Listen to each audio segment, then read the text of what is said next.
Are you struggling for consistency in your sim racing? Does your iRating look like a roller coaster? If so, we have good news for you. The way to get more consistent is to first understand what you're doing differently than the professionals. And VRS is the answer. With our competitive subscription, you will have the telemetry, setups, tutorials, and everything else you need to fully analyze your driving. Our data packs and the ability to compare your driving with the best in the world will show you exactly where to adjust your inputs, change your driving line, and shave seconds off of your lap times. And our powerful and precise Direct Force Pro wheelbase and precision pedals are being used by some of the world's best drivers. All these champions agree that VRS hardware is not just the best on the market, it's also priced well below the competition. So if you're looking to upgrade to direct drive and the best pedals in sim racing, VRS is your answer. If you want to get better, get faster,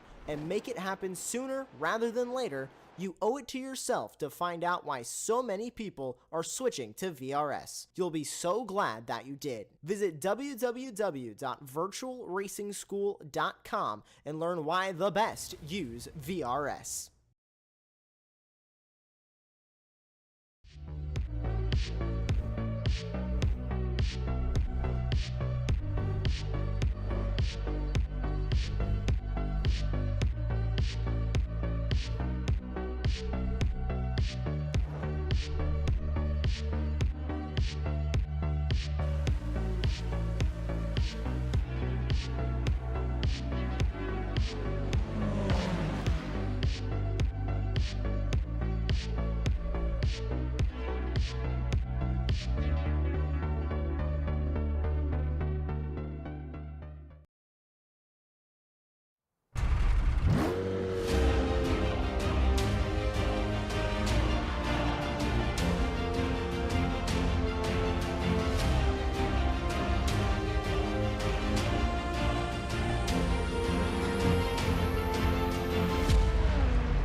Well, good afternoon, everybody. Welcome back to Apex Racing TV, and welcome back to the European Sports Car Championship. This is round number 3 of the season, coming to you today from Imola. My name is Ron Mullins. Joining me in the commentary booth is Jamie Fluke, and in the virtual production hall, we have our old buddy Samui Kumo. We're now 2 rounds into this season, and what a season it's been thus far. Whether it be the chaos and twists and turns at Barcelona back in June, or the rain-soaked adventures and misadventures at Magny-Cours in July, this season has been fantastically entertaining thus far, and to continue that streak, we come to one of the most enjoyable tracks in the world, at least as far as I'm concerned. From its beginnings as a street circuit in 1953 to today's version, which follows the same basic layout that was penned over 70 years ago, Imola is a racer's track with stories of both an exciting and heartbreaking kind at every single apex. And now, here to give you a little bit of the tour of this wonderful track, I pass it off to a man far more qualified than I am. Jamie, the floor is yours. Thanks, Ron. Appreciate it. So yes, we have just a wonderful circuit here at Imola. Classic old school, tight, narrow circuit. We're going to hopefully get on board here with Washington Pereira Carvalho for a flying lap of this excellent circuit. Yeah, it's a super little track with a little bit of everything. So on to the start-finish straight, long pit straight that we've got here that's not entirely straight.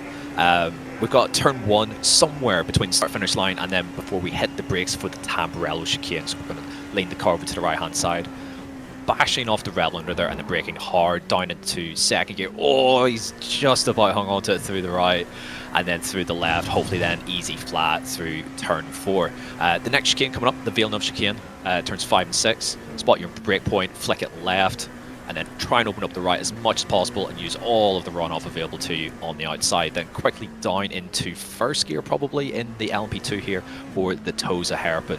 Slow speed, awkward little hairpin to get right, but plenty of room on exit, so we can get the power down and almost sort of power slide your way out. Up the hill towards Piratella, sort of launch sweeping left-hander. Beautiful corner when taken correctly, and Washington there. Nicely done as he then heads downhill towards the very tricky double right of Aqua Minerale. Just settle the car through the first right and then place the car nicely through the second, just avoiding the big bumps on the inside of the curbs. Up to the Variante Alta, the controversial top chicane here. just take all the curb you can through the right and the left, and then just be careful of the track limits on exit. Just make sure to keep a couple of tyres on the red and white curbing. And then you can have a small breather before bracing yourself for the final 2 corners, which is Rivazza 1 and 2. So just get the car straightened down into second gear, loads of curb on the inside, and then open up the awkward second Rivazza and power down. And that is a lap of Imola by Washington Pereira Cavallo for Delta Racing in the LMP2. And I don't think it was an improvement on that time. Currently third in this LMP2 part of this qualifying session, of course, here in the European Sports Car Championship. One very long qualifying session, but split up by race control to try and give everyone an opportunity to be on the racetrack with their same type of car rather than having that interclass mingling. I saw in the practice session that we didn't cover here on Apex Racing TV probably over an hour ago at this point. There were some drivers giving each other some hip checks when it comes to that traffic. That'll be a big factor in the 4-hour race we have coming up for you here this afternoon. But speaking of race control, there's been a lot going on with race control. They have had a busy time of it so far this season. Lots of incidents to look at and lots of penalties being dished out, and there were 2 pretty dramatic ones from the last round of the championship about 3 weeks ago at Magny-Cours. Now the first being a little bit of an expected one. Dynaco Racing Team, the number 19 car, were disqualified in the aftermath of the Magny-Cours round for a driver usage violation. Of course, in endurance racing, you need to use multiple drivers, and they did not reach their quota, and so as a result, they were disqualified from the Magny-Cours round and received 0 points from that 4-hour long race. But when it came to the overall winners, Jamie, there was a whole lot of drama there. We closed up that broadcast thinking something may come from it. Well, something came from it, and they lost the victory from Magny-Cours. Red Tech Report, of course, they did not win that last round. Instead, the victory went to Tri-State Racing. Would you like to elaborate on that a little bit more, just to tell the viewers kind of the details around what sort of happened when it came to the fallout after that race? Yeah, so there was, I think it was 3 15-second time penalties for various misdemeanors from that number 22 car. We did see some parts of that involving... I believe they had some issues with some LMGT3 traffic as well.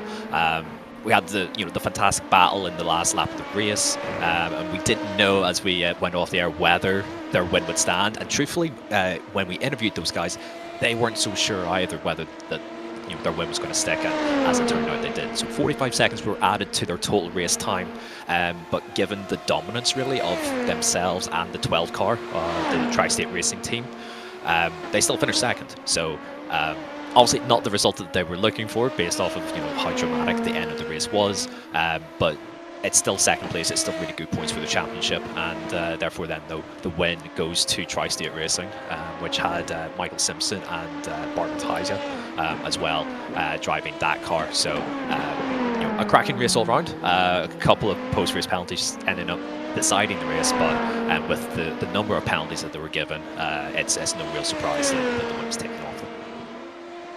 And speaking of the winners from last time out at Magny-Cours, the second round of this very early season, it was Tri-State Racing, the number 12 car, taking the checkered flag. Overall, the winner in LMP2, you see them now currently driven by Michael Simpson in this qualifying session as it stands third in the LMP2 standings. Moving on to LMP3, it was Rising Panda Racing, the number 47, who ended up taking the win at Magny-Cours last time out. And when it came to LMGT3, as much as Res Tech Repart, of course, they lost the victory in LMP2, they still had a very incredible drive in the LMGT3 field. I believe it was Andre Miato who drove that car to victory and took the checkered flag, got involved in an incident with a Work Sim Racing Mustang, the number 16 car, with about 14 minutes left in the race, if I'm very much mistaken. It was still a decent chunk of the race left by the time they had a collision, damaged the car quite a lot. They hit the wall, and that car was ready for the scrapyard, but they were still very scrappy towards the end of it and ended up sneaking away with the victory. But moving on now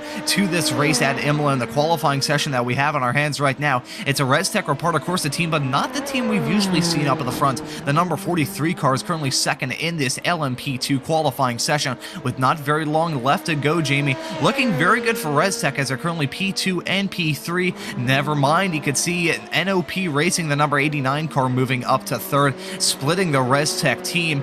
But we were kind of thinking heading into this race today, how is ResTech going to respond? Because as much as the 22 car had a good day, as you said, Jamie, they ended up in P2, but they were still probably a little bit disappointed with how things shook out when it came to that penalty. But now at this point, some of these drivers looking to have some sort of rebound between now and the end of this race. And as it stands currently, with the checkered flag being out in this qualifying session, the checkered flag handed out by race control, it's looking very good for ResTech. They're going to be on the front and the second row. Yeah, it's looking pretty strong for those guys. Forgive me if I'm wrong, sorry. But I think that the guys in LMP2 for the ResTech Ricardo Corsi team have maybe like swapped some of their drivers around. I noticed it's Brian Toccacelli's in the 22 this time as opposed to the 43. I could have that wrong, but it's interesting to see. I believe a change in sort of driver lineup in and amongst ResTech, so that's quite fascinating to see how that'll play out. But in any case, yes, both teams second and fourth, a strong showing, but the team with the best name in the series currently on pole position, which is of course Race Ventura, driven by Benjamin Heilman, on pole by quite a margin. A quarter of a second is no mean feat around a track like this, where the LMP2s will drive quite nicely around here. It's a good track for the car, and so it's pretty close from second on back, but they do have a substantial advantage over the field. So we might see a different winner this time around, and I'm excited and ready to rumble for this race. Well, it's looking like a very good qualifying performance for sure for Race Ventura, and they had an interesting race, shall we call it, last time out at Magny Cours.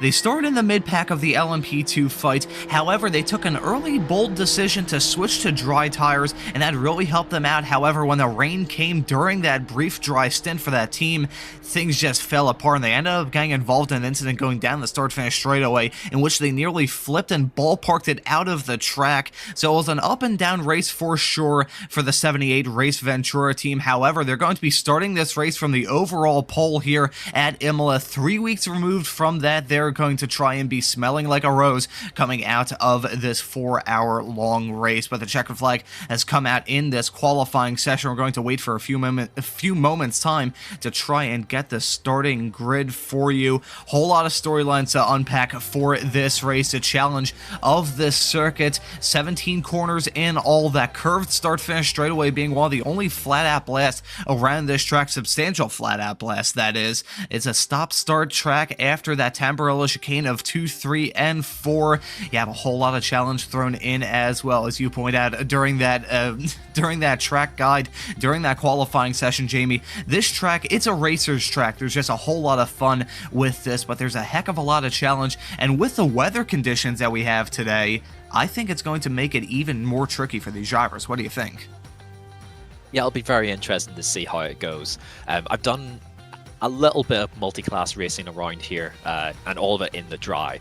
It's not the easiest track for the prototypes to overtake a GT car, because it's so narrow, it's so tight and compact, especially through the apexes of each corner. It's very much like a one-line sort of track through most of the corners, particularly the chicanes. You've got a couple of breathing points at various points in the lap, and you've got some reasonable straight line areas in which you can sort of put the power down and overtake, but it's not easy in the same way as it was maybe at Barcelona, where it was quite wide and expansive and the prototypes could take different lines to clear traffic.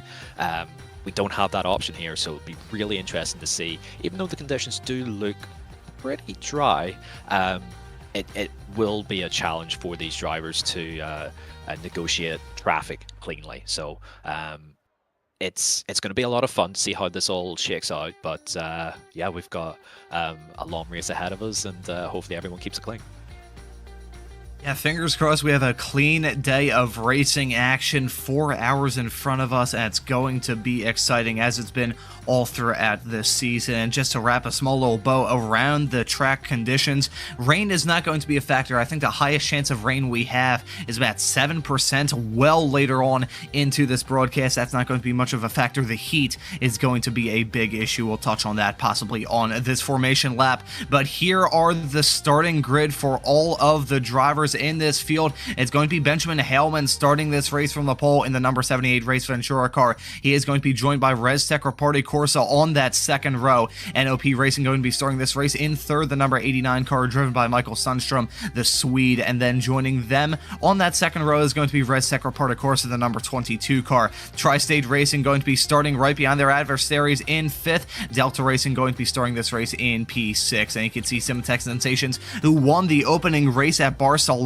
back in June. They're going to be starting in 7th alongside the MV Skin Labs DS Racing number 87 car. And then looking through the rest of the LMP2 field, we have Dynaco Racing Team number 95 in 9th, Rising Panda Racing number 46 in 10th, Dynaco Racing Team off the back of that disqualification last time out of Magny-Cours. They're going to be starting this race in P11, Squadra Veloce by ERS in 12th, World of Sim Racing Team in P13, GSE Racing Esports in 14th, Digitrax in 15th, and Eagle Speed Academy going to be starting this race in P16 in the LMP2 field. And looking through the rest of the LMP2 field, we have Luis Vaquez in that Revolution E Racing car number 52 starting this race in 17th, Vision 1 Motorsports in 18th, and Evolve Racing number 57 going to round out your 19 LMP2 field. Yep, so into LMP3 then, so Rising Panda continuing their good form, second out on pole position there with Maxime Leonard. Cas Bosshaus for Work Sim Racing in second, Mix Bonito, who looked really strong in that Focus Racing car last time out at Magny-Cours, lines up third ahead of Dorian Lelivre in the Trackside Racing Team number 68, Rafael Patel in the Delta V25, Arnaud Dehu in the second of the third of the Dinoco Racing Team cars, the first one in LMP3. Garrett Spence in the Tri-State Racing car has actually moved from LMP2 to LMP3, I'm pretty sure. And then Branko Kapovic in LS Racing rounding out the LMP3 field. We can look through the LMGT3s. We've got ResTech Reparti Corsa, the number 73, starting this race on the pole in the LMGT3 category. Joining them is the sister car, the number 60, and you can see the rest of the field. Revolution Racing, Work Sim Racing, SC Competition in that Corvette, World of Sim Racing Team in the 15, starting this race in P6, VR Racing, Tri-State Racing going to be starting in 7th and 8th in the LMGT3 field. Delta Racing going to lock out the final row with the number 4 car and the 31 car not setting a qualifying time. However, the 4 car was out there on the racetrack. They just mistimed it horribly in that qualifying session. Unfortunately for them, they did not get the opportunity to set a qualifying time. They were going to be on the back foot massively at the very beginning of this race. But as you can see, the field is on their formation lap, heading their way down into Ravazza in the not too distant future. It's going to be this man, Benjamin Hellman, the German, in that Race Ventura number 78 car, leading them to green when that Porsche pace car makes that veering right-hand turn to go down pit lane. The field is going to be in the hands of him. 35 cars starting this race across the entirety of this field between LMP2, LMP3, and GT3. It's going to be a fun day of racing action. Happy to have you all on board here on Apex Racing TV and the European Sports Car Championship YouTube channel. Waiting for that green flag to come out in a few moments' time. That green flag is going to be in the air in a couple of moments' time. Waiting for it to come out. Some drivers already on pit lane. We'll touch on that storyline in a little bit. Very long until we get the green flag. The anticipation building in the drivers, but the green flag is out and the drivers are on their way. And it's a little bit spread out in that LMP2 field. Some drivers already trying to make a 3 wide, careening their way down into the Tamburello chicane for the first time by. Everyone wants to lead lap number 1, but you don't want to end up in the barriers as 3 wide in the LMP2 field. Some drivers going off. That's a Rising Panda racing car. A little bit slow, dropping down the running order, but still Race Ventura Ventura leading it in the LMP2 field. Meanwhile, look at this pack at the north end of the LMP3 fight. It's Rising Panda Racing, the number 47, leading it for now. However, they're trying to hold off any sort of challenge they can,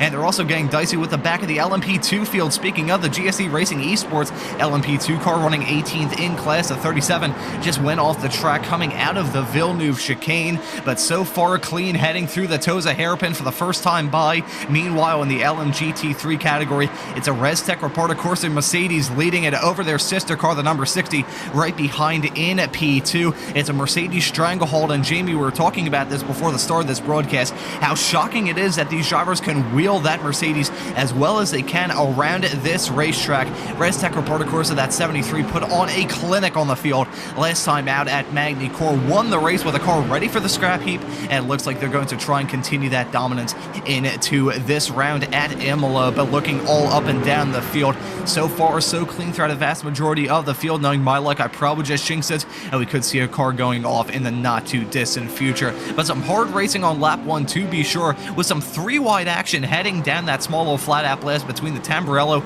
and Villeneuve chicanes.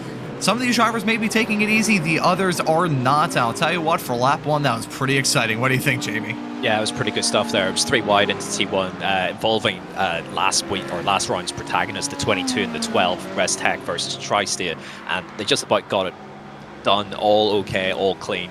No issues so far. I was really surprised actually with the really small gaps between classes. So it was just one massive queue of cars just streaming in towards the first set of corners. But luckily, outside of the GSE racing car that kind of got fed out on the outside 3 wide, all good so far. Issues here actually for the 2 car, the SE competition by TSR car. I think it's just a small mistake there in Tamburello for Christian Sherrod there. We're just going to get a quick replay, but no other real incidents to note across the field in LMP2 or LMP3. Yeah, it's so easily done just to lose the back end. It's very easy just to overcommit ever so slightly on the way in there, but well gathered up. Will have to serve a slowdown penalty, and those are pretty rough around here, but able to get back up and running again, having lost 3 positions overall, 2 in class, down to P7 in LMGT3. The worst part of an off-track moment like that is having to deal with the anti-cut curbs on the inside. If you hit one of those, even in a heavy sports car, you're probably going to get some airtime. So thankfully for that number 2 Corvette in the LMGT3 field, they get away with that incident fairly scot-free. And hey, we're only 3 minutes into a 4-hour-long race, so they have a whole lot of time to dust themselves off, get the gravel off their tires, and try and put their nose to the grindstone. But meanwhile, at the north end of the field overall, Race Ventura is actually extending their gap over NOP, who have slipped their way into P number 2. ResTech Reporter Corsa dropping down from their P2 and P4 start, now their P3 and P4. This is Andre Valero in that number 43 ResTech Reporter Corsa car, running in 3rd in class at the moment, and also losing touch with the NOP car a little bit farther up the road, about a second separating those two. But Race Ventura trying to extend that gap as much as they possibly can, 1.8 seconds, teetering around 1.9, coming up to 2 seconds now, heading through into Piratella and Aqua Minerale in the not too distant future. But all these drivers trying to keep it clean in the early stages of this race. It's a saying that you've heard a lot on race broadcasts, I'm sure. To finish first you have to finish, and you can't win a race on lap 1, but you sure can lose it. And all these drivers trying to abide by that mindset for now, not going for any outrageous moves. However, it looked very briefly like the Dynaco Racing number 95 was going to try and do it, heading into Variante Alta, that tight chicane, which is tricky enough single file, let alone side by side. Jamie, do you think anyone would have the absolute cheek and audacity to try and go for a move heading into that chicane, even this early on into the race? I wouldn't put it past anyone in this field to have a go, but trying it's one thing and executing it properly is another. It will require the car being overtaken to actually somewhat facilitate the pass. Otherwise, someone's getting doored into either the slowdown or to or over the inside curb through the left then, and someone's probably getting fed into the outside wall. So at this point in the race, you just got to be a little bit sensible. I noticed in LMP3 they're just sort of looking at the standings and the timing that it is sort of all kicking off there, with Elia Earhart sort of coming through, having started from the pits for the 57 Evolved racing car. So there's a little bit of nip and tuck there. involving just a car that we've tuned in with now, Dorian Lelievre in the Trackside Racing Team car, and then Kaz Bosshaus in the Works Sim Racing car. So a little swap of position there for second in class. That has allowed the number 47 Racing Panda, or sorry, Rising Panda, apologies for getting that wrong, to sort of break free. So we've got Ivan Chambers here in the VR racing car, in for an early stop and a driver change. And a driver swap. Interesting. 5 minutes into the race. Very interesting. Yeah, that is a very strange call. I'm not really sure what they're cooking here or what even kind of culinary dish they're trying to make or even have it pictured in their mind. 5 minutes in to go for a driver swap. That's an odd call. We'll definitely take a look at them throughout a vast majority of this race. I'm curious if there's some sort of incident. The car looked pretty clean going down the pit lane, so I'm not sure if they were involved in some sort of incident and decide to make the call to come down pit lane, but this is really going to hurt their race. They're now last in the LMGT3 field as a Delta Racing BMW number 31 did not actually set a qualifying time or take the start, so you can just ignore them at the bottom. They are not a factor in this race, but VR Racing coming in for a very early stop. I'm not sure how that is going to work out for them. We'll definitely be keeping an eye out to see how things shake out for them between now and the end of this race coming up in well over 3.5 hours time. By looking up and down this field, it's a surprisingly clean start. I think one of the least hectic starts that we've had so far this season. These drivers playing the patient game and realizing that, hey, I can lose this race with an incident, I can win it with a bonsai move. We're following some drivers all throughout this field. VR Racing just incredibly on the back foot. They're heading through Toza, while a vast majority of the LMGT3 field are about a minute farther up the road. They switched to, okay, so we're getting word from our producer, Samuli, thank you very much for this, that the driver now in the car, Jordi Vermeulen, is actually one of the faster drivers for this team, so that could be the reason why they've made this swap, but it's still a little bit... I'm kind of perplexed by this, Jamie. Even if you are going for a much quicker driver, I'm a little bit kind of mixed on all this. So, actually, we're getting word from Samuli. Thank you very much for this, feeding information into our ears. Very useful information as well, that the previous driver in this car was actually about 5 seconds off the pace. That could be the reason why VR Racing called in an audible and came in for an incredibly early stop. But even with that being said, having a fast driver behind the wheel, I'm very perplexed as to what's going on with this team. I'm curious if there's some sort of hardware issue with their other driver, because to be 5 seconds off the pace, I mean, I can't really judge. There's a very good reason I'm in the commentary booth rather than behind a wheel, but that's still something's fishy about this whole thing. There's something afoot here, and I'm not really sure what it is. It most likely is a technical issue for that driver, for Ivan Chambers that was in the car previously. You wouldn't have this as the original plan because, and we touched on this earlier with the 19 car failing to meet driver time requirements. There are some, technical sort of drive time requirements to adhere to. Any driver that jumps into a car must do, as a minimum, 45 minutes, and that's if they're in a 3-driver lineup. So Ivan there only doing 5-6 minutes. He's going to have to come back into the car, I'm sure, at some point for that team to score points and to be classified at the end of the race. So hopefully it's just a technical issue and he can jump back in later. They've put Jordi Vermeulen into the car for now. Filled the tank up, done their driver swap. It's definitely not an optimal strategy. This is definitely their race firmly compromised, but they've got their man into the car to try and run some quick laps in relative clean air. No other traffic sort of immediately to worry about, especially even within class. So it's definitely not part of the plan. It's definitely not part of the strategy.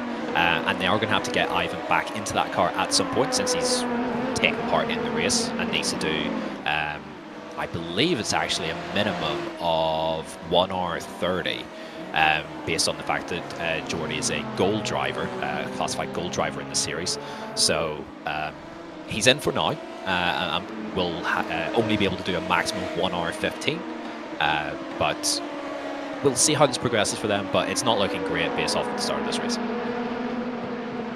And so the storylines begin to develop and the interclass mingling begins as well. You can see some racing in the LMP2 field with a driver dropping back. That was a World of Sim Racing team number 51, very slow, heading through Piratella into Raleigh, possibly picked up some sort of slowdown, which caused them to lose a little bit of time. Race Ventura still leading this race overall and in the LMP2 field, about 1.7 seconds between themselves and the NOP car number 89 a little bit farther down the road. And this is an incident for the Tri-State Racing number 21, driven by Garrett Spence, the driver who has gone down from the LMP2 field into the LMP3 car, having some difficulties trying to adjust to a very different race car with a spin coming out of Villeneuve, and here is what caused it. So, in a battle with the LS Racing number 13, oh, that's a tricky one where, yeah, side by side through Villeneuve, someone is going to check up at some point. It's such a, and this is what I mentioned before, where it's kind of a one-line sort of track through these chicanes. So if a car's offline but having then gained the position, they're going to be compromised on the way out. And that's what it looked like to my eye here, where the LS Racing car driven by Branko Kapovic probably didn't expect the check-up, kept it pinned on exit, and then just knocked Garrett Spence around there in the 21 car. So not ideal there. I'm sure Race Control will have a little look at that. Oh my goodness. A fortunate moment there for Benjamin Heilman as the number 2, driven by Chris Sherrod, again sort of struggling a little bit on the brakes on entry into these tight twisty corners, and sort of just dropped it there on the way in, but hopefully no one else was collected and he'll be able to gather that back up. But for now, yes, Benjamin Heilman with a strong solid lead, 2.3 seconds ahead of Mikael Sundström in the NOP car. Well, I think when it comes time for the pit stops in the not-too-distant future, I think Race Ventura will have to have a splash and dash of fuel, change some tires, and change some pants of their driver, because that was terrifying for the overall leaders in this race to see a car spinning right in front of them. However, they've actually extended that gap between themselves and the NOP car by about 0.3 of a second in the past few moments. Actually, right as I say that, it goes down yet again. The seesawing motion with that gap at the north end of the field as Race Ventura deals with that lap traffic, gets by most of them, and they just got the move done on the Work Sim Racing car, as that's an off-track moment for David Sorzano and the Simatech Sensations number 20, the team that kicked the season off with a win at Barcelona. They have entered the race trying to rebound. However, with this moment, they are out of it, and it was contact in that small little flat out blast between Tosa and Piratella. You can see side by side with the 95, and oh, it was a huge crash there. I believe that may have been the Delta Racing 41 that came in and just piled into them, and we're hearing word from Race Control. Full course yellow is out on the racetrack, and it comes not terribly long into this 4-hour-long race, and Simatech Sensations, after they had the luck of the green in the opening race of the season with some drivers running into some difficulties, it just has not gone well for them ever since. Got involved in a few incidents during the Magny-Cours round, which was really upsetting for the team that came into it as a hometown heroes, but ever since then, things have gone terribly, terribly wrong, and things nearly went terribly, terribly wrong for our overall race leader, the SE Competition by TSR Corvette, spinning right by them, and that was part of the reason why that gap increased between Race Ventura in the 78 leading at LMP2 and that NOP number 89 right in tow. They had to take much more evasive action than the Race Ventura car, but SE rejoining the racetrack, losing a decent amount of time. However, again, we're so early on into this 4-hour-long race, not even 15 minutes in, they have a whole lot of time to try and regain this. So we're in the full course yellow procedure. This is not a safety car, unlike we saw in the opening rounds of the season. This is a full course yellow. All of these cars are on the pit limiter. I'm curious, Samuli, if we could possibly have an onboard shot of these cars. There we go. Thank you very much, Samuli. You can see the pit limiter and these drivers running between the gears. This actually opens up a small little opportunity to do some fuel saving as well. So, Jamie, do you think strategy and fuel saving is already playing a role into how some of these drivers are attacking this race, not even 15 minutes in? Yeah, I would say it's most likely, and actually, Leith McClymont here has come into the pits, which I don't think is allowed. The pits are closed. I do see damage on the back of that car, so wasn't supposed to come into the pits, that's for sure. That's not a scheduled stop, I would think. So yeah, trouble there for the 74. Looks like cars are getting back up to speed, so green flag again, and away we go. So it did sort of actually interest me to see whether we'd actually get a full course yellow, and that might help the VR Racing guys with their issues in the opening couple of laps. But yeah, interesting to see. Yeah, it's just a virtual safety car, basically, like you would see in F1, for example, or Code 60 in World Endurance Championship, for example, where cars brought down to pit lane speed, in this case, 80 kilometers per hour, and just trundled round until everything is checked and clear and good to go before letting the drivers release off again and try and work their way forward. So yeah, eyes currently on. Oh goodness, that's a big issue for Dorian Lelievre in the trackside racing team car. And notice that they did just fall down the field. That motor is gone, done, and finished. That is probably day done as well. It's a shame for the number 68 car. And how in the world did this happen? Sometimes you see a money shift with some older cars in iRacing with a stick shift, but here with flappy paddles in these LMP3 cars, not sure how he managed to blow the motor up. That is bizarre. So we're looking at some replays of some stuff that happened. The trackside racing team, they have now done a driver swap, so it's Koztek Solowage, I probably killed that pronunciation, in the number 68 trackside racing team car. And we're taking a look at the replay, maybe a little bit glitched out on my end. I can see the 68 blinking in and out of existence, briefly getting abducted by a UFO. Jamie, are you seeing what happened here and how this team managed to blow the motor up? Possibly under yellow, probably running in first gear with all that pit limiter action. That may have killed it. It might have, but it really shouldn't have. The car could handle that in first gear. And then it was just on release that, yeah, the motor popped. That's so strange. That's not under sort of like normal driving conditions. I've not seen anything happen like that on circuit. I've seen it happen once or twice before where a car has come off the jacks in pit lane and they've tried to floor it and go, and the engine's popped immediately. So maybe it's a similar sort of issue here. That's really unfortunate for the 68 car. I don't think they've actually done anything wrong. It didn't look like there was any contact or any damage to that car prior to the yellow flag period that we had there. So almost certainly that's their day done. That engine will probably not fire back up in a healthy state again. So yeah, huge shame for those guys. Yeah, down now probably I think to 7 cars in LMGT or LMP3, sorry. That is, I think, the first motor blow up that I've seen in quite some time here on Apex Racing TV. As look at this between the 43 ResTech Reporter Corse and that Delta Racing number 41. These drivers are battling for that final podium position as side by side heading into the Tamburello chicane. 41 on the inside now. 43 gonna make contact with them heading through the second part of the Tamburello chicane.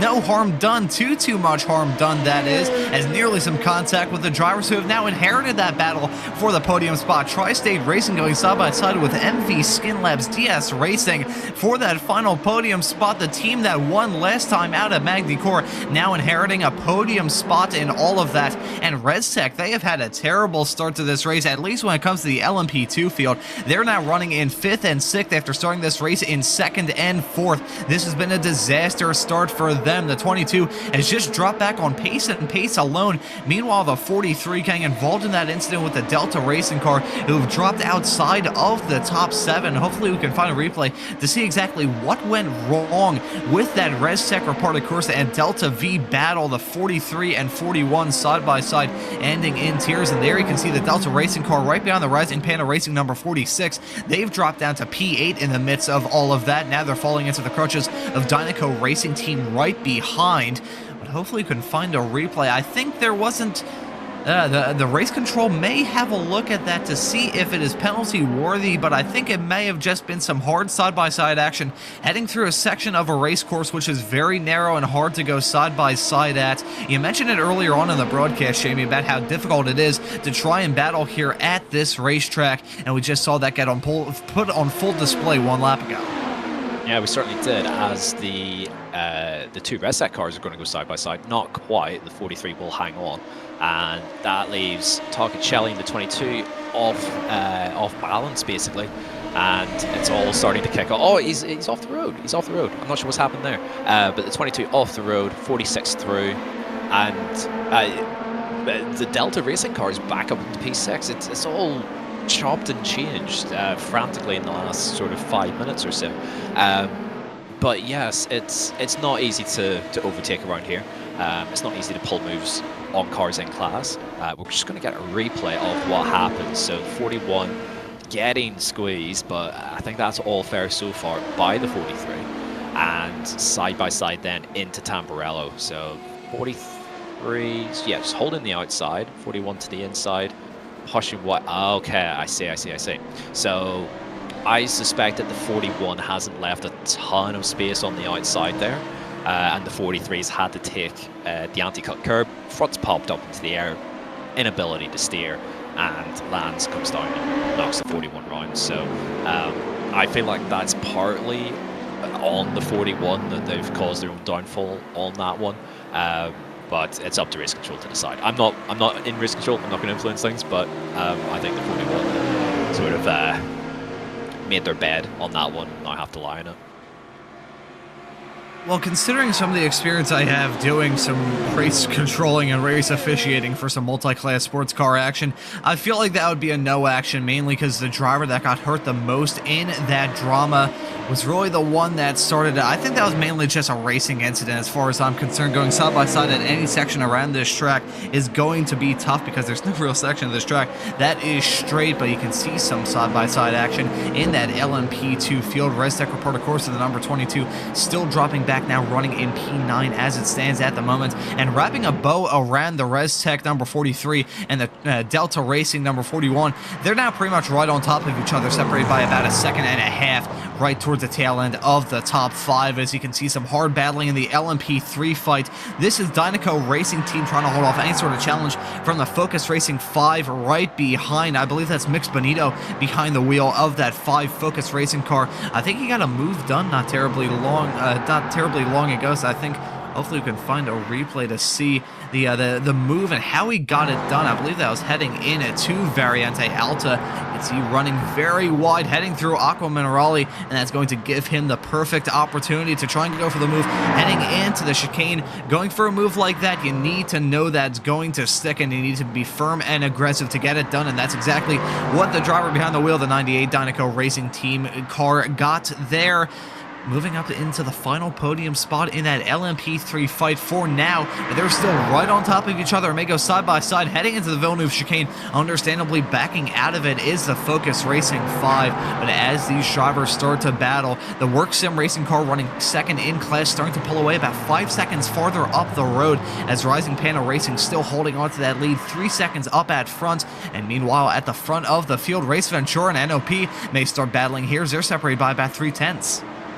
Yeah, this one's closed up sort of out of nowhere a little bit. I wonder if lap traffic has hurt the 78 here, but yeah, that gap was in and around 3 seconds at one point. Now it's less than 1 second as the NOP cars are getting held up ever so slightly there by, what is that, LMP3? I believe that's the 25, if I've got that correct. So a little bit of breathing space again now for Race Venture in the lead of this race. I did get that right. Yes, happy days. So yeah, 78 and the 89. Yeah, this is going to be a reasonable fight, I suspect, towards the end. Issues here, I believe, for Kurt Van Aken in the Eagle Speed Academy car, and that is off in the distance. I spy Latham Climate in the Revolution E-Racing Audi. It was in the wall, sort of well out to the outside there of Aqua Minerale, so we'll see what happens there. Yeah, that car is all sorts of beaten up. Looks like it's probably going to be I was going to say, it looks like he's going to get that back to the pits, but maybe not. Yeah, cut through. If you're going to get penalised, fine, just get that thing back to pit lane. And yeah, the car's in terrible shape. Oh, issues now for the 11 and the 52 as well. So that's the Revolution E-Racing car driven by Luis Vasquez and Damien Benka there for Division 1. So we'll see what happened there. But first of all, we're going to get a look at Lathan Climate. It's not ideal. No. Oh, I don't like to see that at all. Yeah, 74's pulled wide to give room for the 11 to come up the inside, and the 11's not taking it, and then insisted on jamming the nose up the inside into Aqua Minerale, which was never going to work. And unfortunately for the 74, into the wall, and that's their hopes of a competitive result, at least, completely done and dusted, sadly.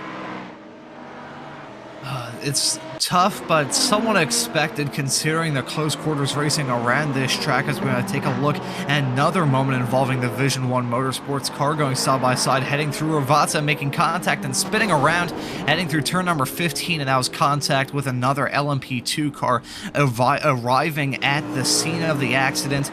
After that spin for the 11, they may have a little bit of damage on the rear end of that race car. It was actually this man, the Revolution E-Racing car being driven by Luis Vasquez, currently in 16th in the LMP2 category, involved in that. And there's Damien Benke in that Division 1 Motorsports number 11. We'll try and see. I think they may be good suspension-wise. I'm trying to judge what sort of damage there is. Doesn't look very stable, though. I saw him heading through turn number 13.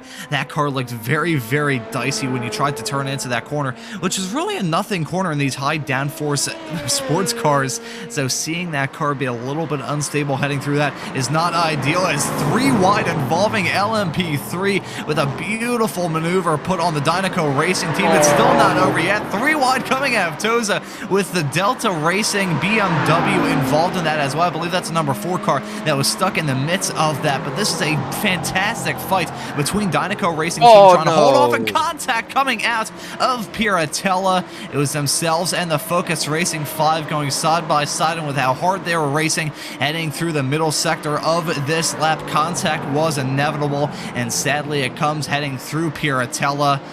That was some hard racing between those two. They spent a decent chunk of pretty much from Villeneuve all the way to Toza 3 wide as a stop and go for 60 seconds for car number 43, the Red Stick Reported Corsa LMP2 for full course yellow contact. They're currently 5th in the LMP2 fight. However, with that huge penalty, they're getting the hammer dropped on them, and that is going to pretty much take them out. I wouldn't say entirely out of contention, but that is a huge penalty, and that is going to hurt them badly. Yeah, I'm trying to join the dots together in this one, so I'm going to guess that the 43 car was responsible for the contact with the 74, which is why they came into the pits under yellow, based off of, I believe it's Trenton Naylor there in the YouTube chat, where the LMP2 seemed to hit the Leith car under yellow flags, which I think that's starting to add up. So the 43 is getting a penalty for full course yellow contact, and the car was into the pits because of contact under yellow. Then I suspect it was those 2 cars that mingled together in an unfortunate way. So I'm going to pull a replay up. So this is what happened with the 5 and the 98 in LP3.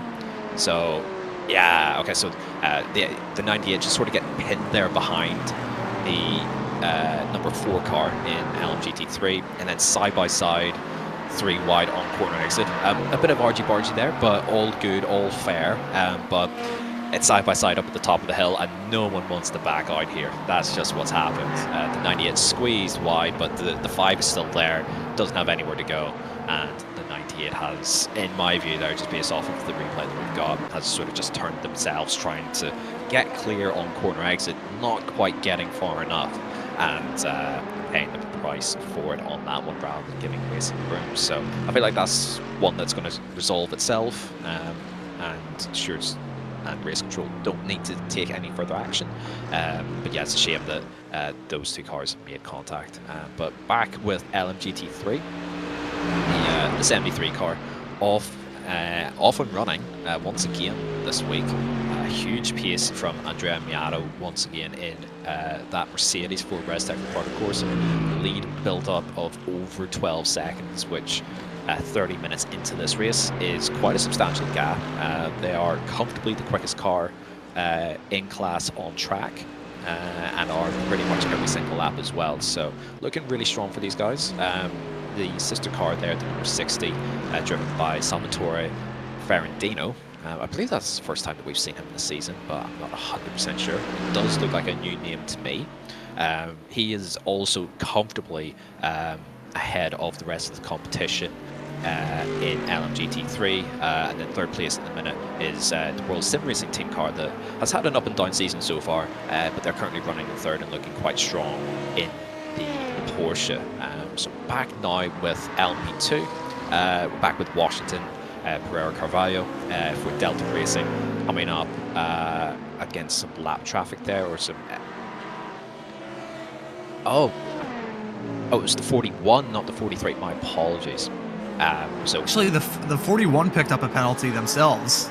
Yeah, so they picked up the same penalty that the 43 car got, another full course yellow contact penalty. So the two cars that were involved in that drama, battling for the final podium spots, it's all come down to naught. They've been hit with a very severe penalty, and that is possibly going to put them a lap down in that LMP2 fight. That's certainly going to take them out of contention for a podium position, or even a top 5 for that matter, unless there's some sort of major drama between now and the checkered flag, which, hey, considering we're only 31 minutes into this 4-hour-long race, anything can happen between then and now. But that is a huge penalty for both of those teams, and because of that contact, it started that battle between Tri-State Racing and MV Skin Labs DS Racing. And then you can see a drive-through penalty, another penalty for the 41 car, this time a drive-through for overtaking under full course yellow.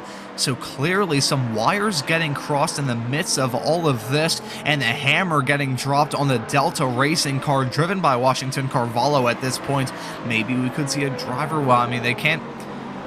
I'm not sure. Well, they would not be able to serve... they have to serve the drive-through penalty and the stop and go. I'm not sure if they would be allowed to do a driver swap or some sort of strategy call. But at this point, considering that they have 2 penalties, very costly penalties, early on into this race, if you're Delta Racing in that 41 team, I feel like you got to do something different just because of how badly you're going to be put on the back foot. They're going to lose at least a lap here, so bear in mind, a stop and go for 60 seconds is, I mean, you're stationary for 60 seconds. But add on top of that the time it takes to transit pit lane at pit lane speed, which also takes quite a lot of time here because it's a very long, pit lane, and then a drive-through as well on top of that. So they're going to lose a lap and a half, roughly, out of all of this. It's going to be so difficult for them to make that back up. They're going to need full course yellows, full safety car situation to help them out, for them to somehow get a lap back, and then maybe for it to happen again for them to get another lap back somehow. In terms of a competitive result, they're probably not going to manage that today, but we'll see how it goes. There's still a long way to go, still nearly 3.5 hours left on this 4-hour race, so anything can and probably will happen, as we've seen so far this season. It has been absolute chaos in many ways, and just when you think that the race is going to settle, something else usually pops up and pops off. But yeah, for now, that's a tough day at the office so far for the 41, as we got battle here, 3rd and 4th in LMP3, between the Focus Racing 5 and the 25 Delta V racing cars. So yeah, interesting to see how this will shake up. It looks like the 25 has a bit of pace about it today. It's looking pretty lively, getting onto the back of the 5 that we've seen very recently pick up or get involved in an incident with the 98. 98 starting to charge back through as well. So yeah, looks like it's really hotting up for the final step of the podium so far in LMP3. LMP3 has been a really weird case so far throughout this season, harkening my mind back to the opening race of this series. It seemed fairly set in stone as to how LMP3 was going to end, but a disconnect for the team ended up costing them the victory. And ever since then, LMP3 has just been a very strange basket case. Last time by the last race of the season 3 weeks ago, Magny Corps, the eventual winners won by over a minute and a half. But when we have some battling in this LMP3 fight, it is absolutely insane. We saw that earlier on involving this driver, Mix Benito, driving that Focus Racing number 5 when he was going side by side with the Dynaco Racing team. That was some hard battling not very long ago, but now it looks like he's going to have to hold off another challenge, that being the Delta V Racing number 25 right in tow. These two, they're battling for P3 and P3 alone at this point, considering we're only 35 minutes into this 4-hour race. Anything could happen. Well, the 16-second gap between themselves and the leaders in LMP3, I feel like it's going to be a matter of settling for P3 for now and not getting yourself caught up in trying to catch that gap up between yourself and the two at the north end of that LMP3 field. Speaking of, they're separated by about a second, which I believe is the closest gap we've had in the LMP3 fight throughout this entire race. Certainly the closest battle when it comes to these class battles right now. A little bit of redundant language from me. Rising Panda Racing in the lead of LMP3, currently 7/10 of a second in front of the WorkSim Racing 7. This is the closest fight for the class lead across all three classes right now. Spreading out a little bit, Race Ventura now extending their gap over NOP by about 4.5 seconds, and Red Stack Reporter Corsa and that Mercedes extending their gap to nearly 20 in LMGT3. We've got this fight going on. We've also got LMP2 traffic trying to negotiate with the LMP3s. Some bargy action heading through and a little bit of contact heading through the Villeneuve chicane. Cash Bosch's getting a small little hip check from the GSE Racing Esports number 37 heading through that Villeneuve chicane. And when it comes to lap traffic at a track like this, very narrow, originally was a street circuit many moons ago, of course, purpose built, and now FIA Grade 1 certification has been for many moons. It's still a narrow track, this. Old school in its design, old school in its nature, and with how narrow this track is, even when it comes to an LMP2 car trying to catch up to traffic, it's still really tricky to try and get that move done safely. Yeah, it is very difficult, and the primary reason for that is we've got tight chicanes, but braking zones are quite short, given how narrow large parts of the circuit is. So even coming down, we just cut away from it into Ravazza there, but you know, it's a long, heavy braking zone, but it's also not the longest braking zone in the world. You're not coming down from like absolute top speed, so yeah, it's a weird one where. Especially if you're the car getting overtaken, you've got to have some self-preservation sort of as the forefront sort of feeling that you've got. Like, it's so difficult to almost sort of fight a faster class without then getting put into the wall, as the 87 is wiping the windshield there. Maybe some marbles have got onto the screen, not so sure there. But yeah, close battle here for third position. Bottom step of the podium in LMP2. Michael Simpson behind the wheel of the Tri-State racing car. And again, those guys are having a really solid day. They've been solid all season. They've been fighting at the front all season. And okay, they don't seem to have the same pace as the leading pair, which actually the gap has extended out once again for Race Ventura, but very rarely in the series so far has the fastest car won in class. We maybe see it in LMGT3, but not so much in the other two classes. So just being there when it all kicks off towards the end of the race is probably the best course of action, and those guys are so far doing a good job of placing their car where they need to. They're up 2 positions from where they started in P5, and likewise with the MV Skin Lab car, which had some argy-bargy early doors. They're up into 4th, having started in P8. So it's all about just sort of being right place, right time, as the Digitrax car driven by Glenn Rondelars has entered the pits. We're starting to get in towards the pit cycle here for LMP2. So it's looking like we're going to get some pit stops across the board pretty soon. It'll be interesting to see how that shakes out, but a long way to go. 40 minutes just about to tick over now, and yeah, it's all starting to settle out, and we're starting to get a little bit of a pattern here. Another penalty came at not terribly long ago after that incident involving the Focus Racing 5 and the Dynaco Racing Team number 98 in that LMP3 fight. That was heading through Piratello when they had their coming together. A penalty has been levied to Dynaco Racing Team, a drive-through to be a bit more exact. That dropped them down to P6, now 43 seconds off the lead in LMP3. But we're looking at Revolution E-Racing, driven by Luis Vaquez in that number 52 car. He's now getting side by side with the Work Sim Racing 7 LMP3 car, currently second in that LMP3 fight, as a drive-through penalty for car number 37 for avoidable contact. The GSE Racing Esports car going to pick up a drive-through penalty. So Race Control handing out drive-through penalties like they're Pokemon cards at this stage, and some of the drivers collecting the penalty Pokemon cards, as well as Race Ventura, the leader of the race, has come in along with the Tri-State Racing 12, who won last time out at Magny Corsa. Some drivers in the LMP2 field coming down pit lane, just ticked over 40 minutes into the race. Yeah, it's really interesting to see how this is going to play out, because the NOP car in second place has now inherited the lead and has gone at least one lap longer. It's still very much early days in terms of talking about strategy, and strategy normally goes out the window in this series once we get a full course yellow where we're all bunched up behind the pace car. So it's so far though looking fairly good for NOP that they're able to stretch it a lap longer, but 40 minutes into a 4-hour race, there's still a long way to go. We've got another penalty there, so that's a stop and go 30-second hold for the 85 car for major avoidable contact. So that's the Eagle Speed Academy car, and this is them currently stationary in pit lane right now. I assume that they've come down pit lane just as part of their normal service, but they're going to have to come back in and be stationary for more or less the same time once again. So that's going to cost them over a minute serving that penalty. So quite a stiff penalty for major avoidable contact there for the 85.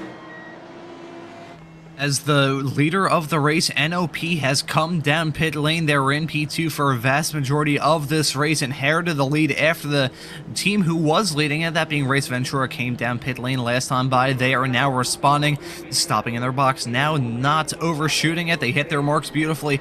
Let's see how long they're stopped. MV Skin Labs, DS Racing right behind. They're coming in along with Rising Panda Racing. This, unless I'm very much mistaken, would give the lead to Squadra Veloce by ERS if they stay out. Never mind, they've come into the pits as well. They're actually going to give the lead to World of Sim Racing Team, the number 51. They're going to jump into the lead of this race 42.5 minutes in. Right now, the pit stops are beginning. I'm curious to see if NOP is going to pull off the overcut, or if we're going to see Race Ventura extend their gap in the lead of this race. Here's Race Ventura. They're dealing with some traffic. That's a 7 Work Sim Racing LMP3 right in front of them. Did it slow them down throughout that lap? It's going to be close on pit exit, but it's going to be Race Ventura holding on to that lead. NOP exiting out now, but Race Ventura holds on from that challenge. Actually, the gap more or less stayed the same. If anything, I think it went down a teeny tiny bit. It's now, trying to do the math in my head, that would be about 3.5 seconds between Race Ventura and NOP. So I think it went down a teeny tiny bit, but not enough from that team to actually take the lead. Yeah, inclined to agree. So what we can probably attribute that to is just traditional overcut things, where the LMP2 sort of nice, hot, sticky tires, low fuel as well, which is also like a massive thing around here, is trying to manage your fuel. So if you're running on lower fuel versus another car on high fuel, that's typically worth quite a bit around here with all the stopping and starting that you're doing.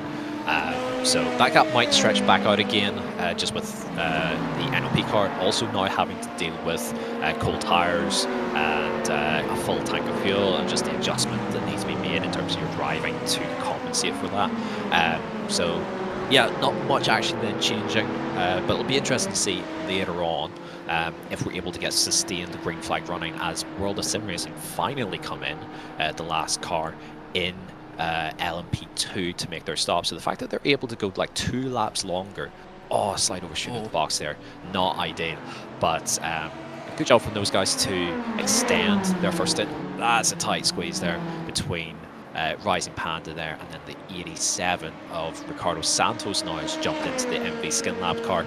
That's a clean overtake there though from the 46, driven by Remy Loche there, and up into the top 5. So yeah, good stuff from those guys. But yeah, back to my further point, point from earlier, apologies. it'll take time for this all to shake out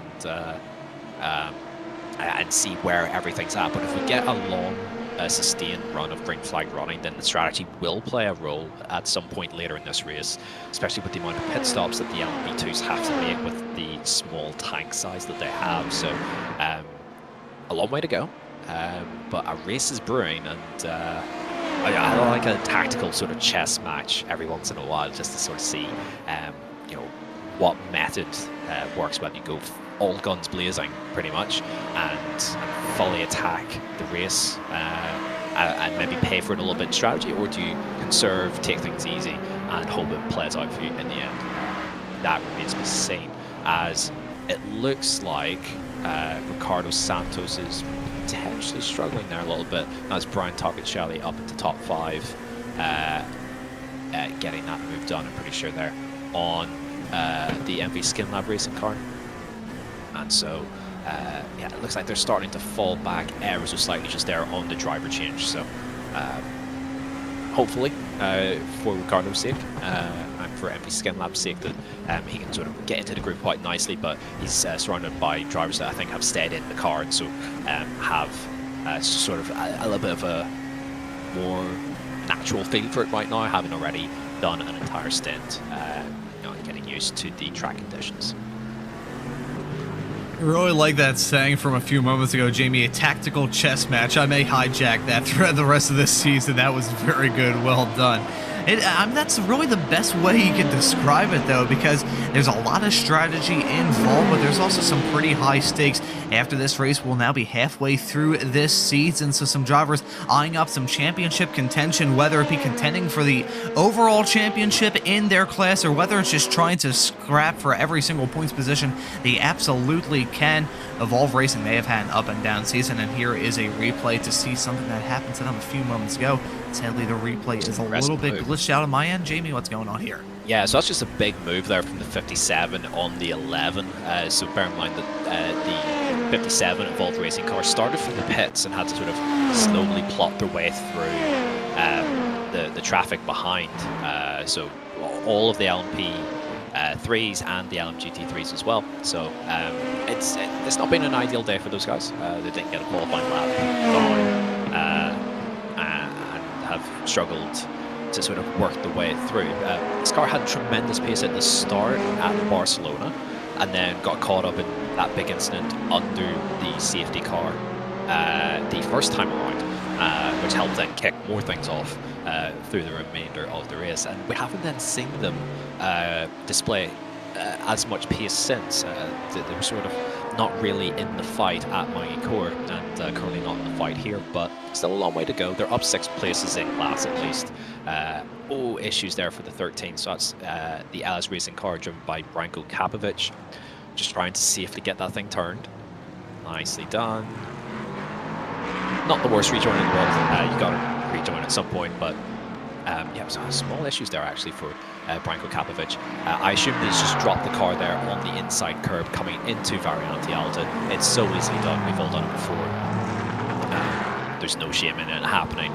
Just unfortunate timing, and it's quite difficult to get the car back pointing in the right direction after a spin like that. And so that's them now. They've lost the position there to Noka Racing Team, and are down now into 6th in class. So we're just going to take a quick replay. So into Variante Alta. So I think I'm going to be right here. No, okay, it's not actually on the inside curb. It's just a little bit too much speed carried in.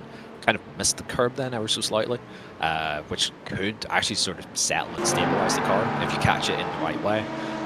But in this case, just an overshoot, lost the back end, sort of half saved it, but then took a little bit of time to get the car back pointing in the right direction. But no damage to the car, and they're able then to take on the 98 once again for a scrap for 5th in class.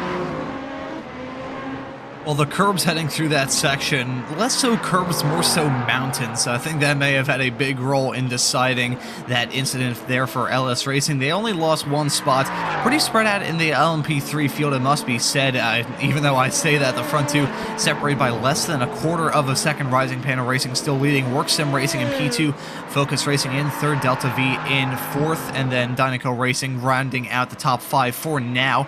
But again, we haven't even reached the 1 hour mark in this race. We still got some hard battling. We haven't even had to talk about pit stops in the LMP3 field. We may have to in the not too distant future, and that could definitely shake up this fight in class. We're riding on board with a Lawrence de Village. Yeah, I probably killed that pronunciation. The Eagle Speed Academy car number 85, currently 16th in the LMP2 field, getting a fantastic view of the game of cat and mouse at the north end of the LMP3 fight, getting caught up a little bit. The Rising Panel Racing car trying not to lose a whole lot of time. Work Sim Racing going to try and hope that the Rising Panel Racing car gets held up a little bit by a possibly impatient LMP2 going for a move maybe into the chicane, or just trying to hold their ground. But Caspocious at this stage, he is going to be enjoying the fact they're side by side heading through Variante Alta, closing up a little bit right now. They're going to be side by side with that LMP2 car with that power advantage. They're just going to drive off into the sunset.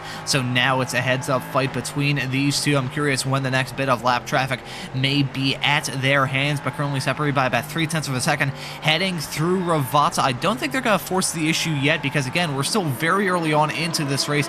51 minutes in, 4 hours in total. They've got some more LMP2s right behind going to try and get some moves done in the early stage of this lap. Specifically, it is the number 12 car getting the move done, and I think that's the 43 who's actually multiple laps down now as a result of all the penalties, getting in the midst of that and actually holding up the Work Sim Racing car with the move heading into the Tamburella chicane.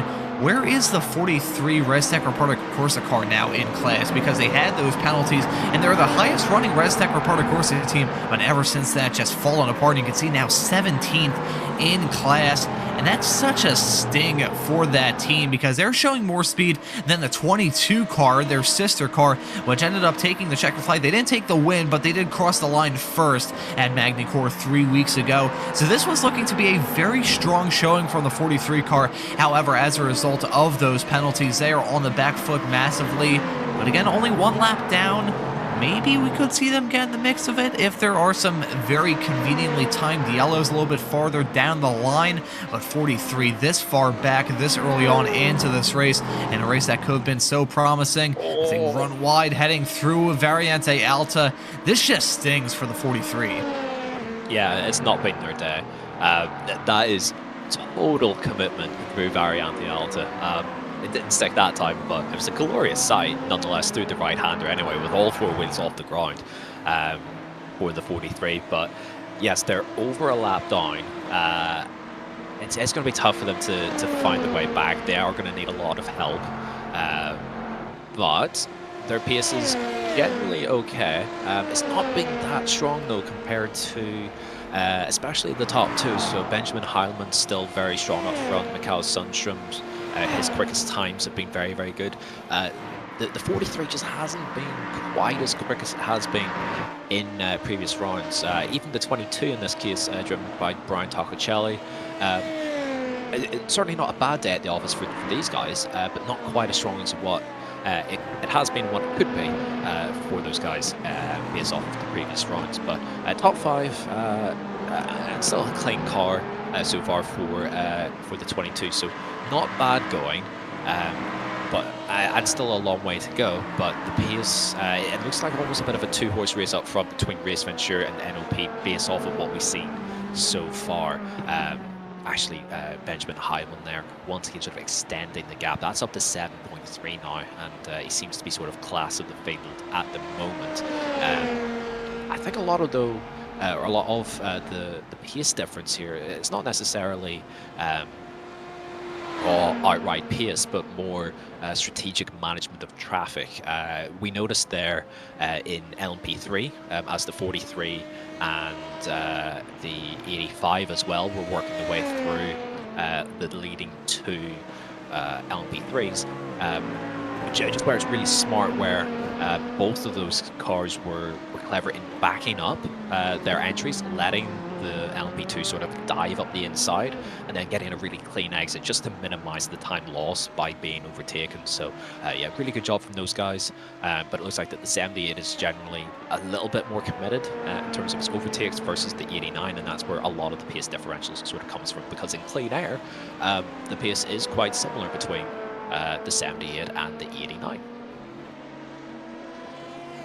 When it comes to these races, confidence is just so big as a crash heading through Variante Alta. Multiple cars stopped. Thankfully, that incident is going to clear itself. You can see the GSE Racing Esports LMP2 running 15th in class was in the midst of that. Some LMP3s involved as well. And here is the replay. We're following the Dynaco Racing Team number 98 heading into the chicane, trying to get a move done on LMGT3 traffic, and all the Mustang getting in the midst of that. And you can see not a whole lot of contact, it must be said. I think maybe a small little bit of scuff on some of these cars' carbon fiber bits. Besides that, though, I think they got away with that fairly scot-free. Just some time loss in the midst of all of that. Could be some penalties levied in that incident. Dynaco Racing Team getting involved in a second incident early on in this race. 55 coming up to 56 minutes on the board right now. And VR Racing, they're now running 6th in the LMGT3 category. And this is a team that we saw come in for a very early stop. It was 5 minutes into this race. It doesn't feel like it was 50 minutes ago when they came down pit lane, but it was 50 minutes ago when they came down pit lane to come in for a driver swap, as a possible bit of damage on the Work Sim Racing Team Porsche, the number 15, driven by Sal Sanchez Flores, now stopped in his box. Work Sim Racing coming in as well from second in the LMP3 field. Looked like there's some damage on that Porsche that came in fourth in the LMGT3 field. Maybe try to tie a bow on that. As a Trackside Racing Team, they're stopped on the outside of the Tamborilla chicane. Now they're back rolling. Not sure what exactly went wrong there for them to just be stopped. I think, that you can see him weaving, maybe some damage, possibly trying to see what the damage is on that race car, or maybe some hardware issues behind for the driver behind the wheel. You can see a big snap heading through the Villeneuve chicane. Not sure what exactly is going on here for the driver of the number 68 Trackside Racing Team car, as a penalty for car number 98 for avoidable contact. Things going from bad to worse for Dynaco Racing Team, and I believe that was a penalty levied for the incident heading through Variante Alta not terribly long ago. And here is this Trackside Racing Team number 98. You can see him coming out of pit lane at the start of this. They're just... I think this has to be some sort of hardware issue. That's what I think. That, or there's some sort of major suspension damage that they somehow picked up coming out of the pits for some reason. I think that has to be hardware related. What do you think, Jamie? It's so tricky to tell. Based off of how Kostek's sort of wheeling the car there, he's trying to feel something. He's maybe lacking force feedback or something along those lines. Lock of the rear brakes there. I don't think it's suspension damage. The car's tracking straight, and normally if you've got suspension damage within iRacing, the car won't track straight, but Kostek Solovai is having a really difficult time here. Struggling to keep the car pointing in a straight line. Number 20, Simotok Sensations car is going to work their way through. They've got back out on track, although about 5.5 laps down on where they ideally would be. We're starting to get into the pit stop phase now for LMP3 and LMGT3. So that's a stop and go penalty for the 22. This goes from bad to worse for the LMP2 Restec Ricardo Corsi guys. Another penalty. So this was for a major avoidable contact on lap 17 with car number 4. So that's the Delta Racing number 4 in LMGT3. So tough times at the minute for Restec Ricardo Corsi, at least in LMP2. So that's another substantial penalty for one of the cars in that team. So yeah, the penalties are starting to come in thick and fast. But that's we're sort of almost backlogged a little bit. It's taken a little bit of time for race control. Trust me, I know this from personal experience. It takes time to sort these issues out. But that's from like lap 17, which is a good 30 minutes ago or so. yeah, tough for those guys, but also then tough for the 4 car to have been involved in major contact with the 22. So focus now on Focus Racing as they extend their opening stint here. They're getting towards the 1 hour mark, and that's crucial. If we're talking pit strategy, if they're able to get to the hour, and bear in mind we have had a yellow flag period as they come into pit lane now, it's really important in a race like this for these guys, not necessarily LMP2, who have a different sort of pit cycle. If you can make it to the hour around here, you're doing really, really good things. So into the box comes Max Benito. Will it be a driver swap this time? Doesn't look like it. I think he's going to stay in the car. Nope, I spoke too soon. Luis Trindade will jump in for those guys. Fingers crossed for Luis this time around, that it goes well for him. He struggled quite a bit actually in the wet in Magny-Cours. Max Benito was actually hand over fist on the leading LMP3. He was clearly the quickest car on track, and then Luis jumped in, and it was sort of trial by fire, or well, trial by monsoon almost. It really struggled just to get a feel for it and to pick up the pace required. And another penalty's come through, a stop and go 60-second hold for the number 3. That's Adam Coop there, currently driving that car for Tri-State Racing for avoidable contact on the full course yellow. And that was contact with the 15 car, which is the World Sim Racing Porsche. And to your point, Ron, from earlier, that car did have damage as it came into pit lane. So I suspect those two are correlated. Maybe not, but picking up contact under full course yellow is going to bring in a stiff penalty. As we see as well, just as it catches my eye, the leading ResTech Reparto Corse Mercedes LMG T3 has come into the pits. Those guys have made the hour, as has pretty much everyone else. Actually, no, not quite. The 60 car has, or is the last car standing, hasn't made a pit stop of any sort, so they'll continue on. But it looks like those guys are able to make the 1 hour, the magical 1 hour mark. So pit strategy for them should be pretty straightforward. As long as you can keep making the hour, you're good to go. As we're looking at that, the number 5 Focus Racing car driven by Luis Trindade actually went off the track heading through the Tamburello chicane, so small little off-track excursion for him. We'll take a look at a replay. This was coming off pit lane yet again, so another pit stop for the number 5. Not really sure why they had to come in for the pits, and you can see running wide heading through the chicane the first time by. I think that was really just a case of getting caught up in the red mist and seeing that car a little bit farther up the road, but of target fixation going off the track, heading through turn number 1 in very similar fashion to the car right in front of them. That Focus Racing car still P4 in the LMP3 category. And wrapping a bow on this and talking about Luis's performance last time at Magny-Cours, the track conditions were terrible last time out. It was trial by fire, trial by monsoon if you think of the track conditions, and trial by firing squad as far as I'm concerned. He was thrown straight into the deep end.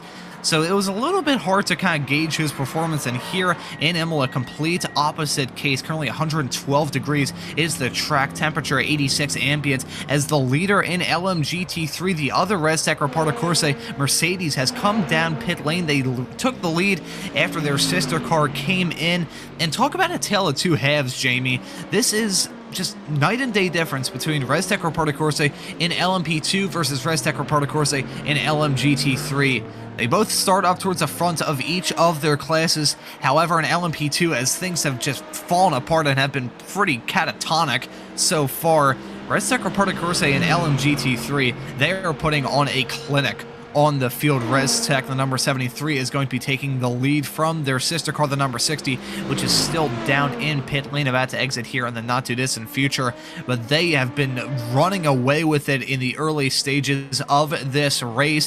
1 hour and 3 minutes on the board now, so we're over the first quarter of this race. Already have a lot of storylines to try and keep in mind, and this is one of them, the NOP car driven by Michael Sundstrom, actually losing a little bit of time to Race Ventura, as the gap overall and at the north end of the LMP2 field is now about 10, teetering around 11 seconds for the race lead.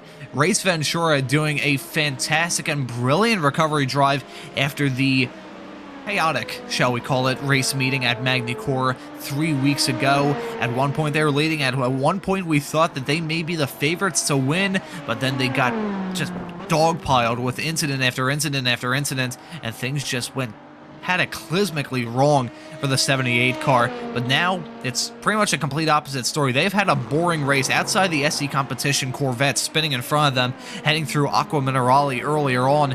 They haven't really had to deal with anything. I mean, I'm not saying that's easy. They're still wheeling that car. Benjamin Hallman is putting that car exactly where he wants it to and cranking at the laps like they're going out of style. But this is exactly what this team needed after a chaotic round last time at Magny-Cours. Just to be at the front and be out of sight for most of the competitors is exactly what they had in mind. Yeah, it certainly is. It's a good return to form for those guys.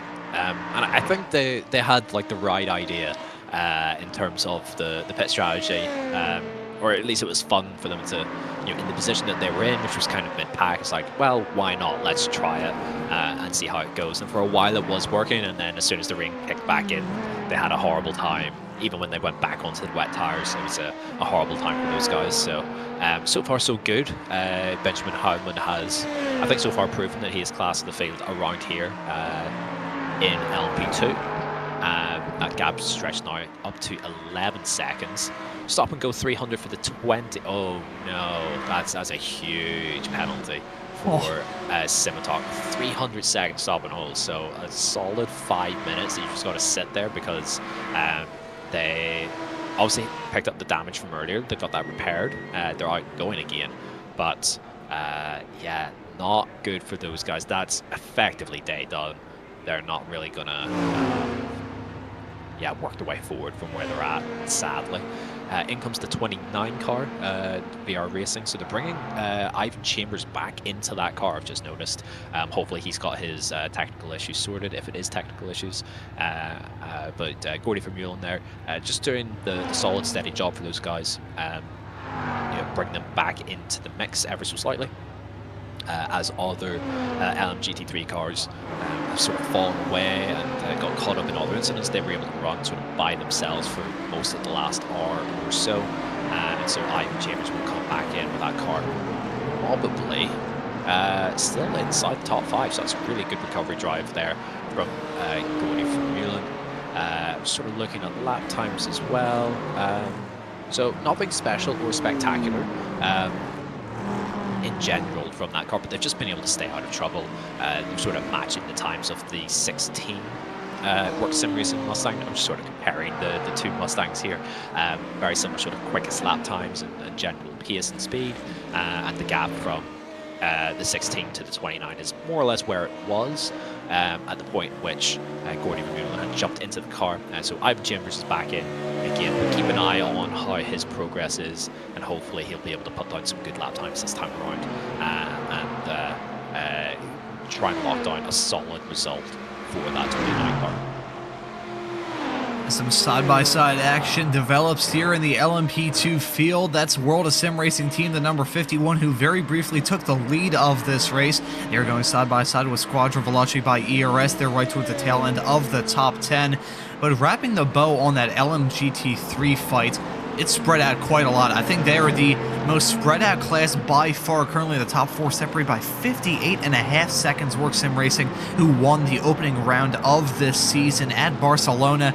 They're running in 4th, and hey, considering how dramatic these races have been thus far, they may not entirely be out of it. We just never know in these endurance races. But looking up and down the field, fairly spread out at the moment. The LMP3 fight between Rising Panda Racing and Work Sim Racing is, I believe, the closest battle for the lead in any of the 3 classes that we have right now, and it's that 5 seconds separating those 2 cars currently. So I think we're surely settling into the groove. These drivers are certainly settling into a groove, trying to figure out how to whittle away the laps 1 hour on the board at this stage. They're just trying to keep it easy and try and keep their heads cool, which is really important with this race. We mentioned not terribly long ago the track conditions, and it's going to continue to heat up between now and the end of this race. 111 degrees is the track temperature, and when it comes to stuff like that in these endurance races, Sports car endurance racing tires are very, very tough, but when it comes to a 111-degree track,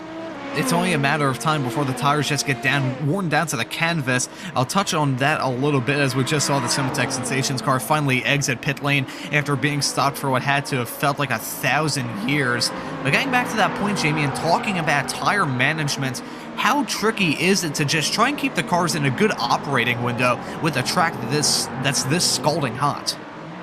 Ooh, we'll get to that in just a second. Stephen Selby, that's a lovely little pirouette to get back around again in that SC competition by TSR Corvette. They've had a tough day so far. They've looped it a couple of times now, just getting off balance there through the left, and then it sort of continued through the right, but no harm, no damage done. Lovely little pirouette and back up and running again. So yeah, tough day for those guys in the Corvette.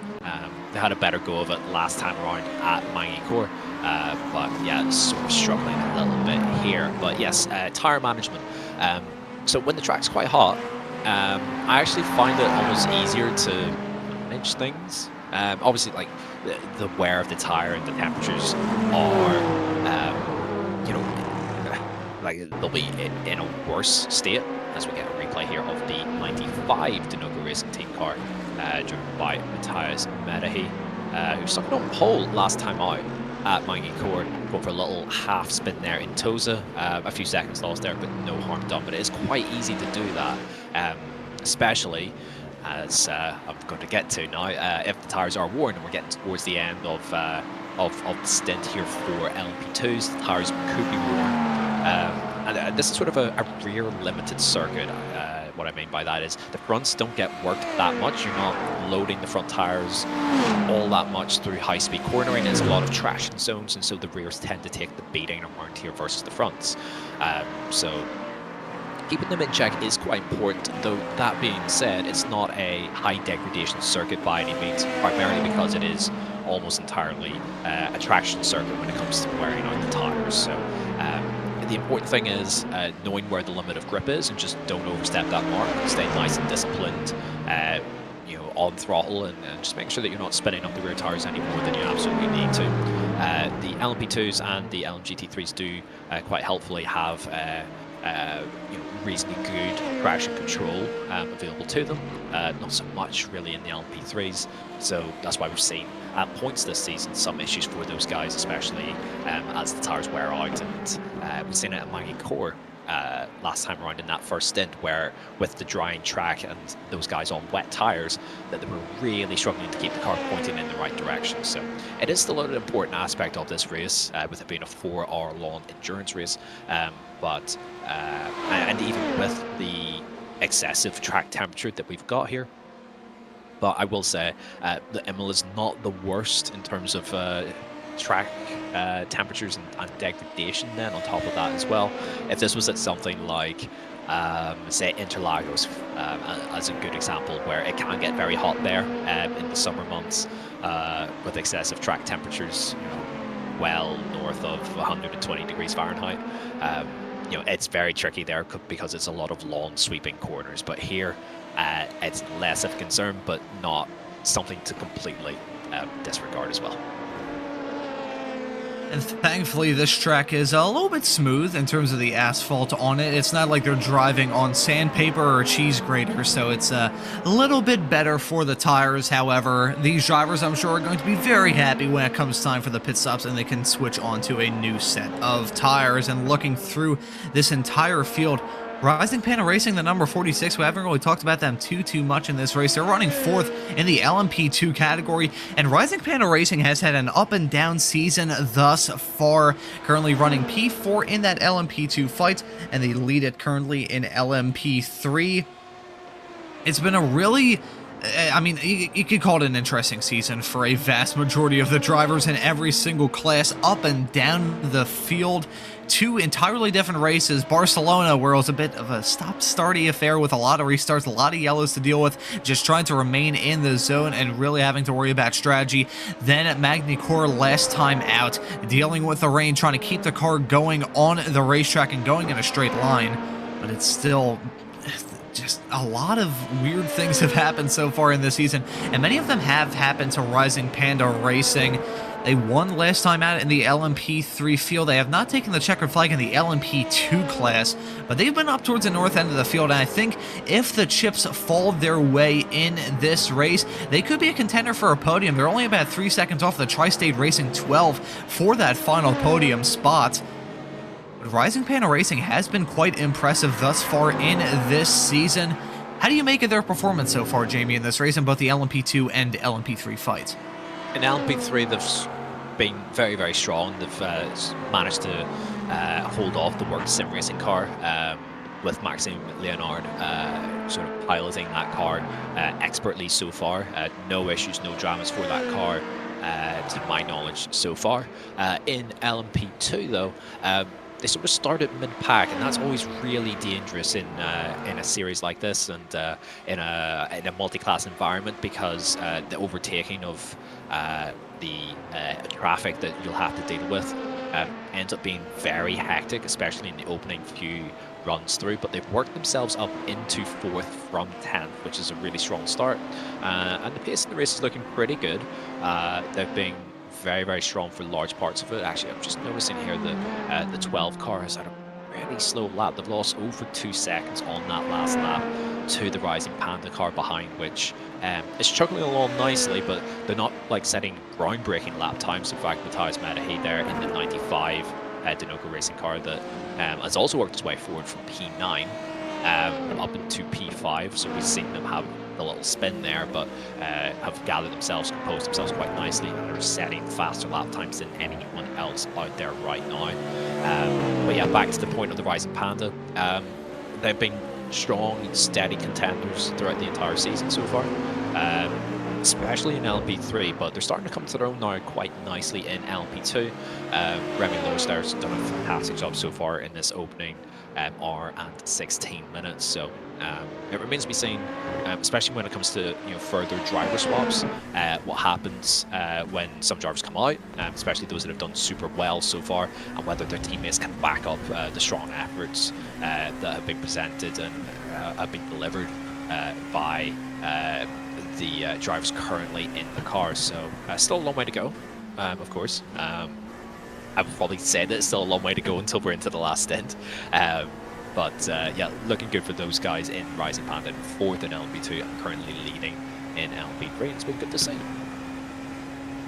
And they would be able to do something that no one else has done so far this season, become the first team to get more than one class victory so far in the LMP2 field. It's been different winners in the first 2 races. In the LMP3 field, has been different winners in the first 2 races. However, Rising Panda Racing, who won last time out at Magny-Cours, they're looking to try and do the repeat as a Dinoco Racing team who took the checkered flag in the opening race of the season at Barcelona. They are 1 lap down and on the back foot massively after collecting some penalties early on. Meanwhile, in the LMGT3 field, Red Stacker Party Corsa would also be able to do that, currently 37 seconds in front of their sister car in that class. Dominating stuff from them at the moment, but we got a nice onboard shot of Gabriel Bousselet in that Dinoco Racing team number 19, picked up that disqualification after the Magny-Cours round, but the Frenchman is wheeling that thing around the racetrack right now and maybe trying to get a move done on the MV Skin Lab DS racing car in the not too distant future. Currently separated by barely any air. You can see him heading into Variante Alta right about now.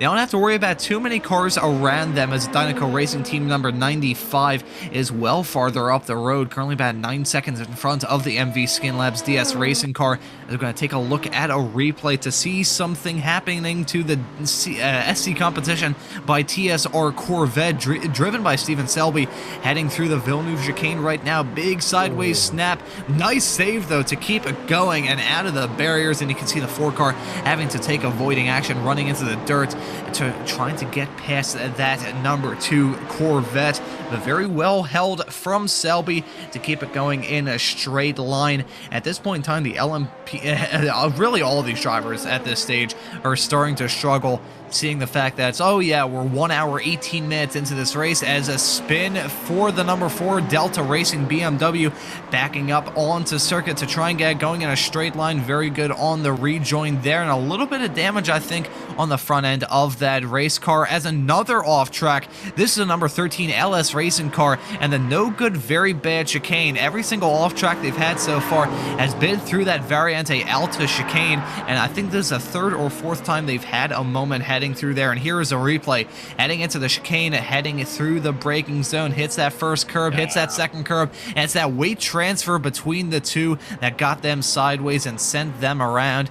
Garrett Spence in that Tri-State racing car, he picked up a piece of it. You can see some suspension damage on that race car. I'm curious if that's just damage he's picked up from an earlier incident, or if he picked it up in that contact with the number 13 LS racing car. Yeah, I think that's purely off of the contact with the 13. So yeah, Garrett Spence has had to take that Tri-State racing car down onto pit lane to try and get that repaired.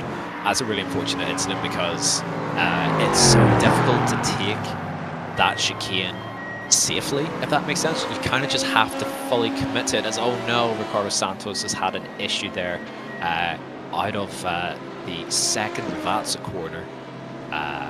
So unfortunately, it's just not gone well for Ricardo from he's jumped into that car, which is a real shame.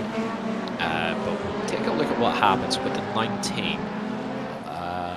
Just run it wide, clip the gravel, and oh, he's sort of got sort of tip round end over end there from the 19 car. That's the Tinoco Racing Team car, the one that got DQ'd in the previous round, as we've mentioned before. So Gabriel Bucliero there sort of helping him on his way. But that car was already on a one-way trip to, well, at least pointing backwards, maybe towards to Rome rather than towards the start-finish line. So yeah, disappointing day for Ricardo there behind the wheel. It just hasn't quite got up to the pace that his teammate did.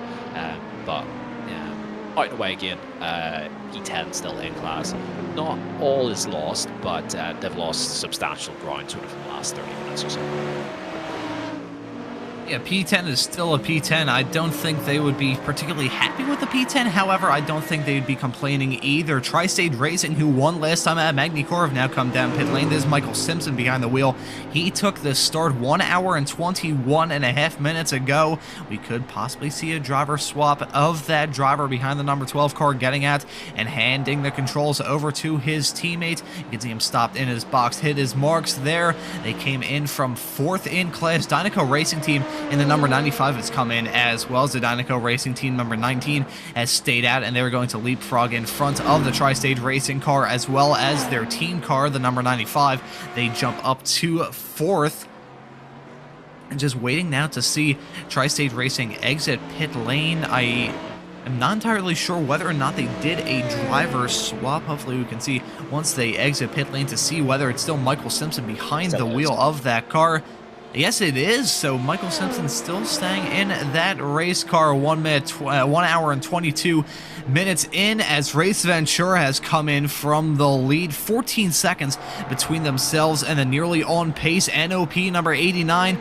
Ooh, is emerging there on pit lane. Thankfully, ghosting is in effect down pit lane. Otherwise, that would have been some race-ending contact. Some alien activity going on here from the European Sports Car Championship. Dynaco Racing Team number 95 exiting pit lane. Race Ventura stopped out and away. In the not-too-distant future, Jordan Paul Daly is going to take behind the controls of that number 98 Race Ventura car. He will inherit not only the lead of the race, but a very fast race car and maybe a full-course yellow, as the Delta Racing number 4 is stopped on track heading into the Villeneuve chicane.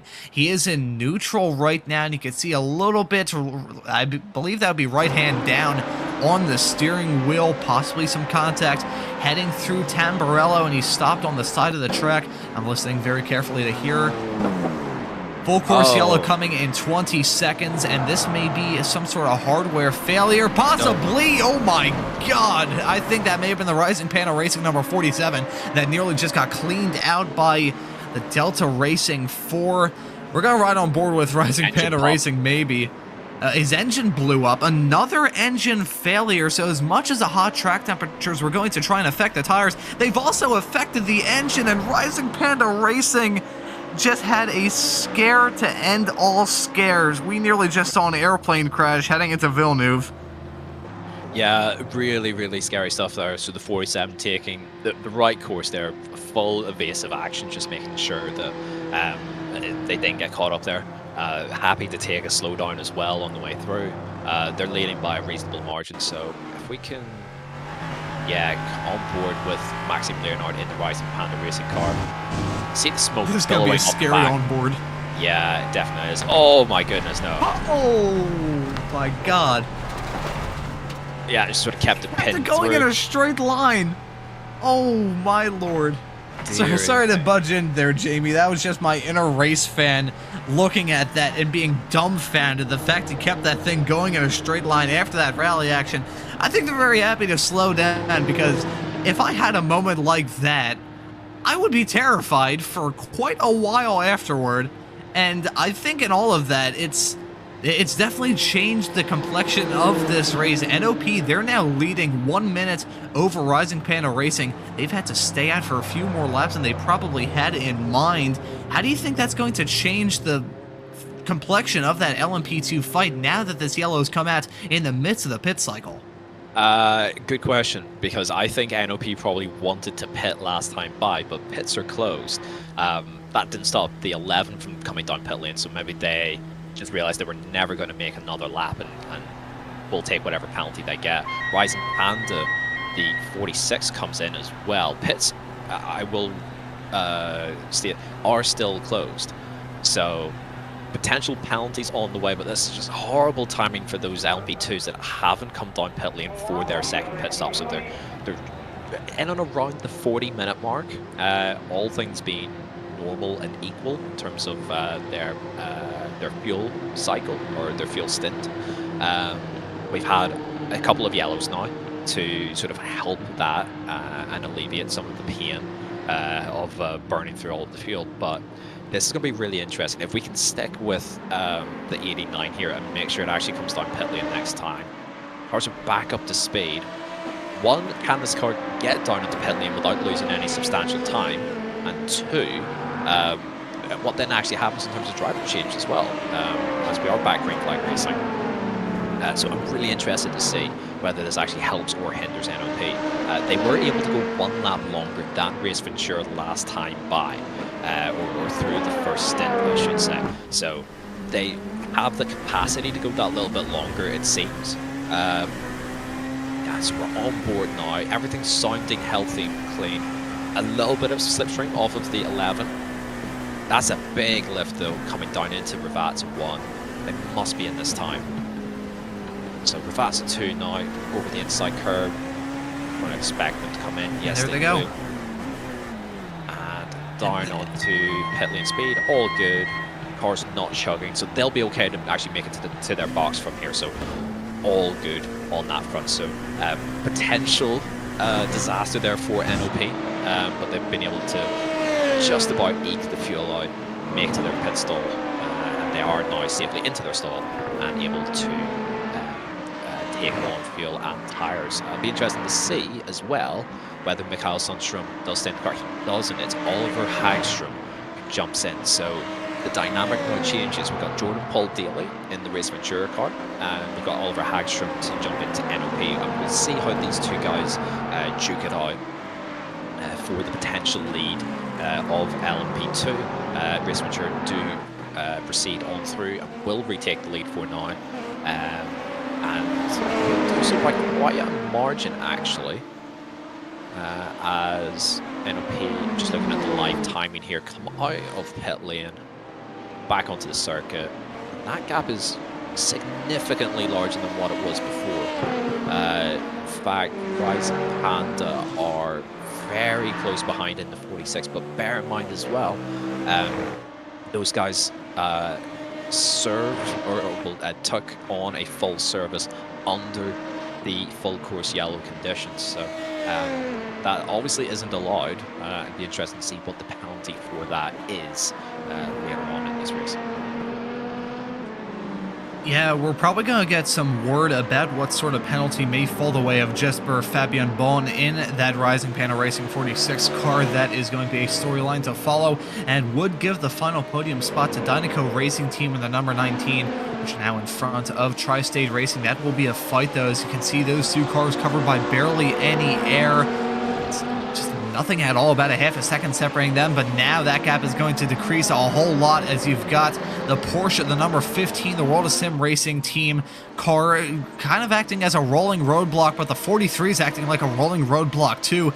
That is the ResTech Reparta Corsa number 43 LMP2 car getting in the midst of this fight, very close to contact. I think there was possibly a little bit of contact heading through Piratella, the Tri-State Racing car being driven by Michael Simpson, trying to walk on eggshells, dealing with some LMP2 traffic, and I gotta say, the 43 car maybe should have done a little bit more to get out of the way. You're a lap stand, I understand you're probably a little bit upset with how things have gone thus far, but we've got a fight right in your rear view mirror. Sometimes it's better to take the high road and just get out of the way as soon as you can, but it has brought this fight a little bit closer. They're now separated by about 0.2 of a second, heading down into Ravazza, coming up to an hour and a half into this 4-hour long race. Gabriel Busolera in that Dynaco Racing Team number 19, trying to hold off any sort of challenge and remain in P4. Rising Panda Racing in third. They're well farther up the road. However, they may pick up a penalty, so if they do, this is the fight for the final podium spot between Dynaco Racing Team, the number 19, and the Tri-State Racing 12. This is going to be some close quarters racing here in the not too distant future. The whole lot of traffic involved in this as well. That is going to create quite an exciting battle. That right there is the number 60, the ResTech Reparta Corsa Mercedes, currently second in LMGT3, that they're about to catch up to here in the not too distant future, and possibly disposing of that car heading into Toza. But looking at the LMGT3 field, it must be noted that ResTech Reparta Corsa, the number 60, has lost track of the car, their sister car, it should be said, as now the gap between themselves and the World of Sim Racing Porsche is down to about 8 seconds, a little over 8 seconds now. But that, I think, is the closest gap we've had between P2 and P3 in LMGT3 so far in this race. So maybe ResTech Reparta Corsa is starting to struggle a little bit when it comes to pace. Yeah, it's looking that way. But also, I'm pretty sure that the 15 World of Sim Racing Team Porsche has... oh, we've got... sorry, we'll pick that point up in just a moment, but we've got Andrea Valerio of the, I believe it's the 43 of the ResTech Reparta Corsa cars. If we want to bring him in for a quick little chat, in fact, we'll just do that now. So yeah, we've got Andrea Valerio here from ResTech Reparta Corsa. Been a really tough day for you guys so far, but 1 hour and 30 minutes in, and just over a lap or so behind after the penalty. So talk us through what's happened so far in your race then. Yeah, hi Jamie, hi everyone. Yeah, a very eventful first half of the race, and I'm very disappointed because we had a really strong pace and qualifying was really great. We achieved the best result, P2, in our home race. It would have been fantastic. Then in the first part, I had a little bit of understeer because I was too close to the leaders and struggled a little bit, but in the end the pace was there and everything was going fine. Then we had an unfortunate contact, and the other car got penalized because they went a little bit dive bombing, but I mean, it's racing, could happen, but we received a really ridiculous penalty. We got a 30-second stop and go for an accident that we even didn't make because it was clearly a netcode, and they told me it was a responsible drive, and now I just have 1 point, so I risk even to miss the next race for an accident that I even done. So very, very nervous from now, but yeah, let's hope something happens, because only a safety car probably could save us, because the first 10 cars are more or less the same pace from test to another, so it's very disappointing because we wanted to do a great result in our race, and we are back for different reasons. So at least the GT3 are going well, and I hope they can achieve 1-2, but yeah, anything went terribly wrong, and I hope at least the race direction can see my replay to understand that I didn't anything dangerous. It's just the car was in a different spot from my side. Yeah, it's a tough break then in that case. So just whilst we have you here and having completed those first couple of stints in the car. Talk us through sort of dealing with the lap traffic here, because that's where we're going to find, you know, the highest likelihood of an incident that's going to bring a safety car. Do you think that that's a high likelihood, given how the race has panned out so far for you guys, or do you sort of feel like, given the fact that the LMGT3 field is a little smaller this round, that it's maybe not quite so likely that we're going to have the big incidents that we've had and seen in the first 2 rounds? I mean, what was the question? Sorry. Oh, sorry. So, given you guys are sort of looking for a safety car, do you Yes. feel like that's likely, given how you've experienced the opening part of this race, or do you feel like it's not so likely? It's tough because the race direction actually is from Manicure, especially after the trouble that you had in Barcelona, is preferring the full course yellow procedure, and I have to admit it's actually working really well, but it's going to be difficult to have a safety car, and we have just to hope for a big one. It's not very sportsmanship, but it's our only hope right now, and yeah, it's difficult for us that will happen because you see, you're showing the race, and everyone, most of the drivers doing a really great job, and yeah, it's going to be difficult, but yeah, we have to hope, and let's see what happens. Well, certainly. Yeah, let's see what happens. You guys still have a good pace out there and a quick car, so it's looking like maybe top 10 is sort of where the limit is for you guys, if it all stays clean from here. But yeah, fingers crossed for you guys for a strong end to the race. No worries. So that was Andrea Valerio there for Rest Effort Part of Corsa there. Top day for those guys so far, down in 14th class after well, his protestations there over the penalty that they've received. As actually there's another penalty just about to come in, so that's number 88 car. The Squadra Veloce by ERS car is currently 6th. Have a drive-through. It hasn't actually come up on our screen yet, but I have just spotted it in session here. A drive-through for entering closed pits. We're going to see a few more of those. We noticed a handful of cars come down onto pit lane from LMP2 just as it was towards the end of their pit cycle. So not the first one, or sorry, it is the first one, but probably not the last one in terms of penalties there. It's just popped up on screen there. Penalty for the 88 entering a closed pit under FCY. So I suspect we're going to get a few more of those. Time will tell as we go through. Ron, we have Corbin Lenaway there, if you want to have a chat with him in the, I believe it's the 16 Work Sim Racing car. Yes, indeed, the Work Sim Racing Mustang will drag in Corbin to have a quick little chat as this race is going on. Corbin, it's been a very chaotic season from you guys in that number 16 Work Sim Racing Mustang, and it's been a pretty interesting race for you so far, currently P4 in the LMGT3 class. How's it been from your guys' perspective? Yeah, honestly, coming in, we knew we would be a bit off pace. Just unfortunately, the boat of the Mustang is just not allowing us to compete at the moment.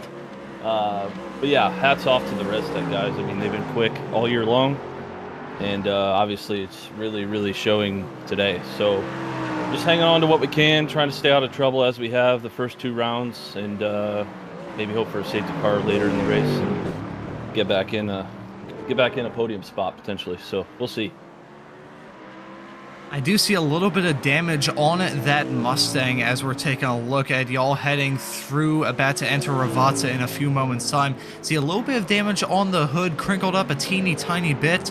How did y'all pick up the damage that's currently on the front of that car? At least it looks like there's damage on the front of that car from my perspective. How did y'all pick that up?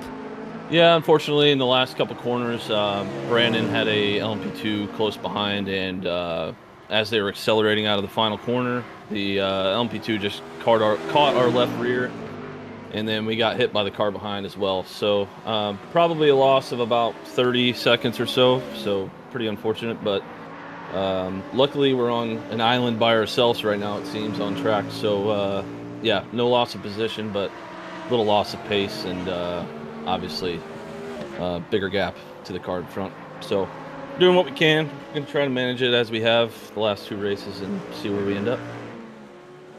Well, the good news for y'all is that you still have over 2 hours left to go in this race.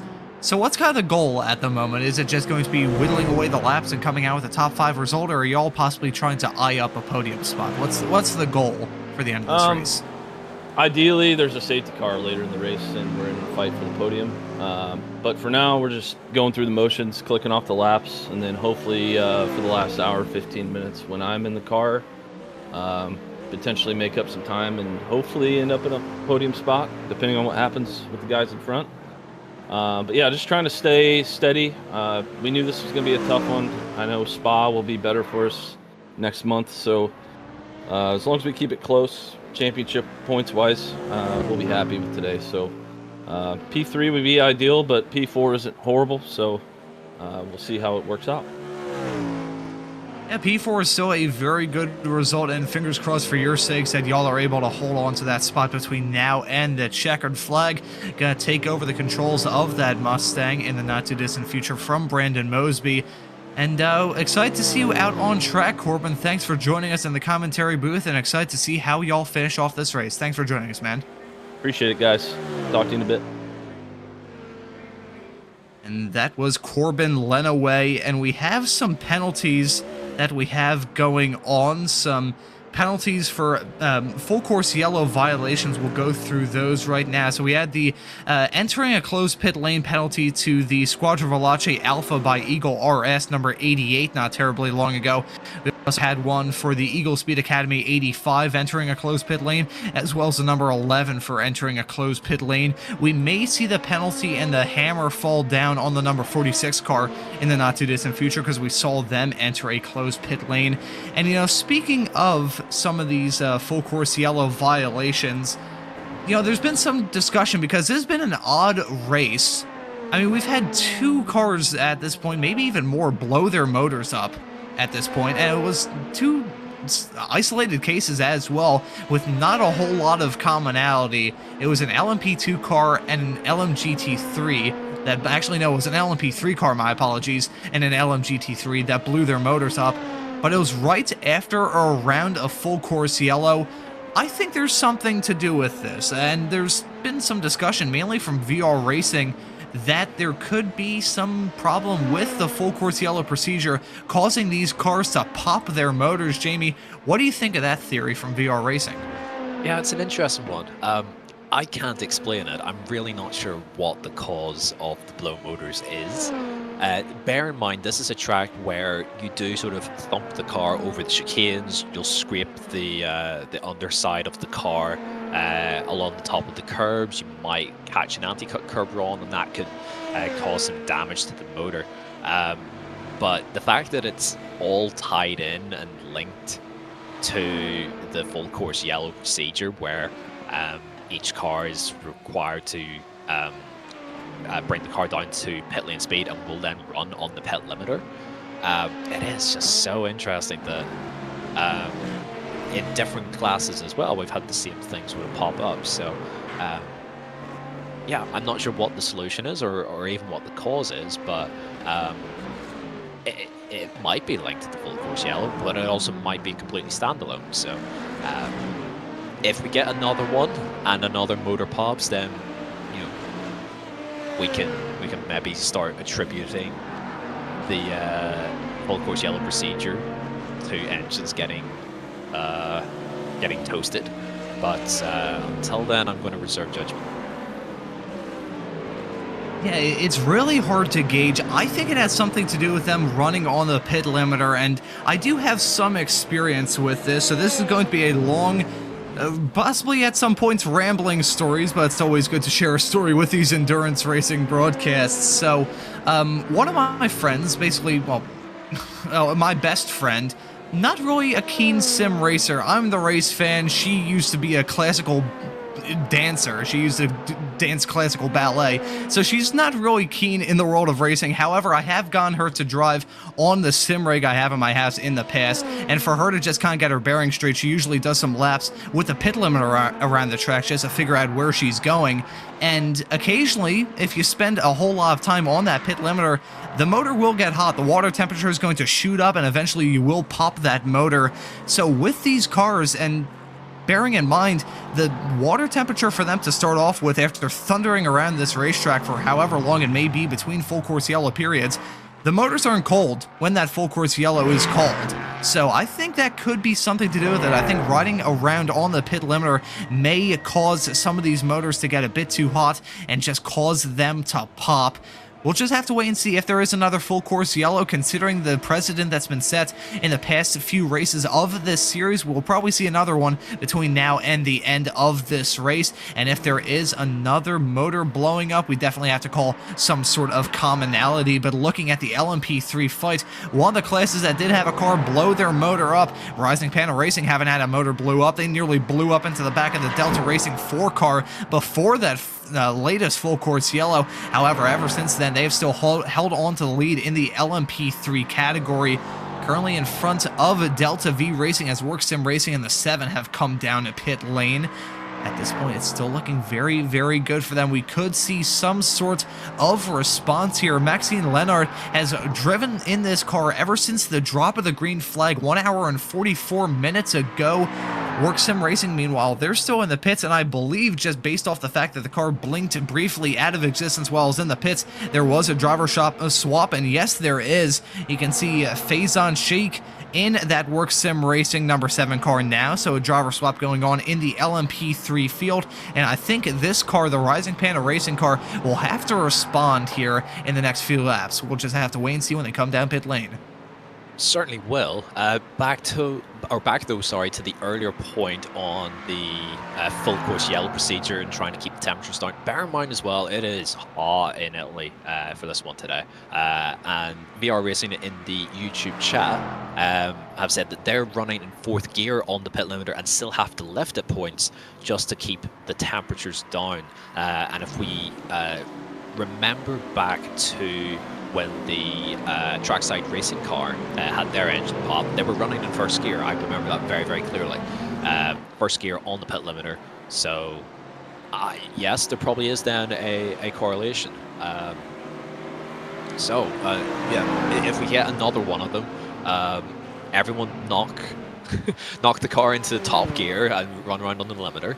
I will actually have to ask the guys, for anyone who is driving in the series, or even if it's any of the admins in the chat, as Ivan Chambers is having a little bit of a struggle there. His pace has actually been okay from his jump back into the car. Not blistering, but not 5 seconds off pace like it was before. So it's good to see Ivan generally up to pace. But are you guys required actually to be on the limiter, or can you just run off the limiter but just keep the speed down?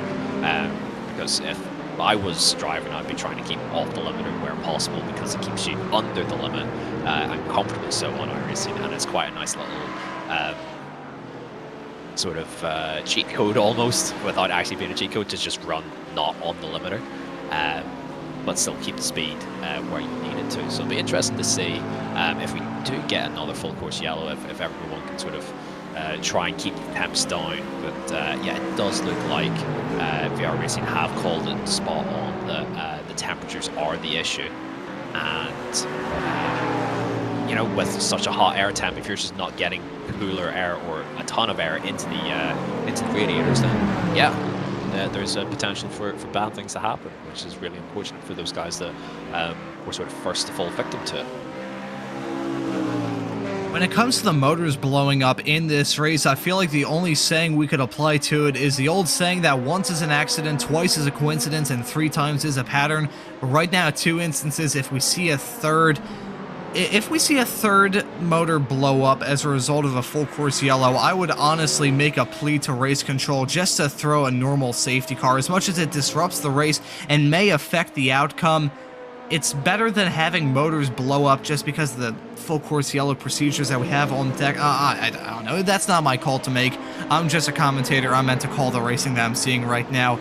But that would, if I were one of these drivers and I were running in a very good position, had a full course yellow come out, and my motor blew up, I would be not very happy at all. And speaking of not very happy, Elliot Earhart in that Evolve Racing number 57 goes for a spin coming out of turn number 15, the second part of Ravazza. They started this race down in pit lane. They put on a good recovery drive currently in P11, quite a long ways off from the back of them is a Revolution E racing car with the Restec Reparta Corsa number 22 right in tow in 13th. These cars are laps down at this stage, so we could see some battling here. They're not going to be in contention for the win unless we see a full course yellow, not a full course yellow, a full-on safety car. And a lot of drivers are kind of hoping for that, not only because they don't want to pop their motors, but they also would like to have a good reset in this race. The field spread out quite a lot at this stage. 1 hour and 48 minutes on the board, coming up to 1 hour and 49, but these drivers are still battling. And look at this, Brian Toccacelli in that Restec Reparta Corsa number 22 trying to get that move done down the inside into the Villeneuve chicane. This is a battle for P12 and P13 in the LMP2 fight, and some contact heading through the Villeneuve chicane. Some hip check motions between these two. You gotta look a little bit farther up the road. That's a Restec Reparta Corsa Mercedes. That may play a role in this fight. You've got the Revolution E racing car right in front. They got that move done, holding off the challenge from the 22. And you can see that that's the number 73, I believe, the leader in LMGT3, getting a lap there. Very much getting out of the way as a spin involving the GSE Racing eSports car. The no good, very bad day for the 37, my apologies, nearly getting a little bit of a hit up the back from the LMP3 arriving on the scene.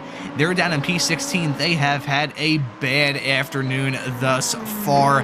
Currently running 16th in LMP2, and that was a spin heading through the Tamburello section. But right now, going back to another fight in LMP2, this time on the lead lap. We're following Squadra Veloce by ERS, and right behind them is a Vision 1 Motorsports car with a VR Racing Mustang going off the track, trying to get out of their way.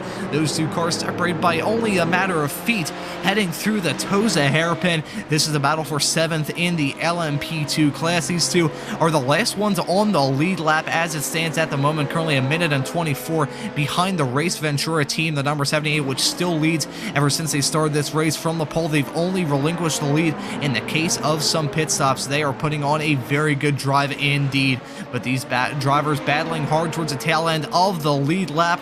They may have to deal with getting lapped soon, so they may not try and force the issue too much on each other, just trying not to lose any time at all. And if they pick their cards right, they could catch up to Digitrax, who's running in 6th, about 2 seconds farther up the road.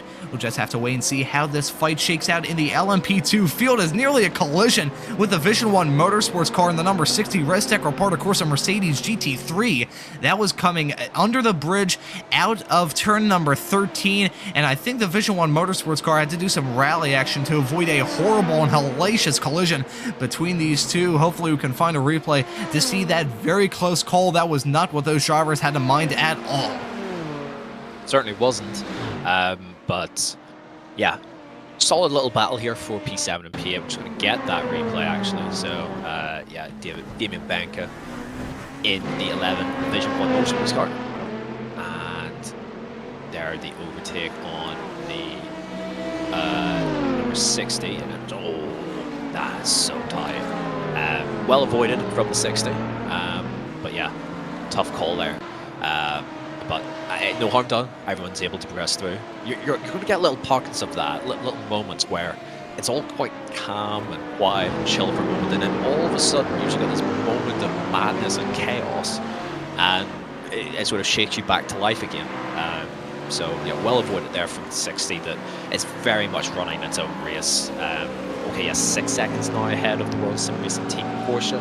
That gap is coming down, but in general, they've not really been in a battle for a substantial period of time in this race. And then back, sorry, probably need to put a bow on it, as you would say, Ron.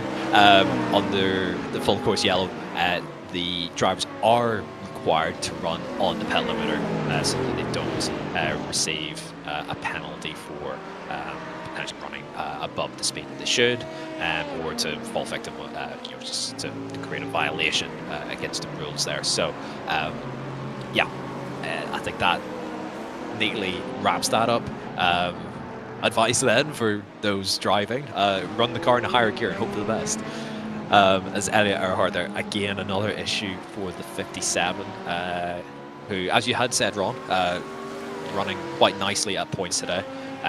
They're down into pit lane. It looks like either that was a little bit of damage or just the car's squirming on the brakes there, and it's seen a puff of smoke. So potentially it is just that. Meanwhile, elsewhere in LMP2, so I was wondering about the change in dynamic between the 78 and the 89 for the race lead. So Jordan Paul Daly here for Race Ranger has been able to extend that gap out a little bit. His last lap was poor. He's lost about 3 seconds there, but in general, those guys have been chugging along quite nicely. Although Oliver Hagstrom there in the NOP car who's jumped in, his pace is looking fairly strong actually at this point. It's the last lap of a 34.0 is more than competitive at this point. So that's really, really good to see from those guys. 11 seconds back. Then takes us to Rising Panda in the 46 car. I'm still waiting to see actually whether they'll receive a drive-through penalty for the pit entry that they had whilst everyone was on the full course yellow. Maybe they got away with it. Maybe just the timing was spot on and they were able to get out and away again in time. But they're currently running third. A good 20 seconds now ahead of the Tri-State Racing car currently driven by Michael Simpson. So that's your top 4, and then in 5th, just 5 seconds back from that, is Gabriel Bouclair for the Dinoco Racing Team, the 19 car. They've had a strong day so far, up 6 positions from 11th. And yeah, that's your top 5 so far in LMP2. Just as we're coming up to the 2-hour mark, which therefore means, given the LMP2s typically have around 40 minutes of range on the fuel, 40 times 3 is 120 minutes is 2 hours. So we're getting close to the 3rd round of pit stops here for the LMP2s. And actually talking about the 3rd place car in the LMP2 fight and the fact that the Rising Panda Racing 46 has not picked up a penalty, I feel like there may be some conniving trickery going on there. So, of course, the viewers watching this stream, either on Apex Racing TV or the European Sports Car Championship YouTube channel, you can't hear this because you can't hear the calls coming from race control. But if I remember correctly, it wasn't a full course yellow pits or closed call from race control. It was just announcing the full course yellow. And usually the call that the pits are open and the pits are closed usually come through a message in the chat. So maybe there was a small little miscue, because certainly when the full course yellow was lifted not terribly long ago, it was probably another 25 seconds until the pits opened up with the call from race control in the iRacing chat. So maybe that small little bit of disjointed time between the full course yellow getting called and the pits actually being announced as closed, maybe Rising Panda Racing just hit it in that perfect window whereby they could get away with it, because they still have not picked up a penalty at this point in the race. And it's been a little while, so I think they may have gone away with one there. That would certainly be a saving grace for them. Not saying they've had a bad race. They're having a fantastic race running in 3rd. However, if they picked up a penalty, that would really, really hurt them. Chances are, considering the other penalties that people have picked up, it would probably be, I think, a 60-second stop and go, if not a 30-second stop and go. Either way, it would take them hopelessly out of contention outside the top 5. That would not be ideal for them, but it looks like they're going to escape without a penalty. Meanwhile, Trackside Racing Team out and away. They are many laps down in the LMP3 fight. I think it was 23 laps down, unless I'm very much mistaken. They are the team that had the first motor pop on them earlier on. They got the motor repaired and they're back out on the racetrack.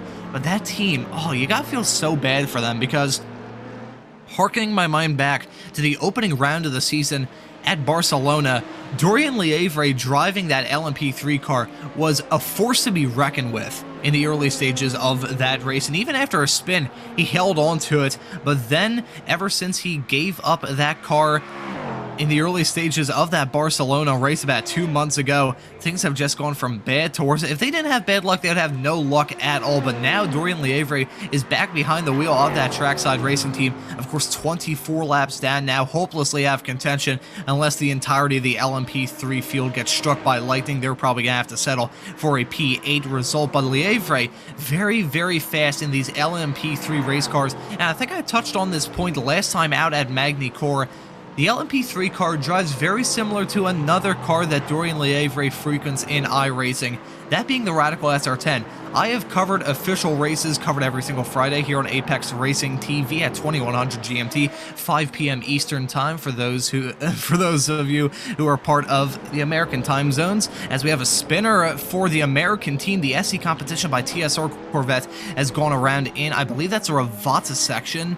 Looking through to try and see if that was in through Ravazza. Yes, it was, and they're going to come down pit lane, currently 6th in the LMGT3 field. But getting back to the point I was going to mention, in reference to Dorian Lievre, he drives the Radical SR10 quite a lot, and he is fast in that race car. And the SR10 and the LMP3, they're both technically prototype race cars in the world of iRacing, and they have a very similar feeling to them. It feels like the front end is very light. It tends a little bit towards understeer, at least from my perspective, driving it. So that could be the reason why Lievre is always a force to be reckoned with in the LMP3s. And I gotta wonder, Jamie, if in about a month's time, when the series returns at Spa-Francorchamps on, I believe, September the 7th, I feel like they just have to get a win at some point. They've had so much pace, but they've just had such poor luck, and they haven't been able to sneak away with the result they frankly deserved. So just fingers crossed for their sakes at some point that they will be able to snag a victory, because at least in terms of the LMP3 fights, they've probably been the most impressive team thus far this season.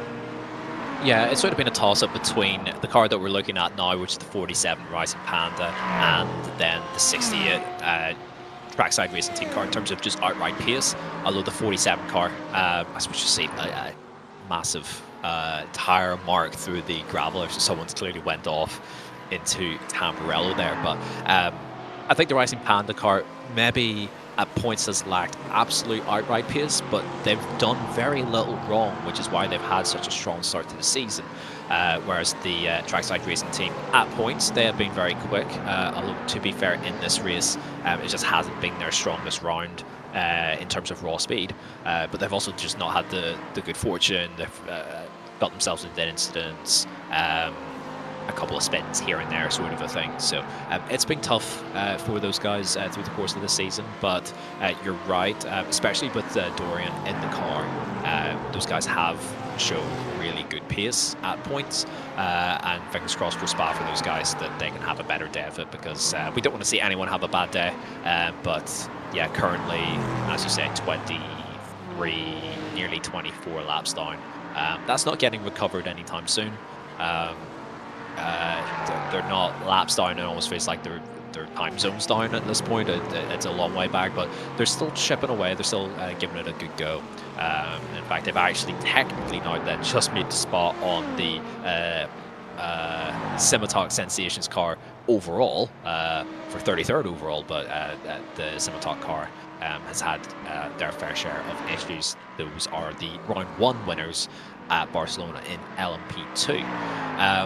So, looking up and down the field, do we have any battles or any pit strategies to note? Actually, I did spot something where the World of Sim Racing Team Porsche came down into pit lane about 3 laps ago. They were well short of the R mark. They've got Alex Gonzalez Abad there into the car.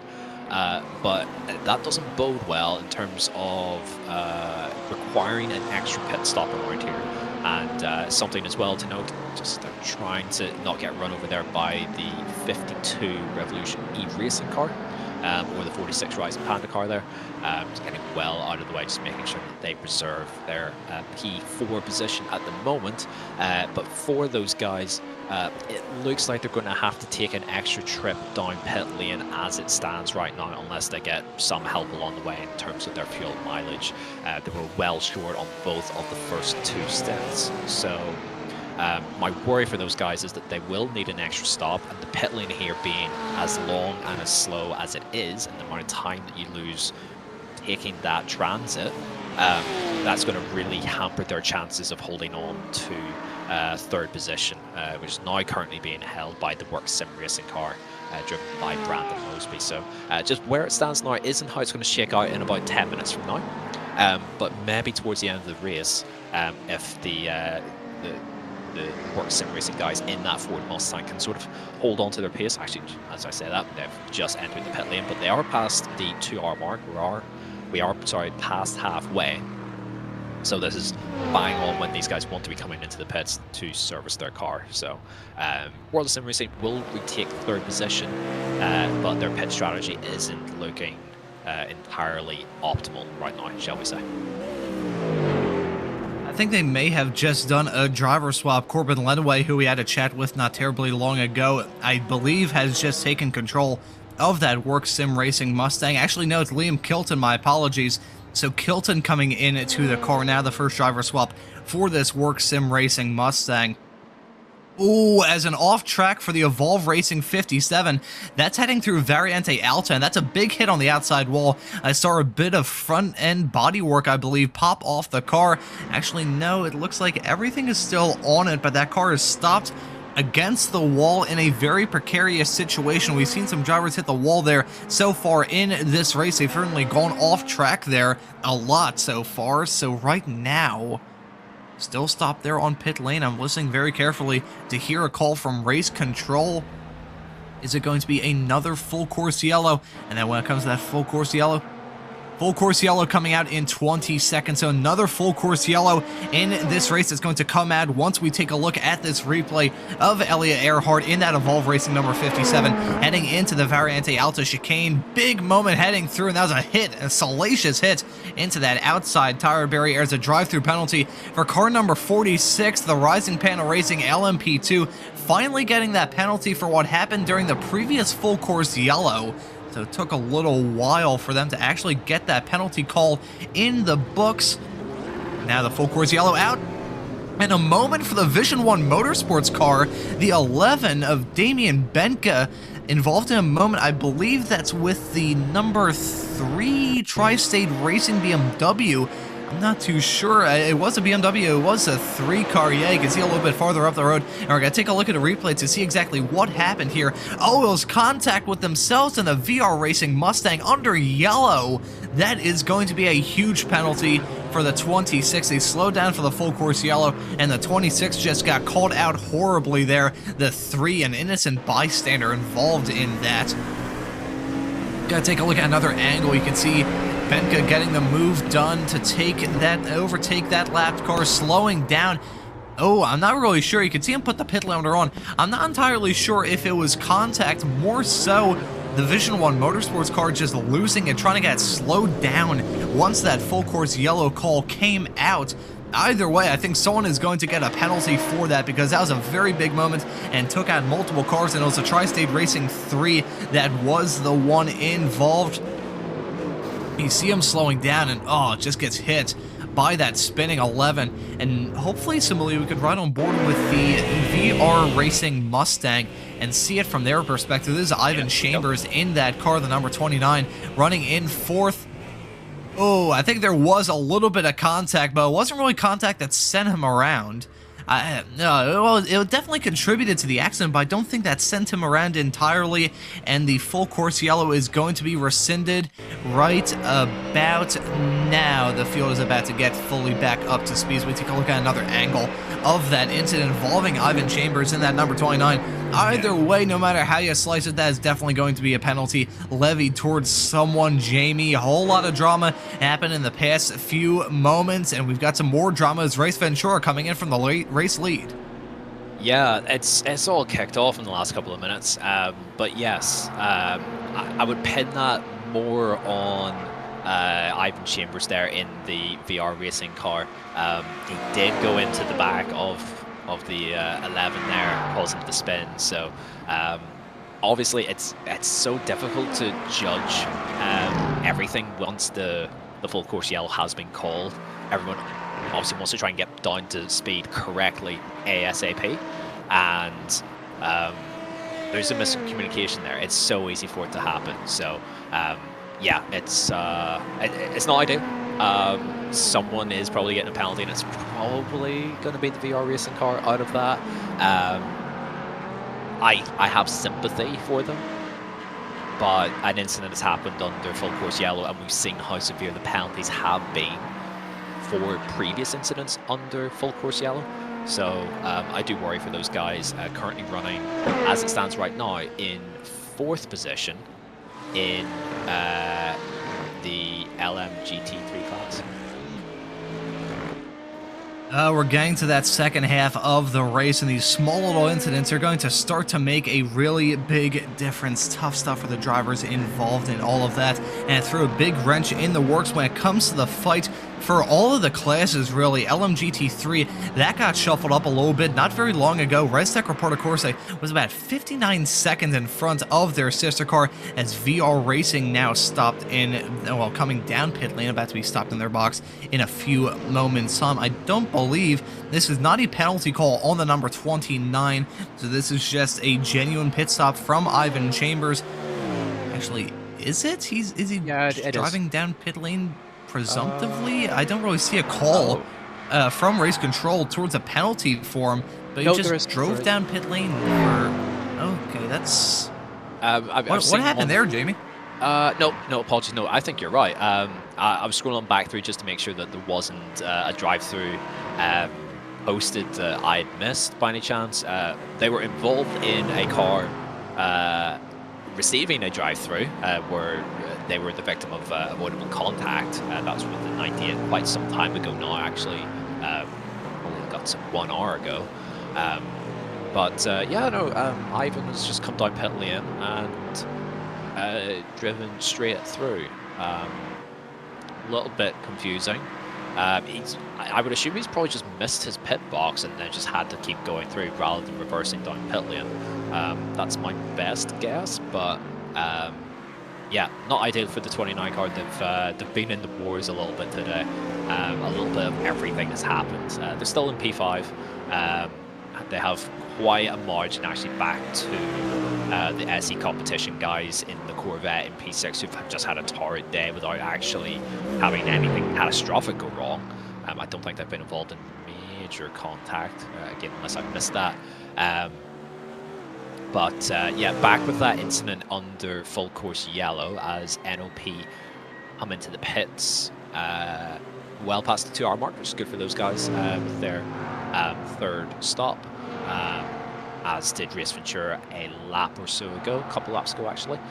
So all good on that front, but Simuli just made a point actually to us internally where it's a really difficult situation for Ivan in a GT car when the prototype hits the brakes and the prototype has better stopping power than the GT car. So whenever they get the call for full course yellow and they have to get the car down to full course yellow speed, it's almost effectively a brake check for the GT car.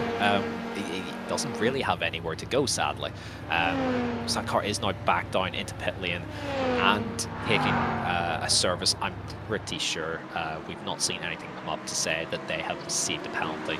The car was up on the jacks there. So I think my initial assessment of Ivan Chambers had sadly missed his pit stall. It is quite early in the pit lane there. And so had to just take a unscheduled drive-through. If he does get the penalty for it, has he then already served it? That is the question I want to ask. If he does get penalised for a full course yellow violation. He's already done a drive-through there, race control, so maybe you can be lenient on him if you are going to give a penalty. Maybe. Yeah, that is an interesting call from them. Maybe that's what they want to do, just coming down pit lane to serve a drive-through before race control can issue it out on themselves.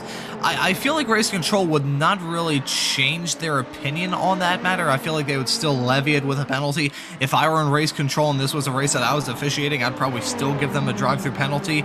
I'd be like, hey, nice try. You tried serving a drive-through that we didn't give to you, but joke's on you, we're still going to give you another drive-through. That'd just be the way that I would do it, but again... I guess maybe the race control possibly taking the pacifist route. I'm not too sure. We'll just have to wait and see if a penalty message comes by for them. But looking up and down this field, some storylines continuing to develop. A near off-track moment for the Vision 1 Motorsports car heading through Ravata. Thankfully, they keep it going in a straight line. Looking up and down, Squadra Veloce by ERS now down in pit lane. They're coming in from 10th. as a moment for Delta V running P2 in the LMP3 category. The gap in LMP3 has ballooned as of late. Rising Panda Racing now 55 seconds in front of this car, Delta V, the number 25. That has increased dramatically over the past half hour in this race. And here's a replay of what happened. You can see the number 60, Restec Reparta Corsa Mercedes, involved in it. You can see the 25 tries to go for the dive, heading into Toza, locks it up a little bit, gets the rears unsettled, then they hit the curb, and that's just a one-way ticket off track. Thankfully, they keep it at the barrier and at their competitors, and they rejoin the track with just a little bit of gravel picked up on their tires and a minimal amount of time lost. At this stage, though, Delta V is probably more concerned with Work Sim Racing and Focus Racing a little bit farther behind than they are with Rising Panda Racing farther up the road. As it stands currently, Work Sim Racing is only 8 seconds off of the number 25 Delta V car, so we could see a fight go on there. This could be 3 cars converging on each other, though, because you've got 8 seconds between Delta V and Work Sim Racing, and then 3 seconds between Work Sim Racing and Focus Racing, as Works has a big moment coming out of Ravata, well held from Shahik to keep it out of the barrier. That is going to yield P3 back to Luis Trinidad in that Focus Racing number 5. You can see the World of Sim Racing number 51, one of the cars to eventually overtake that stricken Work Sim Racing number 7 car. Lost a whole lot of time out in the midst of that incident. We may be able to find a replay, hopefully, to see that perspective riding on board with the Work Sim Racing LMP3 car. That was a big slide, but very well held to keep it out of the barrier, even if his tires are now rectangles. Yeah, it is well saved, has to be said. So out onto the, well, he sort of almost lost it before he got to the gravel. Then the gravel kind of finished the job off, but did everything required just to get onto the anchors, stop the car from over-rotating any further, and get himself gathered back up and lost as little time there as possible. So yeah, good save there from Faizan Sheikh there in the number 7 Works Sim Racing LP3. And okay, yes, loss of position, but no damage onto that car. So we're looking at the number 87 MV Skin Lab LP2, driven currently by Ricardo Santos in P8. They're sort of in and amongst things with the Vision 1 car 3 seconds back, and the 95 Dinoco Racing team ahead. We've got a replay coming up. Oh, contact there actually with the 11, sort of forcing them wide. It's all sort of kicked off. I'm not sure what else we've got on. Oh, okay, yeah, so yeah, the 11 then running wide and having to start to slow down to catch back up again. So yeah, a little bit of a misjudgment there from Kyle Allen down there in P9. And something else that I just want to note, this hasn't come up on the stream here, but I have looked at the chat here within iRacing, showing where the penalties have been released. Oh, issues there for the 7 on pit entry. That's going to bring a full course yellow at. Yeah, and hey, the pits are definitely going to be closed. That is a huge impact. The motor is blown. The rear end of the car is all sorts of torn up.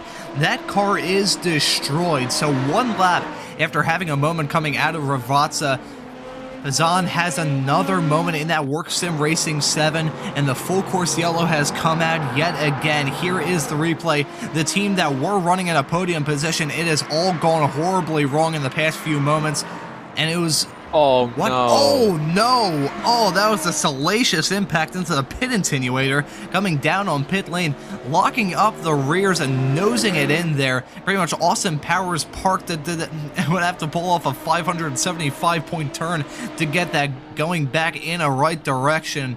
But that car is destroyed. He's towed back to the pits, and that's going to take Work Sim Racing out of that fight. That's going to leave only 3 cars on the lead lap in LMP3.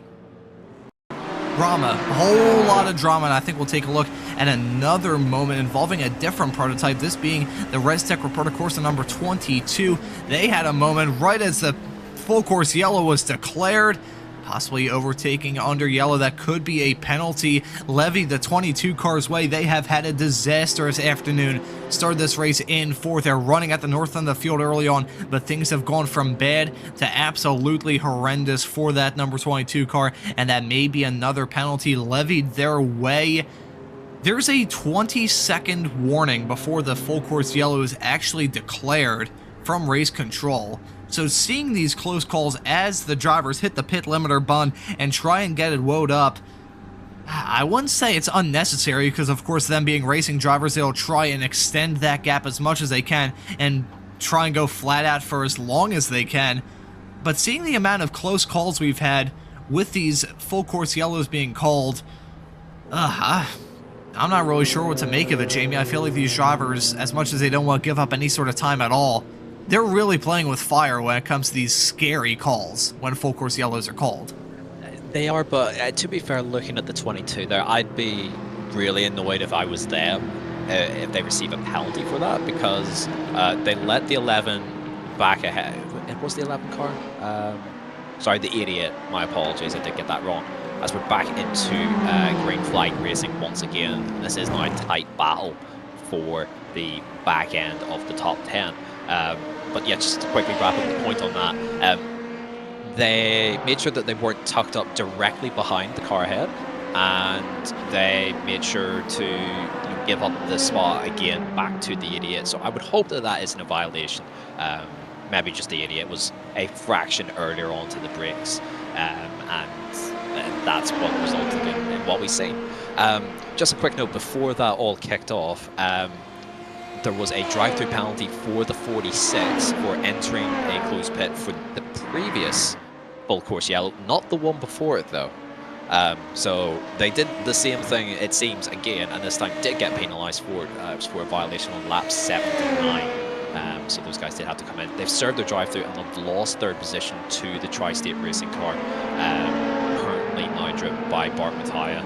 So yeah, swap of position there. They're 10 seconds back in fourth as we still look side-by-side racing here between the 22 driven now by Luca Leonardi and by Stefan Le Guin, or the idiot Squadron Veloce by ERS.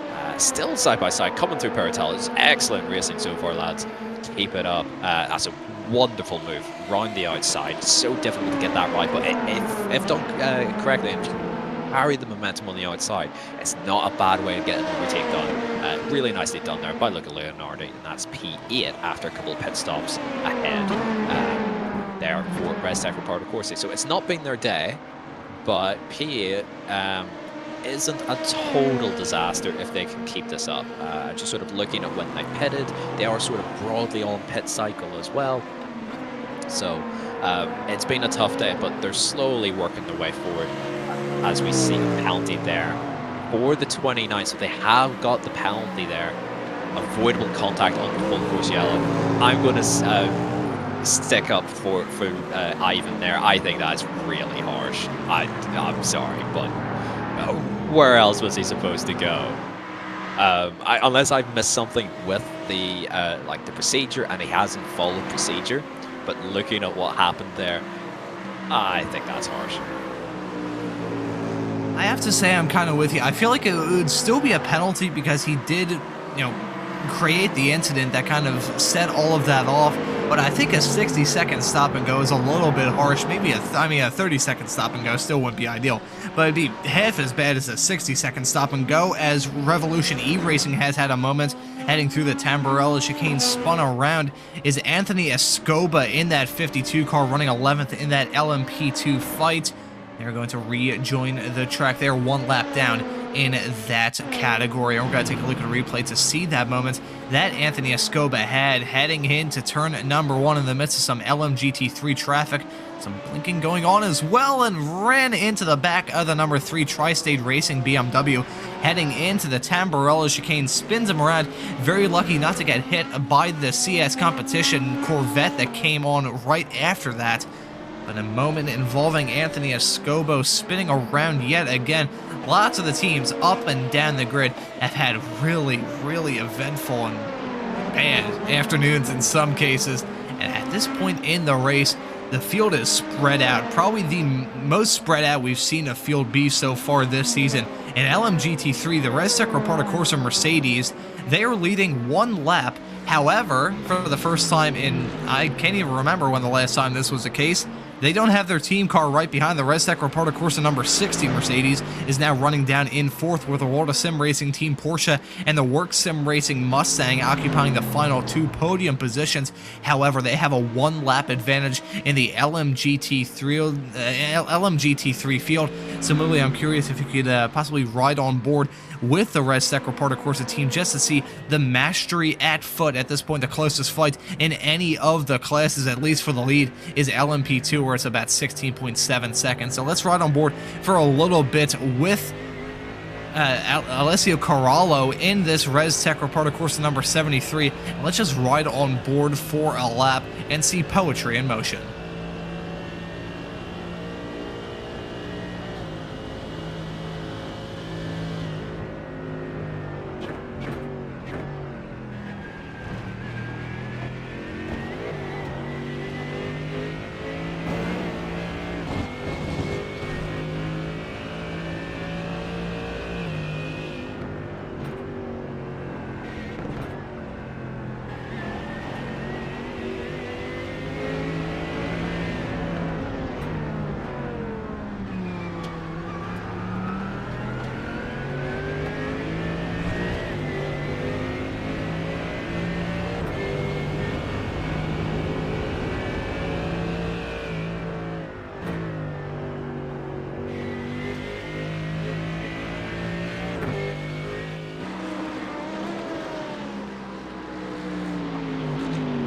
That was a really nice perspective just to hear the roar of that Mercedes engine as a drive-through penalty for car number 11 is levied. Avoidable contact, so they will have to drive through the pits. That Vision 1 Motorsports car has had a truly cataclysmic afternoon here in Imola, and that latest penalty is going to add to it. They're currently not even on the racetrack right now, so I think possibly the Vision 1 Motorsports car may be calling it a day. They're 3 laps down, pretty much entirely out of contention in that LMP2 fight. But talking about another dominant lead, Rising Panel Racing, that number 47 car, looking to do what no other team has done in any of the other categories in this series and go back-to-back and grab a second win on this season. Currently 59 seconds in front of the Delta V racing car. I nearly said 59 minutes, although for Delta V it probably feels like a 59-minute gap between themselves and Rising Panda Racing.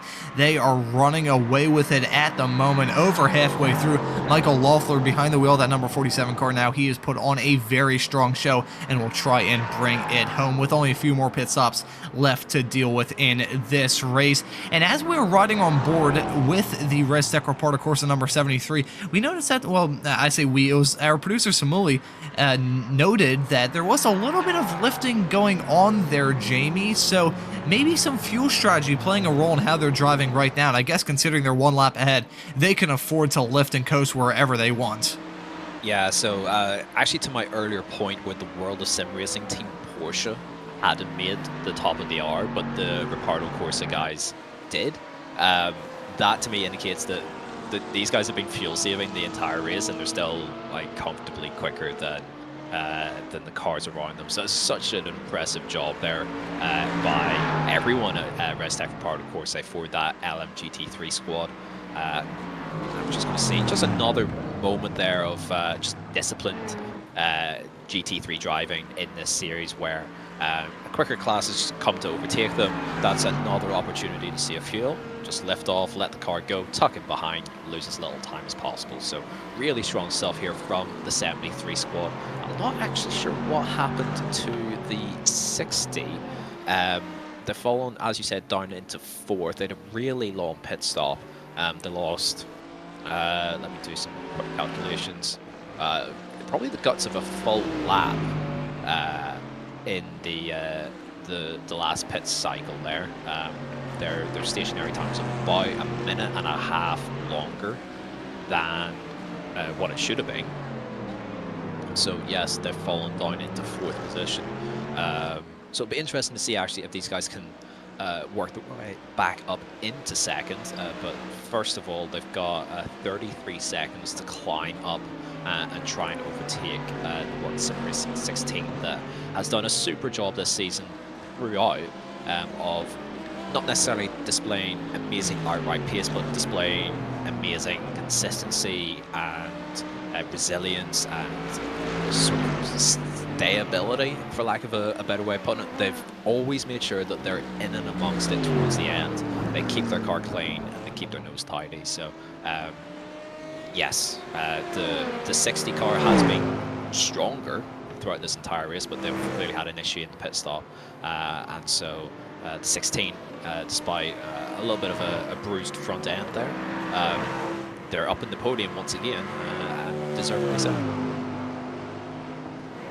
I don't think they have tried to repair that damage yet, keyword being yet. I think it's got to slow them down a teeny tiny bit, but hey, race cars are race cars. I mean, they're not indestructible, and I think coming away from this race with a podium spot with a little bit of war wounds on their race car, they wouldn't mind that one bit. It would be a battle-born and battle-worn Ford Mustang for Work Sim Racing if they can hold on to the podium spot between now and the checkered flag coming in over an hour and a half's time. At this stage, though, the field pretty spread out at the moment. LMP2, the front three separate by not 1 minute, I nearly said 1 hour as well. The top five are separated by over a minute and a half, but the front two separated by 16 seconds, the front three in LMP2 separated by 51.7 seconds, with Tri-State Racing occupying that final podium position. LMP2, meanwhile, it's LMP2, as you see right now, Race Ventura still pulling away with it. Jordan Paul Daly has not put a foot wrong. Well, the whole team hasn't really put a foot wrong. They have just been ticking away at the laps. And we gotta say credit where credit's due to NOP. We haven't really talked about this too much, but they've had an up and down season thus far. I mean, they're running up in P2, and they haven't been slow throughout the season. However, they haven't really gotten the results that they probably had in mind or deserved. But Oliveira right now in that number 89 NOP car, they're putting on a very strong showing at the moment, nearly coming to blows with the 73 Restec Report, of course, leading in LMGT3. That was a little bit of a dance maneuver heading through into Aqua Minerale. But at this point, NOP putting on a very strong showing. I'm curious what the strategy call is for NOP at this point. Do you try and force the issue and close that gap between them yourself and Race Ventura? Or do you think you're still going to try and take it easy between now and maybe the final half hour of the race? Then you could really kick on the afterburner. What do you think NOP is doing right now, Jamie? I think they're always pushing. I don't think they're really taking it easy or trying just to sort of like sit in this window, if that makes sense. I think they want to try and close that gap, and it has come down a bit in this current stint. It was sort of in around 20 seconds. It's down to just shy of 15. Last time by, they pulled 1.3. It sort of chops and changes, so it's hard to maybe read into in terms of one lap, but a 5-second gain over the last sort of 30 minutes or so, maybe a little bit less than that, is a reasonable margin. Issues there for the Squadron Veloce by ERS car number 88. I'm going to suspect that's traditional Tamburello things, where they've just got it slightly wrong on entry, which we'll get a replay of that now. Yes, we will. So we'll take a little look and see. So trying to overtake an LMP3, big dive up the inside, just loses it on entry. Oh, that's so unfortunate there for the LMP3. The Delta V car, number 25 car, the second in class, although a minute off the lead. So the damage there is really not going to help. So that's just a little bit of ambition over adhesion. Speaking of the leader of LMP3, Michael Loeffler there, running wide into the first proper corner there at Tamburello, but no major harm done. If you're going to bail out of it, it's not a bad corner to just fire it across the gravel and live to fight another day, rather than risk damaging the car on very harsh anti-cut curbs around here. So head well screwed on there for the 47 car. They've got a comfortable lead, so they don't need to take any big risk. If they do make a mistake, they can just find the safest way to rejoin the track rather than risk any unnecessary damage. As that's Maxime Baziru running off the road there. That's at the exit of Tamburello. That's quite a strange one. Their 6th place, number 19 car. I would like to get a look at that. So onto the brakes. Fine through there, fine through there. Okay, yeah, I see it now. Okay, so yeah, just running a little wide through the second part of the Tamburello chicane, catching the grass, losing the back end, and sort of just tried to keep the foot in it, and sadly then losing control of the car. But again, no damage done. They have lost a bit of ground and have fallen into the clutches of their sister car, the number 95, which they have at points sort of overtaken on track. They started behind and are now ahead, as Basil Verdier is behind the wheel of that car right now in 7th position. We've got the 85, which is a lap down directly behind, sort of pushing the 95 there through the corner ever so slightly, but no major harm done. And those guys now sort of running line astern in P6, P7, and then the Eagle Speed Academy here in 14th, a full 2 laps off of the race lead. Yeah, I'm still sort of keeping an eye there on the race lead, and back to the earlier point before we got sidetracked there. What are NLP doing? What's their strategy from here to the end of the race? They do have a couple of laps of fuel extra on Race Ventura, so positive things there, but the gap's not coming down quite quick enough for them to exercise any major pressure there on the 78 car. Last time by, where I believe now the car had any lap traffic to deal with, it was only 1/10 of a second, actually just slightly under that. So gap is coming down, don't get me wrong, but not at a rapid rate of knots, though we do still have an hour and 26 and a bit minutes left. So as I keep saying, still a long way to go. Jamie, that was a really good point that you mentioned up when it comes to the fuel strategy, and we talked about probably about an hour and a half ago at this point in the broadcast, talking about comfort. That is huge when it comes to these sports car races, and that goes without the boundaries of the way the car is driving. If you're comfortable about being able to make it to the end of this race, that will do you a whole lot of favors as a drive-through penalty for car number 22, full course yellow speed violation. I'm pretty sure that was when the latest full course yellow was called out, when they nearly ran into the back of a car a little bit farther up the road. Restec Reparto Corsa getting yet another penalty, rubbing salt into the wounds of the 22 car. Race control has definitely not been on their side. I'm sure they're not very happy with some of the calls that have been levied towards them as of late. As another drive-through penalty, this time for car number 88, a full course yellow speed violation yet again. So maybe some of these drivers doing what we suggested earlier and maybe flirting around with the idea of not running on the pit lane speed limiter, possibly, maybe that, or it was just a small low incident that catches them out. But either way, the 88, another driver to pick up a a full course yellow speeding violation penalty. They're now serving their drive-through, unlike the 22, which has stayed out for yet another lap. But going back to the subject of NOP and the matter of comfort towards the end of this race, if they are far more comfortable than Race Ventura coming to the end of this race about being able to make it to the end on fuel, they'll be able to push that car to hell and back. Race Ventura, meanwhile, if they're a little uneasy and having to walk on eggshells when it comes to fuel mileage, they may be in trouble. So this race is far from over time-wise. We've still got about an hour and a half left to go. And in terms of the strategy content that can happen between now and the end of this, Race Ventura, they need to keep that NOP team into consideration. They may not be appearing in their rearview mirrors right now, but they're certainly appearing in their mind, and that gap is going down a lot. It's now down to 11.5 seconds between themselves and Race Ventura leading. Race Ventura really hasn't felt too much of a challenge ever since the green flag flew in this race 2.5 hours ago, but I think they're going to get a challenge soon. Race Ventura, they're feeling the pressure. NOP is kicking on the afterburners. This setting ourselves up for a very interesting strategic finish for the win in this race. Certainly is. So last time by, just 2.2 seconds difference between Jordan Paul Daly in 78 and Oliver Hagstrom here in the 89. So at this rate, it'll be 5 laps and he's right on it.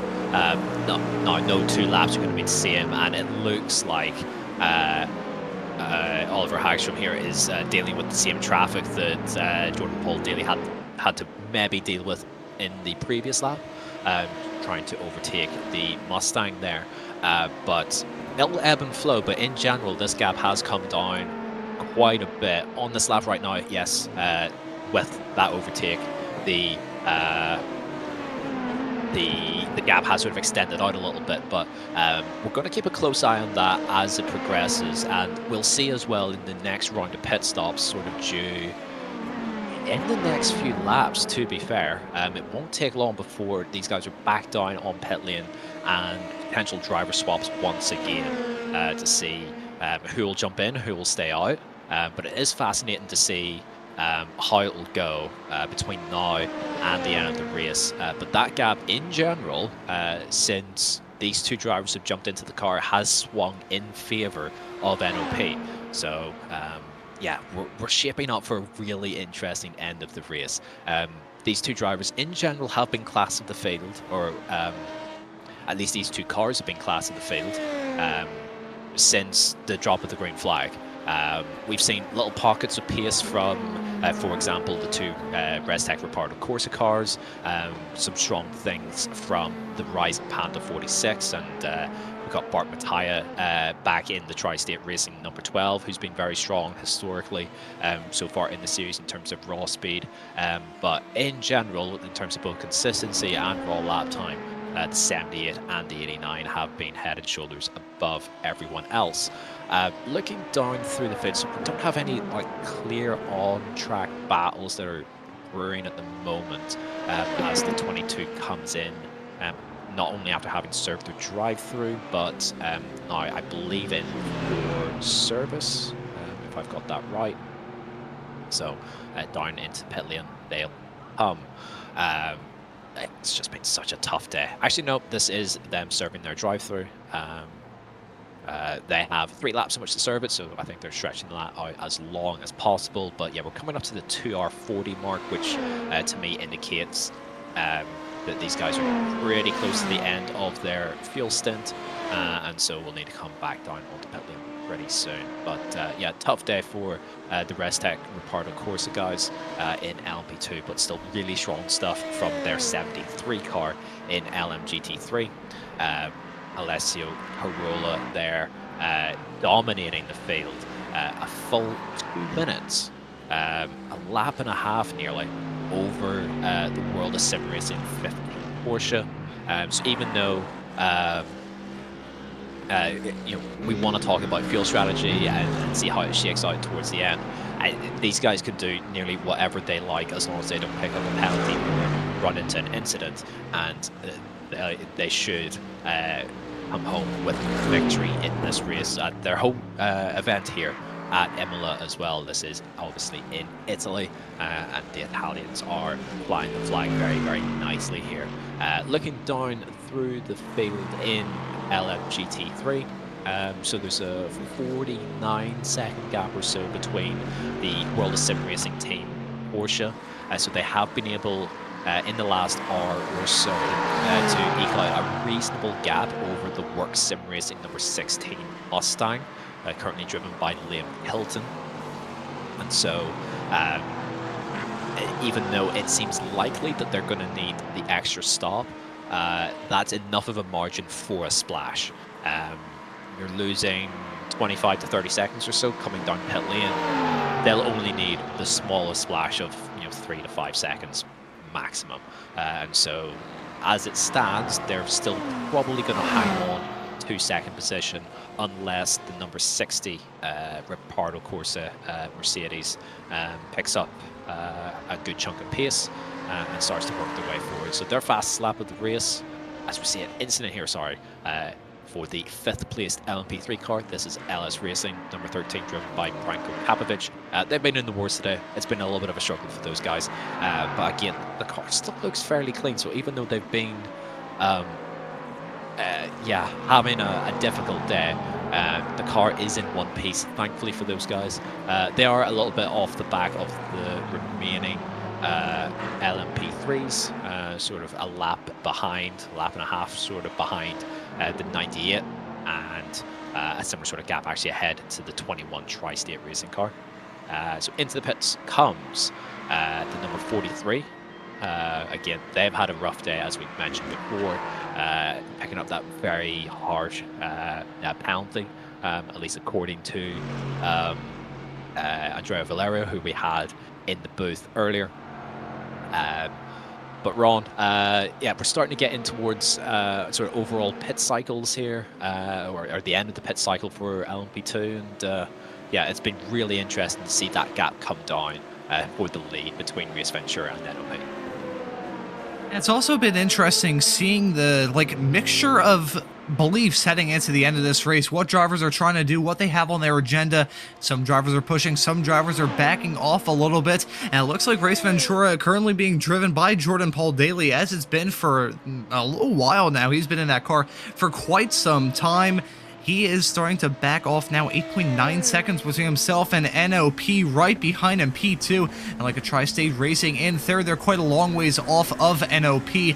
However, we could see something happen. We got to keep that in mind, considering that, I mean, last time by when the Red Stack Reparto Corsa team took the checkered flag out there on the racetrack, they picked up a whole lot of penalties and ended up dropping down to P2 because the rest of the field was so far back. Considering that's a little bit closer than it was towards the end of the finish at Magny-Cours, we may have to keep that in mind when it comes to the end of this race, especially if one of these drivers has an incident that's under review. But as we've been riding on board with Jordan Paul Daly for this lap so far, he is sawing at that wheel. That car does not look like it's riding comfortably or quick at all. That could be part of the reason why he's lost out on a decent amount of time. I think the tires have absolutely been shredded on that LMP2 race car. He is wheeling that thing around like it's going out of style, and the tires cost nothing. And we gotta keep in mind, we've brought this point up a lot throughout this broadcast, and I'll mention it again, the track temperature is still hot. It's 87 degrees ambient temperature, and it's about 119 Fahrenheit in terms of the track temperature, so that is scalding hot. I'm not sure how that works out. I believe 87 degrees would be around 30-something C. I'm not sure how it would work out in terms of 119 Fahrenheit. I'll pull up the conversion here real quick. Great, great service. Thank you very much, Google, for being able to get me this information. 48.33 Celsius as nearly a collision with Race Ventura. Perfect time for me to try and pull up a temperature conversion. The track is scalding hot, 48 degrees Celsius, 119 Fahrenheit. These drivers are feeling the burn in more ways than one, and Race Ventura is feeling the burn as they're getting even more aggressive, sliding that car pretty much through every single corner and trying to dance away from NOP. This is the most vulnerable Race Ventura has been in hours. This is the smallest gap we've seen in hours. Race Ventura, they're in a new spot to them. They haven't had to feel this in quite some time, and I don't think they like it one bit. No, it's looking like they're starting to feel the pressure. So when that gap was north of 15 seconds, even though it was starting to come down, incident there for the 15 World Sim Racing Team car. That's a shame for those guys. And just knocking it off the wall, trying to get it squared up again. So we'll see what happened here. I hope it's not contact with the 13, who goes to send it up the inside. And, yeah, it's just got pushed down on corner exit. That's a slam dunk penalty if I ever seen one. So that's a shame for those guys. They could do with not having a little tap against the tire stack there, and probably didn't help, but that's a loss of time that they really didn't need. Especially when they're still in this battle for second place, based off of what I can estimate. They'll need the extra trip down pit lane. It does look, however, that they do have the pace to build that back up again if required, but that's a shame for those guys. Hopefully, they'll be able to sort of keep trucking along and build pace back up again, and not get run over on corner exit by a prototype, as the 12 there driven by Bart Mataya manages to avoid doing so. But back into the pits they come. Hopefully it's not severe damage. We'll keep an eye on that. But yes, they are in early. Possibly they have damage and they just want to try and get repaired ASAP. Actually, that's just a drive-through. Interesting. I hope he hasn't missed his pit stall. So this is Alex Gonzalez-Abad into the car, and that's his first stint. So it might be a similar case to Ivan Chambers earlier, where he's just got caught out over the pit box where it's stationed. So really unfortunate for those guys. That's really, really going to damage their chances of second place in this race between the spin and then basically an inverted drive-through. So that gap now has come down from what was north of 50 seconds. It's now under 20 between the second place World Sim Racing Team car and the third place Works Sim Racing Mustang. So still a long way to go. But yeah, really tough break there for the 15. We still have to keep in mind when it comes to that fight between the 15 and the 16, some more driver swaps are probably going to happen between now and the checkered flag. Of course, Corbin Lenaway has not gone behind the wheel of that Work Sim Racing Ford Mustang yet, keyword being yet. He may get that driver swap done between now and the end of this race, as we saw from the number 19 in LMP2, who's currently running in 5th, the first car 1 lap down. We saw that last time at Magny-Cours, a driver usage violation, ended in tears and ended in a total disqualification from the last round of the season. And this season, there's not a whole lot of rounds here. It's only 6th round season that we have for these drivers, so 1 disqualification can really make the world of difference, as Tri-State Racing have now come down pit lane from 3rd in the LMP2 category. I believe they were running in 3rd. Rising Panda Racing were running in 3rd not terribly long ago before they picked up a penalty for a full course yellow violation. And now the Tri-State Racing team, who won last time at Magny-Cours, they're stopped in their box, and I think this may start a flurry of pit stops. We're keeping our eyes peeled on Jordan Paul Daly in that Race Ventura car. Not going to come down pit lane yet. Instead, he's getting a move done to lap the Work Sim Racing Mustang running 3rd in LMGT3. That gap has continued to decrease. Not terribly long ago, it was about 15 seconds. It's gone down by 10 seconds ever since. 5 seconds in it between the 2 leaders overall. NOP Racing closing up that gap. Rising Panda Racing falling back a little bit. Tri-State Racing just came in not very long ago. I think this is going to be a really crucial round of stops for these drivers. I believe it would be the second to last round of pit stops too, Jamie, so this is going to add even more weight to it. Jordan Paul Daly cannot afford to overshoot his box, and he needs to deal with all the lap traffic as best as he can. The same goes for NOP. This, I think, may be the most important round of pit stops yet. Yeah, I have to agree with that. And we're now very much into the territory of NOP with their 2-lap advantage on fuel. 2-lap advantage on their stint. They can really start to influence this race in terms of the small advantage that they have here, because that gap is down to 5.3. It was no time ago at pace that gap was 20 seconds, and even less time when it was 15. So yeah, this gap has come down hard. JPD, I'm just going to shorten the name here, has struggled at points in this stint. When his laps have gone well, they're on pace and competitive. As into the pits he comes, so we'll just keep an eye on this. Down to pit lane speed, nice and tidy, no issues there. And in behind as well, a lap down comes the 19 into the pits as well. That's the Denoco Racing Team car, currently driven by Maxime Bazarou. So into the box they come as well. So hold it up, very nice, nicely done. It'd be interesting to see if we have a driver swap here at this point. It does look like it. Benjamin Heilman back into the car. So I think that's big. I think that's really, really big for Race Ventura. He probably was their quickest option, their quickest driver. So to put him back in the car, I think is a good sign for Race Ventura.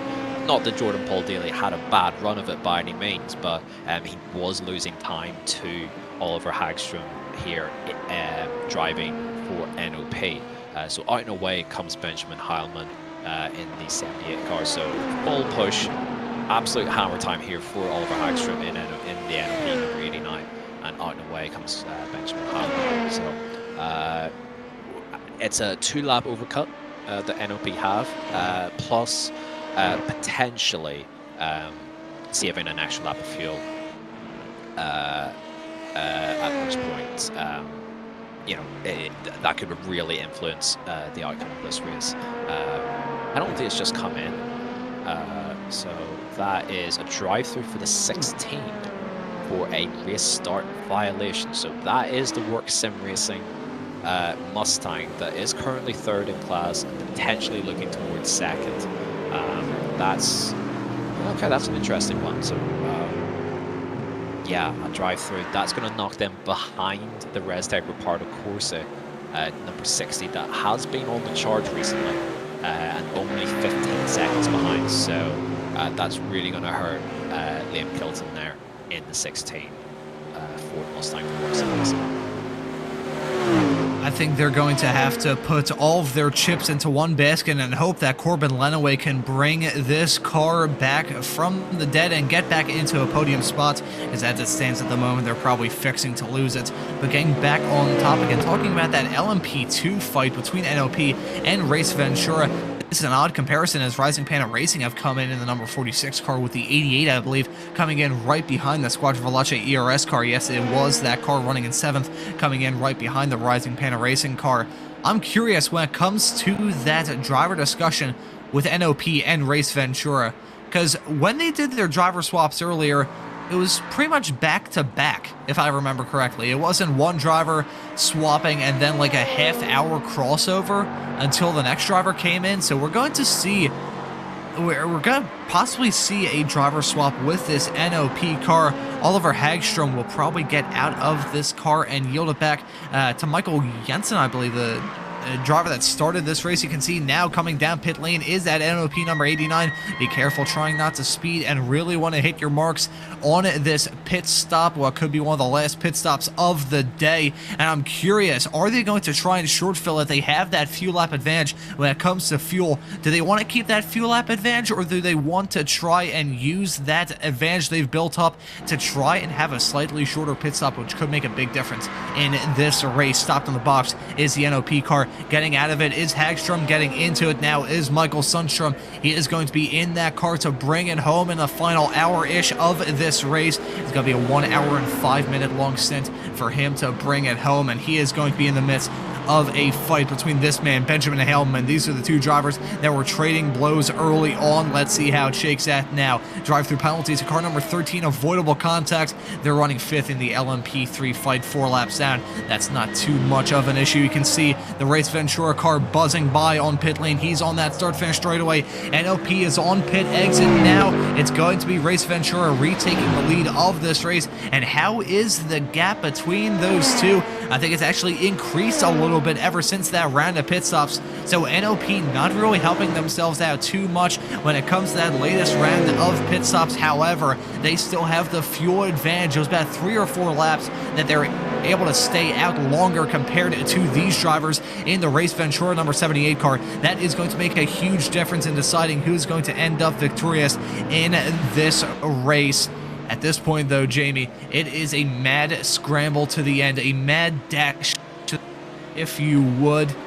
Really, at this point, I can't decide who's going to win it. I think that Ventura has the pace advantage, but NOP has a fuel advantage, and if they play their cards right, they would be a big spoiler. Yeah, I'd have to agree. I think Race Ventura probably have this, the 2-lap overcut. I don't think it's enough to overcome 5 seconds. In fact, Benjamin Hagman now is a little bit of a bobble there through the chicane. But in general, I think he was slightly quicker than Mikael Sundstrom in the NOP car first time around. So time will tell. We'll see how it goes once we get these guys nicely into their groove and into their stints. So still early doors at this point. And Race Ventura there starting to deal with some lap traffic, and we can see the NOP car there in the background just entering the pit straight. But yeah, it is a 2-way fight for the win here. And as you say, at 1 hour and 5 minutes left. Fuel, I don't believe is going to be a concern.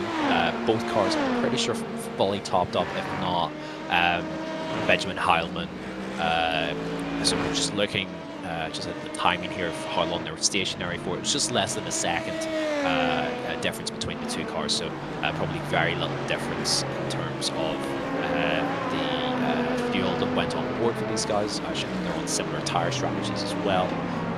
So we'll see how this all shakes out. But we're in a different phase of the race now compared to when both of these drivers were in the car before, so maybe that'll influence things. traffic is thinned out a little bit. It's not like big packs that we have to deal with. It's generally fairly well spread out, so we're trying to pick up one at a time.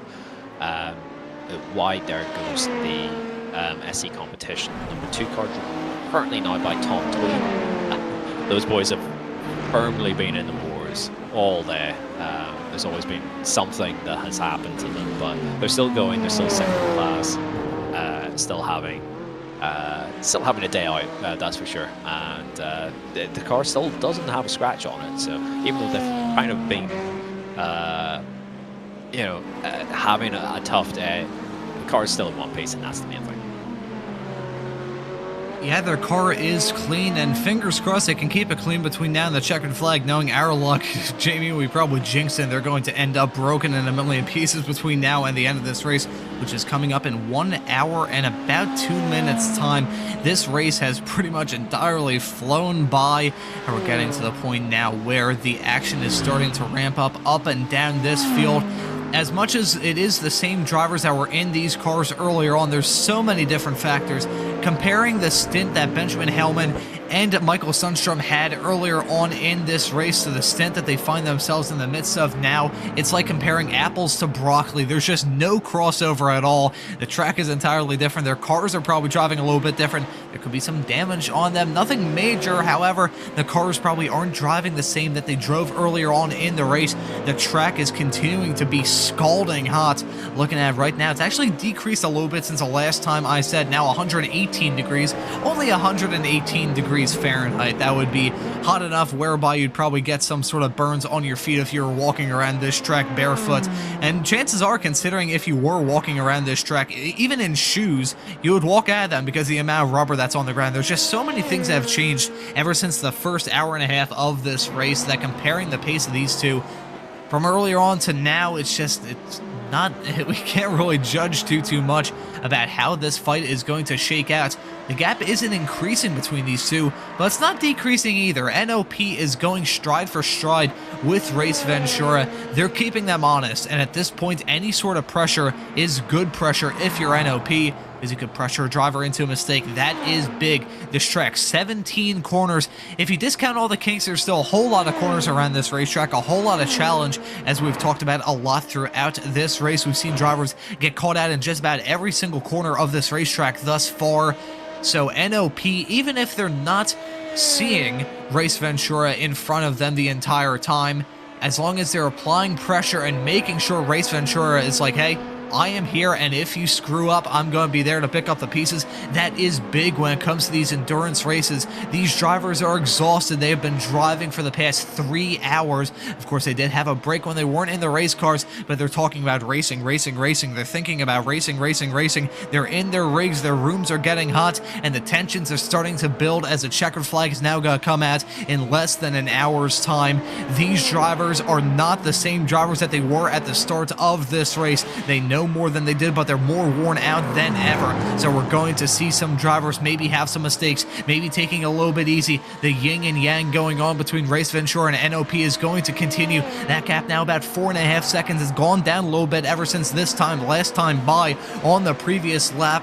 This is going to be a dogfight between these two. I think there's going to be no love lost between them, and if they come to blows, look at Tri-State Racing in third. They would be the ones inheriting the win if those two went off the track in a cloud of steam and carbon fiber bits. You just never know in these races. A P2 runner in LMGT3, the World of Sim Racing Team Porsche has come in, along with a leader in LMP3, the Rising Panel Racing car leading over a minute over Delta V Racing in second at this stage. These drivers coming in for what could very well be their final pit stops in this race. Meanwhile, back to the LMP2 fight. We've got a dogfight going on between the Res Reparto Corsa number 43 that started this race at the north end of the field. Sadly, things have not gone the way they had in mind, but the Luxembourgish driver of Carmine Forta is currently behind that car, running in 11th, and he's stuck behind the Squadra Veloce by ERS car right in front, the 88, trying to put on a defensive masterclass to hold on to that final P10 spot. But all these drivers are battling as hard as they can. They're driving it as hard as they can. We may see some mistakes pile up. We could see a full course yellow between now and the end of this race. I think we're in the midst of the longest green flag run we've had thus far, Jamie. There's just so many things that can decide who's going to win, who's going to lose, who's going to come out Imola smelling like a rose, and who is going to come out in a face full of tears. we just can't predict how this race is going to end. The only thing that we can predict is that the race will end at some point. And we're just going to stick with this battle for 10th position. Up the inside comes Carmen Forte, well defended on the outside there by Thomas van Bosch for Squadra Veloce, and so he'll just about hang on there to P10, but the pressure is mounting. Something that we mentioned at the top of the race and hasn't really been mentioned since, but probably worth, as we just look at the big move up the inside, facilitated there by the 88 clean move, and Carmen Forte there brings the Restec Ricardo Corsa car back inside the top 10. So still not the day that they were looking for, but they've been able to recover slightly better than the 41 Delta Racing car that was inflicted with a similar punishment for a similar misdemeanor. But something that we had mentioned at the start but haven't really mentioned since, and it's probably worth mentioning again, is the potential weather coming in towards the end of this race. So we had said at the start of the show that it was around a 5 to 7% chance of precipitation towards the end of the race. That number's a little bigger, so we might get a splash it is towards the end of the race. So that's interesting. I just thought I'd throw that out there. No, I will say that it's only a 25 to 30% there towards the end and back. Round goes the sort of net leading number 47 Rising Panda LMP3. I say net leading because the 25 Delta V Racing hasn't made their final pit stop yet. So a little bit of drama there. Hopefully the car's all pointing in the right direction, but yeah, a scary moment there for the 47 patch there in full flight. Looking up, very quickly to the lead again of LMP2. The gap is sort of swaying around a little bit, 5.5 seconds, and a strong lap there from Benjamin Hyman. A 33.8 is well within range of well up to pace compared to everyone else around him. So yeah, strong stuff there just to eke out that gap. So yeah, I think pretty much everyone else has one more stop left to make at this point. Everyone in LMP2 has made their scheduled stop and will make their final one sort of within the next 20 minutes or so. Maybe a little bit less than that, depending on their designated sort of fuel strategy. And everyone in LMP3 and LMGT3, if they do need to come down pit lane sort of the next lap or two, they'll be able to make it to the end from here. So again, it'll still be quite interesting to see whether the World of Sim Racing Team car can make it. So that's now currently in third, having made their hopefully final pit stop. Otherwise, that second place spot in LMGT3 is likely to go back the way of the number 60 that had that sort of incredibly long pit stop where they lost nearly a full lap when Massimo Valeri came into the car there. But he's driven well and has regained a lot of time since then. So still a potential 1-2 there for the Restec Ricardo Corsa team. It's definitely not out of the cards. I'll tell you what, it goes back to the point we mentioned earlier on in this broadcast, the tale of two halves when it comes to the four Restec Ricardo Corsa teams that are currently on this racetrack. The two in LMGT3, they're coming out of this smelling like a rose. Restec Ricardo Corsa, the number 73 and the 60, they've been running strong all throughout this race. The same can't be said about their counterparts in LMP2. The 22, it must be said, has put on a very good recovery drive to make their way up into 7th. Got hit with some pretty big penalties earlier on, relegated them down the running order. Started this race in 4th, now running in 7th, so it's not a good result. However, it could have been worse. That's the best way we could describe it. It could have been well worse for this team. They are probably going to be... I say that. They're not going to be happy leaving this track with a P7 result. However, they're doing better than the other car, the Restec Ricardo Corsa number 43. They're running down in 10th, and both of the cars have had a truly disastrous afternoon. Started this race in 2nd and 4th. They're now running in 7th and 10th. It's not ideal for those teams. Same can't be said about their counterparts in LMGT3 as they're going to try and look to seal the deal in this race. Work Sim Racing, meanwhile, they're running 4th in the LMGT3 category. They're currently 2 laps down off the leader in class. It's not even 2 laps down off of a prototype. It's 2 laps down of the leader in the same category. And speaking of a leader in a category, that is the Delta V Racing leading in LMP3. They've come down the pits as Delta Racing has had an off-track moment involving Daniel Santos Carvalho in that number 41. That was heading through the Tamburello chicane. This car running down in 12th in class. They've had another off-track moment, and all of that drama and recent developments, it's given the lead back to Rising Panda Racing, the number 47 in the LMP3 category. We'll see how that gap has either increased or decreased. We saw the Rising Panda Racing car have a moment heading through Ravazza a couple of minutes ago, so we'll see. That may have hurt them a teeny tiny bit, but they're still at a very comfortable lead at this stage with less than an hour left to go in this 4-hour-long race, which I have to say has flown by. We've had some full course yellows thrown in. No safety car periods yet, keyword being yet. I would not close the window on that happening between now and the checkered flag, but it's been a pretty strong showing from all of these drivers. Very clean. Some incidents here and there, it must be said. However, in terms of how these races have gone thus far, comparing it to Barcelona and Magny-Cours, of course Magny-Cours being a little bit of an outlier considering the weather conditions, I would say the racing has been very clean thus far. Jamie, what do you think? Yeah, I would have to agree, and I think a part of that is everyone's starting to get a feel for how to deal with the other traffic in the race, and we have a smaller LMGT3 field where those guys are a little bit of the cork in the bottleneck, so to speak. So with fewer of those guys out on track, it's a little easier for the prototypes to maneuver around, and they're under less pressure, it seems, to make sort of the big risky move to maintain position or to try and eke out a gap. So a slightly smaller grid has sort of helped in combination with the extra experience that these guys have. So even though it's not an easy track in which multi-class racing can occur, these guys in general have been really, really strong and solid with that. And yeah, coming down into the last 50 minutes from here, roughly speaking at least, it's been a lot cleaner than the previous 2 rounds, that's for sure. Even if everything absolutely kicks off for the next 50 minutes, it will still probably be a cleaner race than the previous 2. So that's not me jinxing it, I hope. That's me sort of stating that the first 2 were chaotic, and this one has been a little bit more relaxed, as we have the battle here between Delta Racing, the 41 car that as well has had a tough day out there, making the move there on Revolution E-Racing for 12th position. Looking back up front as well, that gap has eked out sort of 6.5, 7 seconds between Benjamin Heilmann and Mikhail Sundstrom. So well, it's actually just come down there coming out of Variante Alta. So, but in general, it's tracking in the right direction for Race Ventura. So the only thing I have to just sort of make sure that is correct is that these guys have definitely made sure that they haven't fall victim of drive time requirements based off of the classes within each or for each driver, sorry, and that they're definitely good to go for the end of the race.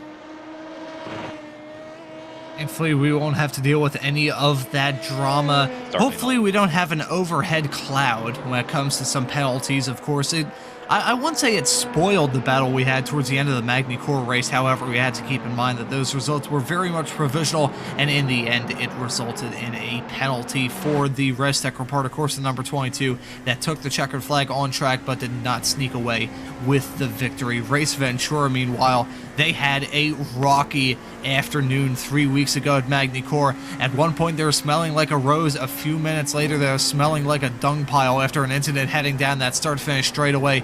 They had a really rough afternoon at Magny-Cours 3 weeks ago, and they want to hit the ground running here at Imola. They absolutely have done that. That gap is increasing between themselves and the NOP number 89 a little bit farther back. That's 7 seconds between those two cars. Even with lap traffic involved, you can see multiple prototypes, multiple GT cars a little bit farther in tow. of the 78 having to deal with those in the not too distant future. You can see 3 classes converging into one, and that's a number 60, the Restec Reparto Corsa Mercedes in the midst of that with an LMP3 and an LMP2 involved in that as well. Not ideal if you're Benjamin Howman in that Race Ventura number 78 car. He just wants to have a clean, smooth run from now until the checkered flag, and it looks like he's going to try and put it together. That gap between himself and the NOP car has closed about 1 second in my small little spiel here, mainly down to the gang held up a little bit by lap traffic heading into Ravazza last time by, but that gap is seesawing. It's going back and forth, back and forth, back and forth. The matter is, can NOP make a worthwhile and lasting dent in that gap? That is big, because it's alright if you close up 1 second here and there, here and there, here and there, and then I'll lose a second here and there, here and there, here and there. It's a matter of closing up that gap and having it be a permanent gap closure. That is going to be a big factor in this race. Will NOP be able to catch up? And when they catch up to them, it's one thing to catch up to a car. Overtaking them, it is an entirely different thing.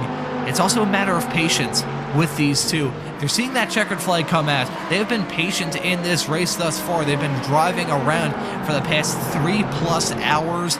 But when it comes to lap traffic, that's going to be huge. One impatient maneuver, one slightly risky bet on a lapped car, and one of these cars could end up in a barrier, and instead of fighting for the win, they would be finding their way into the gravel trap or a barrier. So that's another big factor when it comes to the end of this race. Sundstrom in second, Race Ventura being driven by Mikkel Sundstrom, my apologies. He's at the north end. I'm getting that all screwed up. Mikkel Sundstrom in that NOP number 89 car. He's currently in second, and then it's Benjamin Hellman in that Race Ventura car a little bit farther up the road after being on the air for 3 hours and like 15 minutes. All my driver names are getting crossed over, but this racing is so exciting. You can't necessarily blame me for all of that. The racing on track is starting to heat up while the track is starting to cool down. It's getting cloudier. That track temperature has actually decreased a lot. It's now down to 111 degrees. Still scalding hot, but a bit less scalding hot than it was at one point. And getting back on the subject mentioned not very long ago, the chance of rain towards the end of this race. That was a big factor. I will wholeheartedly blame the iRacing weather predicting software joining this session at this point like 4 hours ago or something crazy like that. It said that there was like a 7% chance of rain. Now, according to the iRacing weather pop-up menu, 36% chance now. And that would be right towards the end of this race. Could be a factor, may not be a factor. But I think, considering how dramatic this race has been and the twists and turns that we've seen so far, and not just this race, but this entire season, a sprinkling of rain towards the end wouldn't be entirely out of the question. It certainly wouldn't. As we see an off-track moment there for the Delta V Racing number 25 LMP3. But they're able to get back up and going once again. But yes, to your point, it would very much be on brand for the series so far for just a little sprinkling of rain just to spice things up at the end. Looking though at if any rain does come in, when it would come in, I think it's late enough and also maybe not severe enough to warrant a change of tire, especially given how long the pit lane is here. You don't get like a cheap and easy pit stop at this circuit. Like if you're pitting, you really want to like commit to it. So that would mean staying out on dry tires on a increasingly wet track. And that's fun. That's definitely a lot of fun. So we'll see how that shakes out closer to the end. It would be after all of the final pit stops or final scheduled pit stops for the LMP2s. The LMP3s and GT3s have all, I think to my knowledge, made their final scheduled pit stop. So yeah, it's definitely something that we're going to keep an eye on, and something that we're going to have to relay to you guys as well, because we've got that information on hand, but it's not something we can easily and accurately display. Into the pits, I don't believe this is scheduled, comes the number 2 car that has been in the wars all day. In comes as well Massimo Valeri for the Restec Reparto Corsa team, who have yes, they have made their final pit stops. They're actually well ahead of schedule, actually, and out and away they go. So it'll be a race to see in the battle for second whether World Sim Racing team can hang on. Can they eke their wheel out long enough to hang on to that podium position? Corbin Lenaway as well has jumped into the number 16 World Sim Racing car in fourth, but has a severe uphill battle there. Oh, really close to what we've seen earlier actually in LMP3 there from Alexander Drivey for LS Racing. Trying to make sure not to tank slap the car straight into the pit attenuator, and actually that's another car there. Actually with a drive-through penalty, which we did, I believe, see come up on screen there, for avoidable contact much earlier in the race with the 21 car. So on the way they go again, and yes, still in P5, a bit of a gap either side, to put it mildly, but yes, still in P5 for the LS Racing guys. Into the pits there is Jesse Molina for Tri-State Racing, who have had a tough day. They're going to put Adam Coop back into the car for their final 42 and a bit minutes. So that'll be about 3/4 of a tank of fuel that they'll put into that car, and out and away they will go. Getting up and down the field, there's no clear, immediate, close battles on track. Some fairly close battles in the minor places there for LMP2 and towards the back end of the top 10. But in general, it is starting to sort of quieten down now. We're looking towards this sort of time where LMP2s are thinking about making their final pit stop. We're still maybe a couple laps away from that, but it's not too far away. So it'll be very interesting to see how it all shakes out, and especially with the weather starting to come in, potentially bringing in rain. It'll be really interesting to see how this all shakes out towards the end. So, as I've said before, and I'll say again, still a long way to go. There absolutely is, and Jamie, I'm going to go back on the point you mentioned, saying that it's really fun driving around a wet track with some slick tires on. That's easy for us to say in the commentary booth because we won't have to deal with all that. I think these drivers, they would mind that quite a lot. You can see just like looking around this racetrack, the marbles built up outside of the racing line. If we did get some rain and these drivers just had to tough it out on slicks towards the end of this race, I don't think they would be having as much fun as we would be having here in the broadcast booth, or as much fun as the people viewing this stream either on Apex Racing TV or the European Sports Car Championship YouTube channel have been having, hopefully, over the past. God, at this point, we've been on the air for 3.5 hours. Good Lord. Anyways, we've still got over a half an hour left to go in this race. 3 hours and 19 minutes left on the clock, coming up to 40 minutes left to go in this 4-hour-long race. And in terms of the race winners, I mean, we're not going to presumptively give anyone the crown just yet, but most of the drivers outside of Race Ventura and LMP2 have a quite comfortable gap when it comes to either the lead or the podium. Only 3 cars on the lead lap in LMP3. No one's on the lead lap in LMGT3 outside of the actual LMGT3 leader. Meanwhile, LMP2 is actually the closest field that we have, with a front 4 on the lead lap, separated by about 57 seconds as it stands currently. Really, it's a 2-2 fight at the moment. Race Ventura and NOP separated by about 8 seconds, and then Tri-State Racing and Rising Panda Racing separated by about 10, a little bit farther in the back. And I'm curious, Jamie, are we going to see a fight transpire between Tri-State Racing and Rising Panda Racing? How is their pace looking? Is that gap increasing or decreasing? And do you think we could see a fight between those two between now and the checkered flag? It's been pretty static since both of those drivers jumped into the car. So Bart Mattia, we've seen the strong pace that he's shown at points this season when he has jumped in after his teammate has. He's always sort of finished the job off, if that makes sense. So yeah, strong stuff from him. His pace is pretty good. The gap versus the leader has been pretty stagnant since he's actually jumped into the car. So, good stuff all around from him. And then Remy Loesch actually has done a fantastic job with his stints in the car. So these guys are sort of nip and tuck, 10 seconds apart.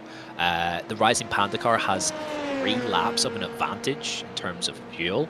But that's not going to be quite enough, I think, to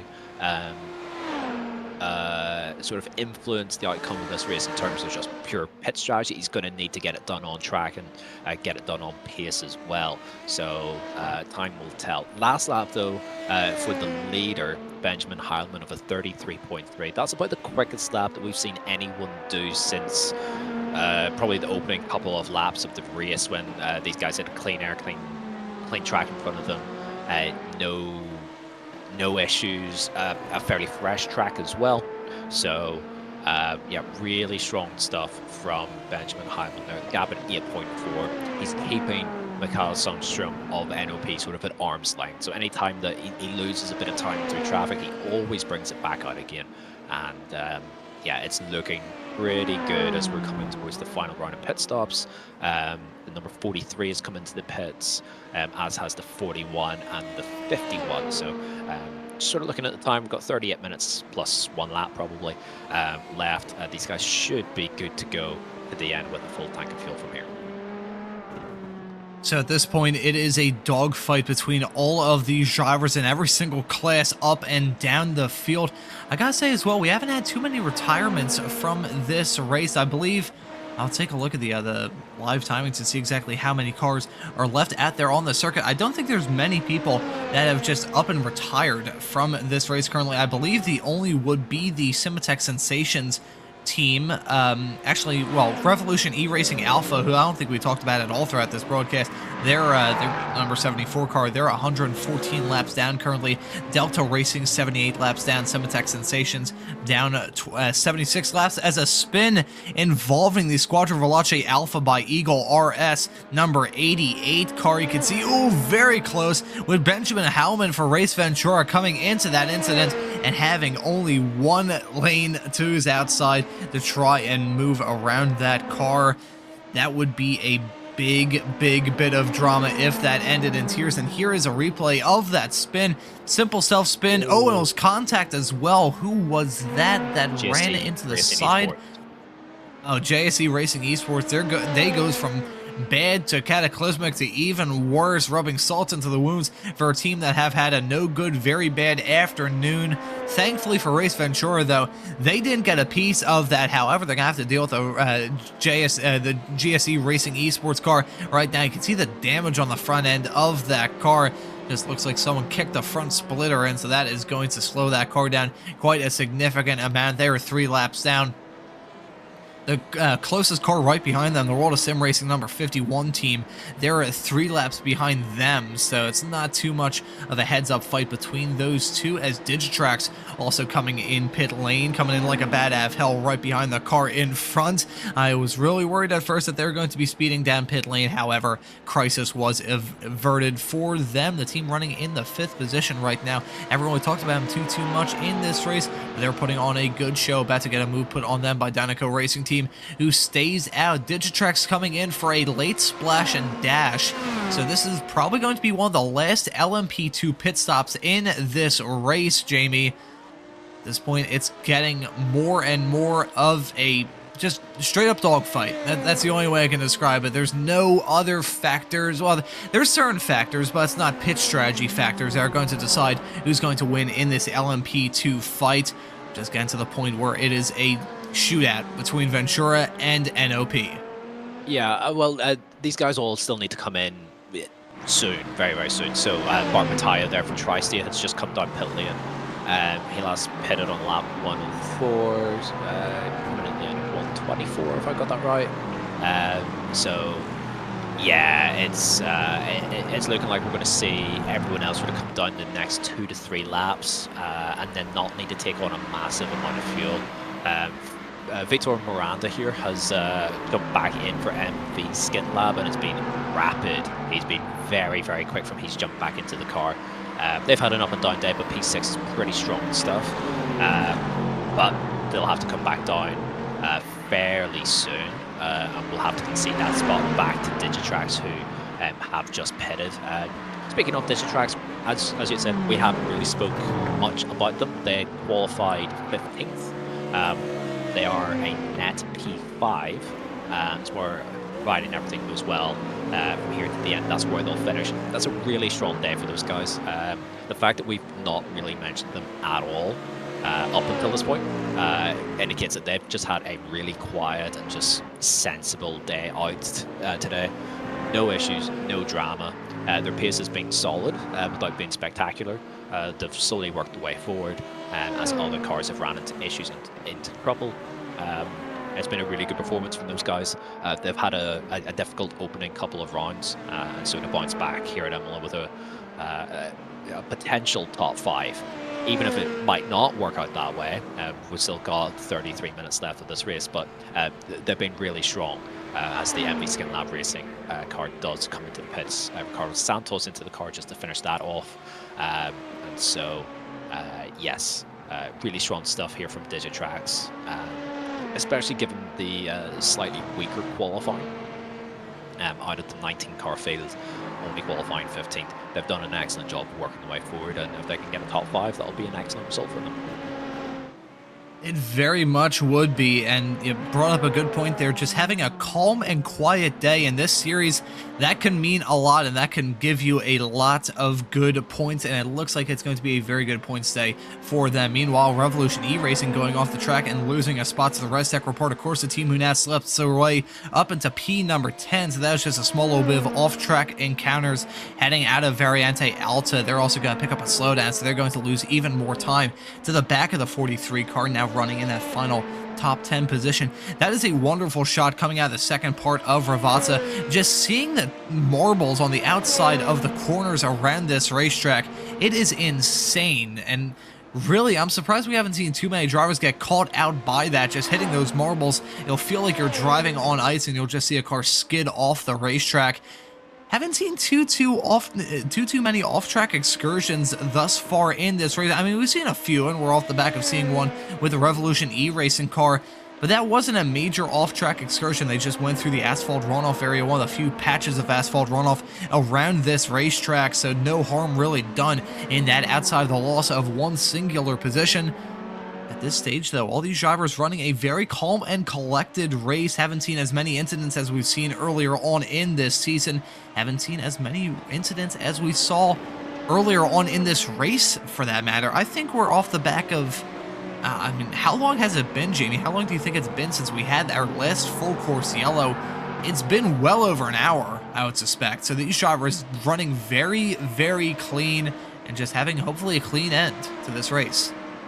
Yeah, it was in a pit cycle for one of the LMP2 pit stops, so and that was, yeah, a couple of stints ago. So yeah, it's been well over the hour, probably an hour and 30 minutes at this point. So yeah, really good stuff from everyone.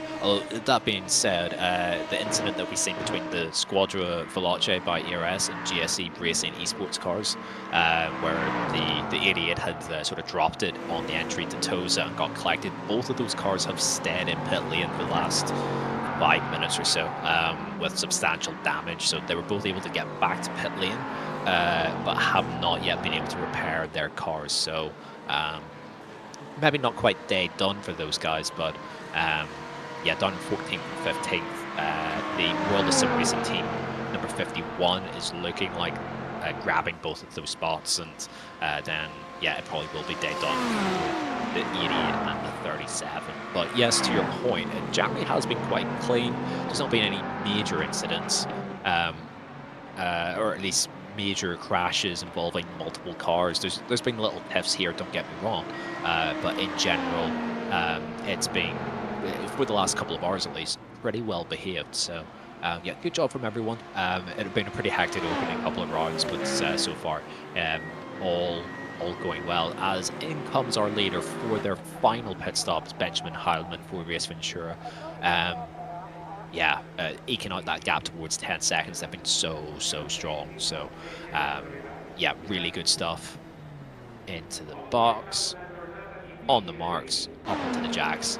Nicely done by Benjamin Heilman. So Mikhail Sundstrom will continue on, probably for at least a couple of laps, I would say. But it's going to be so difficult for him to make up the time required, and Heilman does stay in the car for what it's worth. So yeah, looking really strong for the 78. as long as they have no issues coming out and away from their pit stall. And it will be a shorter stop as well because we're down inside the last half hour. They don't need a full tank of fuel from here. And so, yeah, good stuff from those guys out of the way. Still in second place overall. And Sundstrom, Sod's Law, has to deal with quite a substantial amount of traffic on the first of his 2 in-laps, I suspect it'll be. So, yeah, it's looking like a Race Ventura win from here, but considering that there's still potentially rain on the horizon, still a long way to go. Oh, and Michael Sundstrom is not getting any sort of assistance when it comes to dealing with this lap traffic. He has not had it easy on this lap so far. He's still going to be side by side with an LMP2 car careening their way down into Ravazza. I'm curious if they're actually going to come this time by and be like, hey, we have the fuel advantage, may as well just come in early to try and do something a little bit different. No, they're going to stay out and try and stick to the same fuel strategy. I'm not really sure if that's the right call, if I'm being honest. If I were NOP Racing and I was just thinking, hey, Race Ventura, they seem to have the advantage pace-wise towards the end of this race. May as well go for something different, because even if they tried that and it didn't work, it's not like they're going to lose out on P2 unless they have some sort of major crash. Tri-State Racing and Rising Panda Racing were quite a long ways back before this pit cycle started.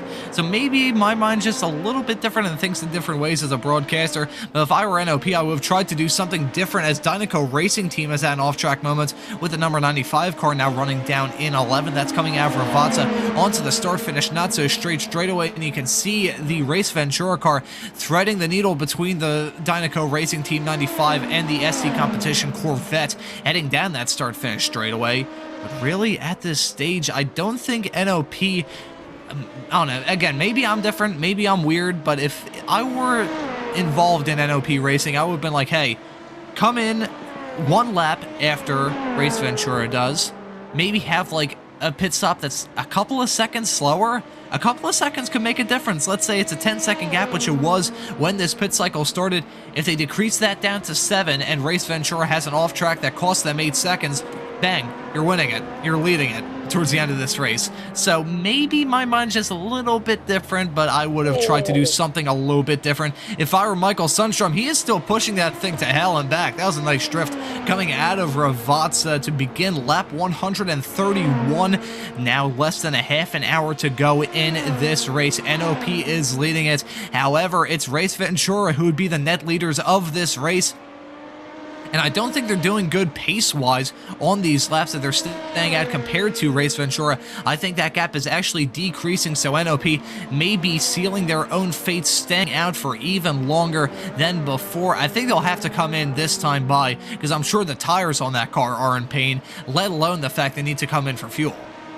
Yeah, I'm inclined to agree. There was quite a nice gap for them to actually drop the car into. Not last lap, but the lap before they came up against a ton of traffic, as Benjamin Heilman sets fastest lap of the race on a 33.01 or 1 minute 33.01. So yeah, he's cooking. That for me seals it, unless they run into issues. NOP under Mikael Sundstrom there. They're not closing the gap on raw pace, no chance, even with the extra distance that they're able to go on the fuel mileage. It's not going to be enough. That gap is still coming down, even though Sundstrom is on lower fuel. So I suspect he'll be in this time, based off of the fuel, and indeed down to pit lane he does come. Nicely into the pit lane line there. Got the speed brought down wonderfully, but I suspect that Race Ventura are going to come out with a 12-second lead there or thereabouts, and that's not going to get made up in 25 minutes unless the 78 car does run into some issues. I would be willing to bet a pack of fruit snacks that it is a pretty big gap once this pit cycle is finally done. We're going to see Race Ventura exit Ravazza and possibly going to retake the lead of the race for what they hope will be the final time for the final round of pit stops. NOP still stopped in their box. Race Ventura got to blow their doors off, and there they go. Race Ventura retaking the lead of this race. 3 hours and 36.5 minutes on the clock of this 4-hour-long race, and with less than 25 minutes to go, it's going to be Race Ventura retaking the lead of this motor race. And looking at the gap now, it's actually not around 12 seconds and more or less stayed the same at 10 seconds. It's still a pretty big gap and possibly insurmountable between now and the end of this race, but Race Ventura putting on a very good show, and you can say the same about NOP as well, despite the fact that they may be feeling a small little voice in the back of their head saying, hey, you could have gone for the win, but you still didn't get the job done. I think NOP has nothing to hang their head low on when it comes to their performance in this race. A P2 result is still mightily good when it comes to their championship standings, because they haven't had a great season thus far. Ran into some trouble at Catalonia, ran into some trouble at Magny Cours, so now a P2 result, if they can hold on for the final crescendo of this race, that would do them a lot when it comes to the championship. Looking at some battling a little bit farther in the back, we're following the MV Skin Lab DS racing car driven by Ricardo Santos, that 87, currently in the midst of Restec Reparto Corsa sandwich. You can see the Restec Reparto Corsa number 22 LMP2 car, and you've also got the two Restec cars right behind. It's probably not going to be the 1 and 2 that they had in mind in that LMGT3 category, but there's still going to be a dominating result. Alessandro Corallo in that Restec Reparto Corsa number 73. He leads it 1 lap still over the World of Sim Racing Team Porsche in P2, and Restec Reparto Corsa with the 60 car is in third. And I'm curious, Imuli, where is the World of Sim Racing Team Porsche in reference to the number 60? I don't think... Okay, the gap isn't as big as I was kind of expecting it to. It's still pretty sizable, it must be said. I don't think we'll see a battle involving the number 15 car and the number 60 between now and the checkered flag, but I think the 16 is still possibly going to be walking on eggshells to try not have it, to try not to have an incident that could take them out of contention for that P2 spot. But either way, Restec Reparto Corsa, those two Mercedes have been driven to hell and back, and they put on a very strong showing. And if they can hold on for the final 11-ish minutes of this race, it would be a dominating result, and probably the most dominant we've seen thus far. Yeah, they're about to put a second lap onto the third place team, which is their teammate. And at the rate that they're going, they'll probably put the second lap on the number 15 World Sim Racing Team car as well. Yeah, so to win a race by multiple laps is nothing short of astonishing, and yeah, full credit to the guys in the 73 cars, the 51, I believe. No, I think I got that slightly wrong. 13. I think it's the LMP3 there, making moves, working way through. But yeah, super day for the 73 car. They had a very troublesome run to the win last time at Magny Cours. But this has been very straightforward, lights the flag so far, coming in the last 20 minutes, barring anything really major, and even still, they might still win. It's theirs to have, so yeah, looking pretty good for the 73. I do think, though, that the 60 is catching the 15, so that is the second of the Restec Reparto Corsa cars. That gap now is under 7 seconds by the timing that I have here. They are on the move, so I do think it'll be tight. I do wonder as well whether the 15 needs to see a fuel. You know, coming towards the end of this race, so again, we'll see how it goes. Still plenty of time for this to develop, but that gap has come down, so we do look like we are going to have a battle for second place here in LMGT3. It might take some time for it to develop, but it is starting to form, so we'll definitely keep an eye on it. Yeah, I think that'll probably be a slow burner battle. We'll just have to wait and see if it pops up between now and the end of this race, coming up in just about 19 minutes time. Meanwhile, in LMP3, talk about domination. The Rising Panda Racing number 47, they have had it easy and they haven't had it easy at the same time, and let me explain that. They've been leading throughout a decent chunk of this race. However, while in the lead, they've had some off-track moments. Had a moment through Ravato about midway through this race, and before that, right at the cause of a full course yellow, they nearly had an airplane collision heading into this section, the Villeneuve chicane. It was, I believe, the number 3 Delta Racing BMW that was stopped there on the inside heading into Villeneuve.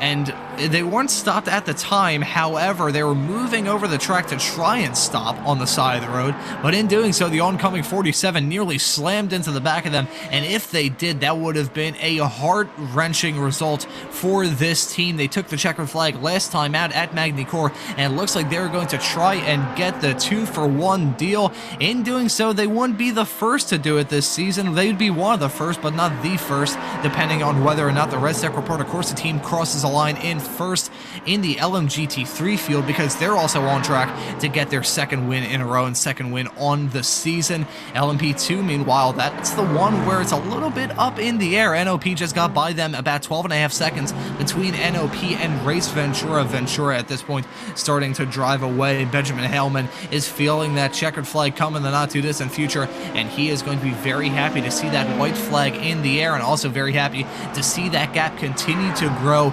Speaking of a gap growing, it hasn't really grown, but it hasn't really shrank either. Tri-State Racing still in P3 in the LMP2 category. We were thinking there could be a battle between Tri-State Racing and the 12, who took the checkered flag in second at Magny-Cours last time, but because of post-race penalties, ended up sneaking away with the victory. They'll still be very happy with a third-place result. This would be a fantastic result when it comes to the championship fight. They aren't going to be complaining one bit, and they don't have any pressure from behind us. Rising Panda Racing in the number 46 is about 9 seconds back in P4, and only 4 cars on the lead lap in the LMP2 class, mind you.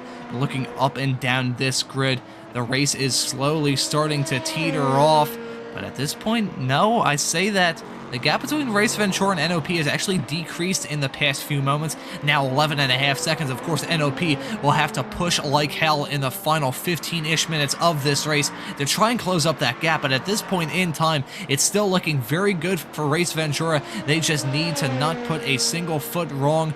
Otherwise, we could see the likes of NOP start to battle, and if they have a major off-track moment, we could see this man, Remy Loche, in that Rising Panda Racing 46 end up on the podium, which, considering how dramatic this season has been so far, I would not entirely rule out a podium runner overall in the LMP2 field crashing out in the final 15 minutes of this race. I've seen stranger things. I don't know about you, Jamie, but I certainly have. We've seen many strange things in the nearly 3 rounds so far of the series, so I wouldn't bet against it. But this race has been the most calm, I would say, of the 3 so far. So it looks like we're working our way towards the end here, and these guys are going to remain in position. Weather update: the rain is not coming. It's not on its way. The percentages have dropped. We're not getting the rain. I am so disappointed. I wanted to see some rain, but it's not on its way. There's a 2% chance we'll see some rain at the end of the race, which means that we're not going to see rain at the end of the race. So that's a shame, but yeah, we're starting to see a couple of little battles begin to form. So yeah, we've got this one between Red Stack Reporter Corsa again, actually with Ricardo Santos in the MV Skin Lab DS racing car. So this battle for P7 is hotting up once again. It's sort of been a little bit nip and tuck for the last, we'll say like 30 minutes or so. These guys have sort of been back and forth. And it looks like this is where these guys are going to finish, unless they massively take each other out here. So Santos closing, actually big move up the inside. Huge move up the inside. And it's side by side then through time. Oh no! No! Well, get to keep going. Patience from the 85. Yeah, and okay, right. Let's do it again. Up the inside into Villeneuve, and it looks like Leonardo or Leonardi, sorry, is going to just give it up. No, it could be wrong. Coming back at him and potentially up the inside into Toza, but he's not looking for it. Santos up into P7. I think he kind of had moved on. There's another case that we've seen where the car on the outside is like slowly losing ground and sort of getting squeezed off and towards the anti-cut, and there's nowhere for anyone else to go then at that point after Santos is committed to the inside move. He's hoping to get clear, doesn't quite get clear, and then contact occurs, but both cars sort of bundled themselves back together, got up and running again. They both lost about the same amount of time, and away they go again. But it's Santos then for MV Skin Lab Racing, or MV Skin Lab BS Racing, up to P7. I just love the fact that after coming together, heading through the Tamburello chicane, they're like, I'll do it again, and then go side by side heading through Villeneuve.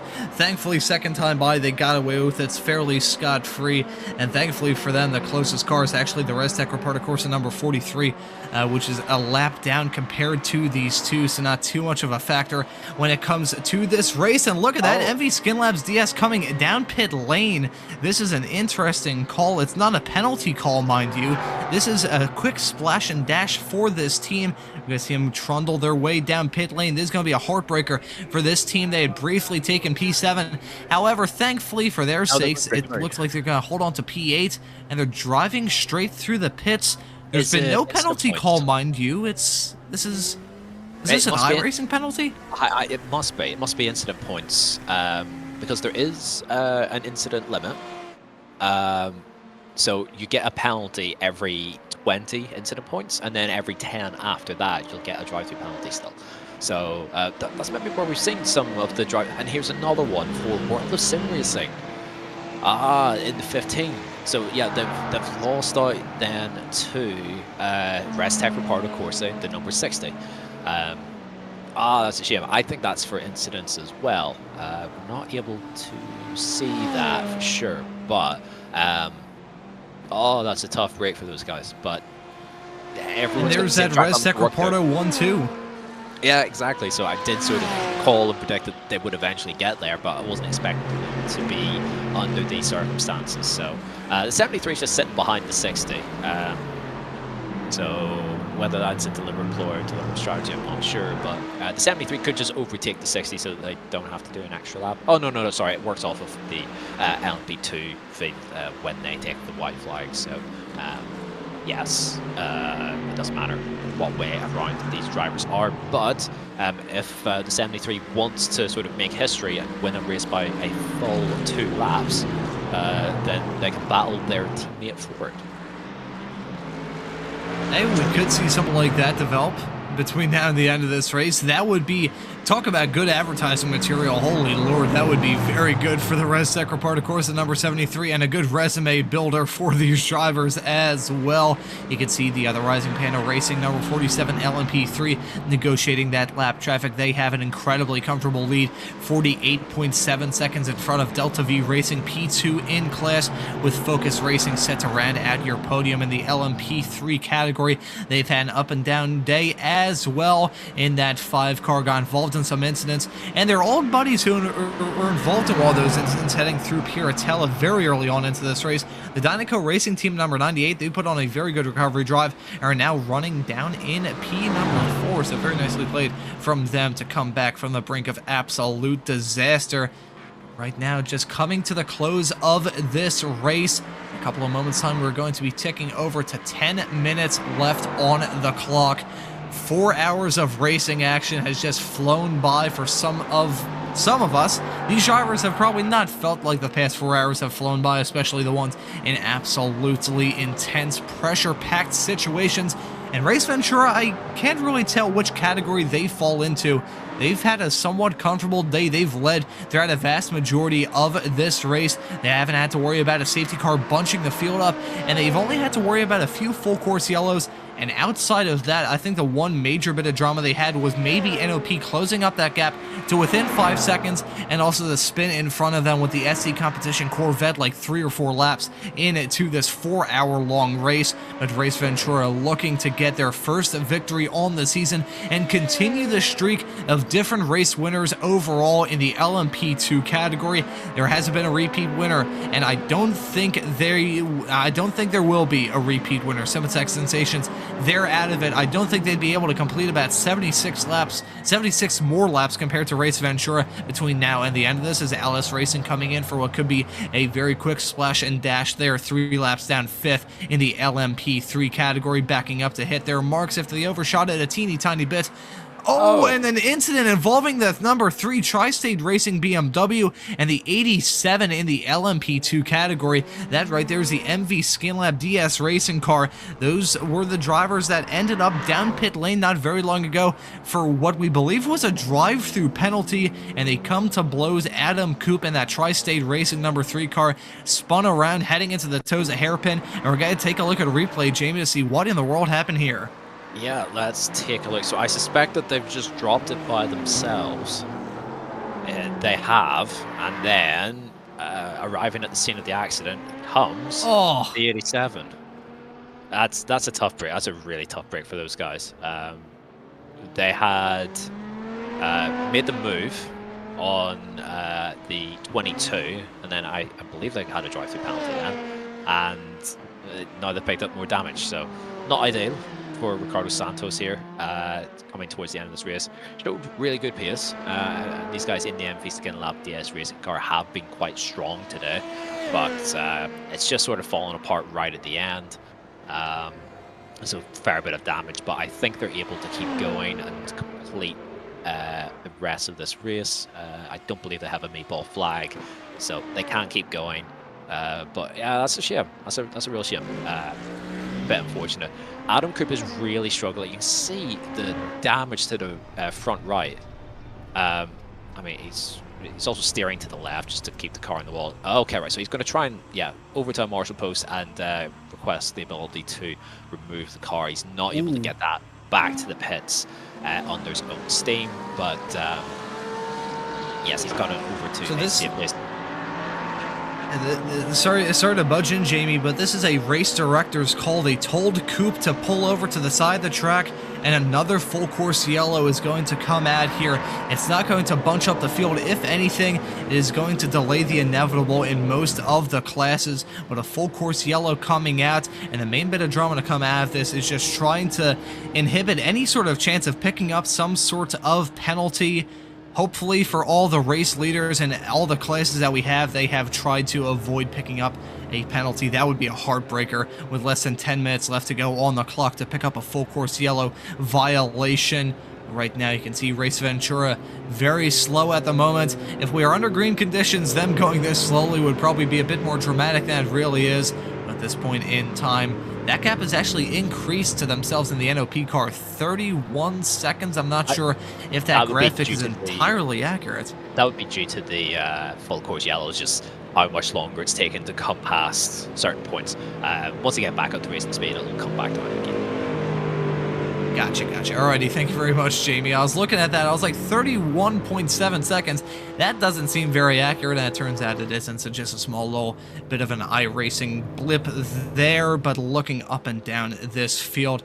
Resec report, of course, they have actually extended their gap to 2 seconds over their team car, so I think they're probably going to come across a line in formation, considering the World of Sim Racing team is a little bit farther back and not within striking distance. We may see a photo op with those two team cars looking to bring home a 1-2 result in the LMGT3 category. The entire field neutralized for the final time. It's not going to run out the clock, that is for sure. Adam Koop in that BMW is towed back to pit lane, and I'm waiting to hear any sort of call from the race directors to bring the green flag back out.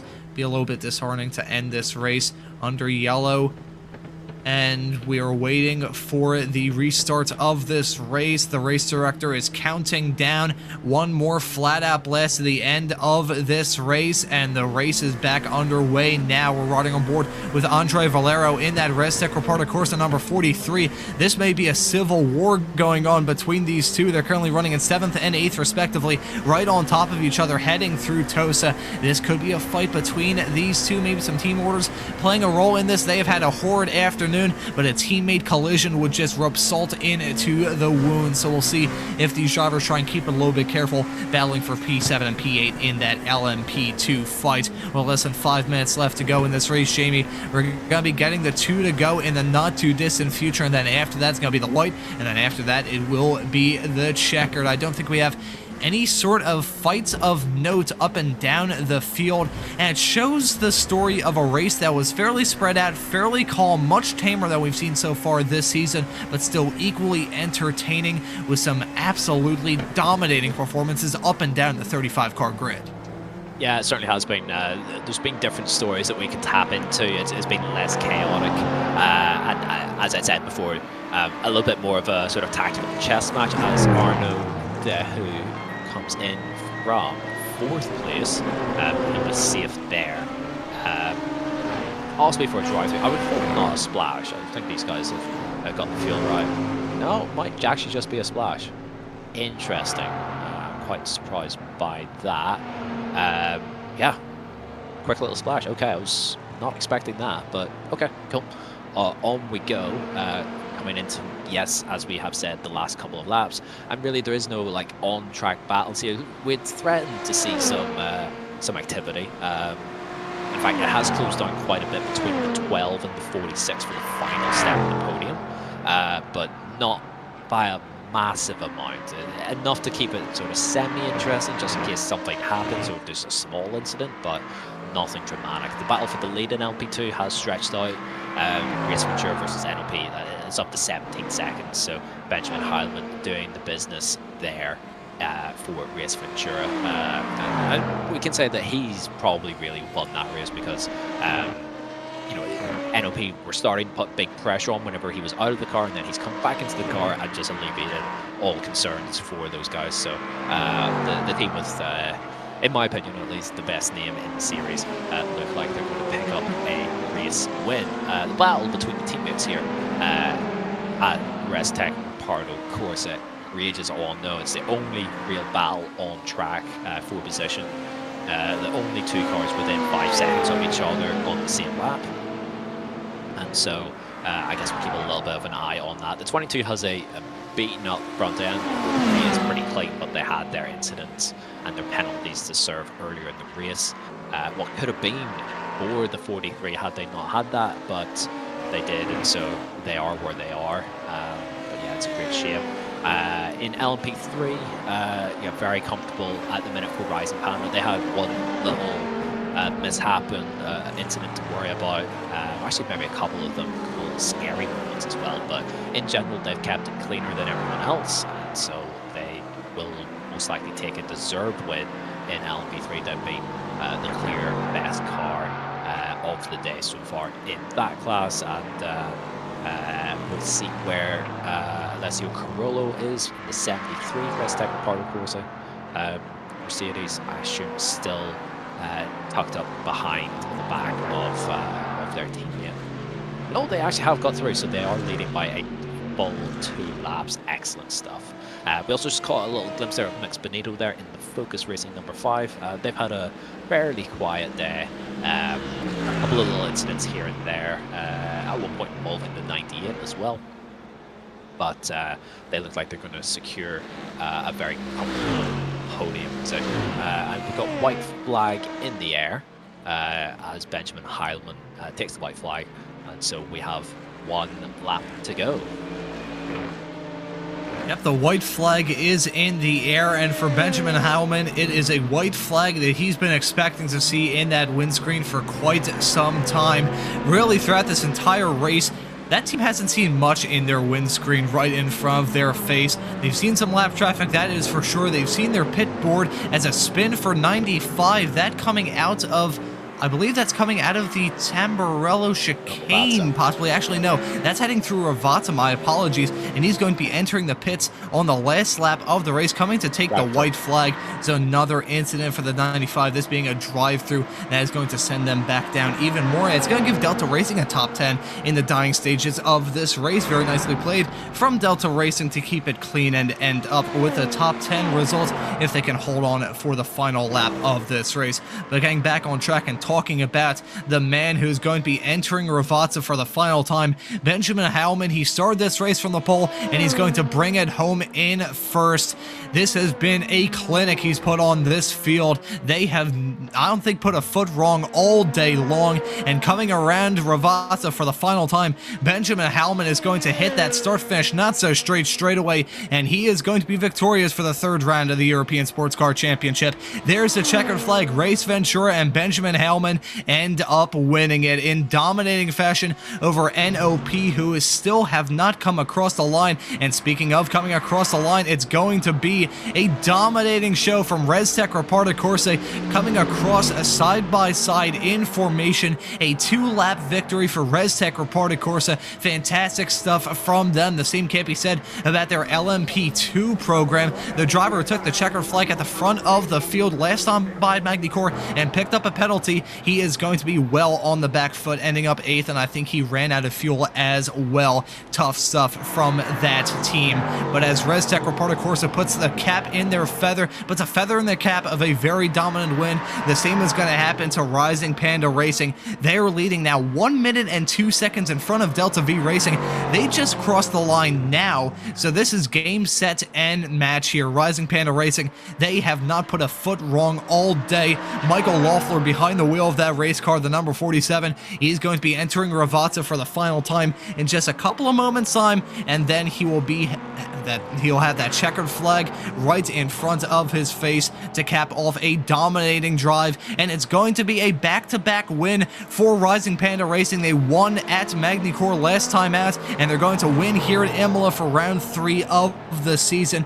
There's a checkered flag for Rising Panda Racing. They are victorious in the LMP3 category. And looking at the two classes outside of LMP2, the streak has ended. Back-to-back winners in both the Formula 47 in LMP3 and the 73 in LMGT3. The streak, meanwhile, continues in LMP2 with Race Ventura picking up their first victory of the season and makes it 3 for 3 in terms of different winners in the Premier class here from the European Sports Car Championship. It all started back in June at Barcelona with Simatec Sensations in the number 20 car winning there.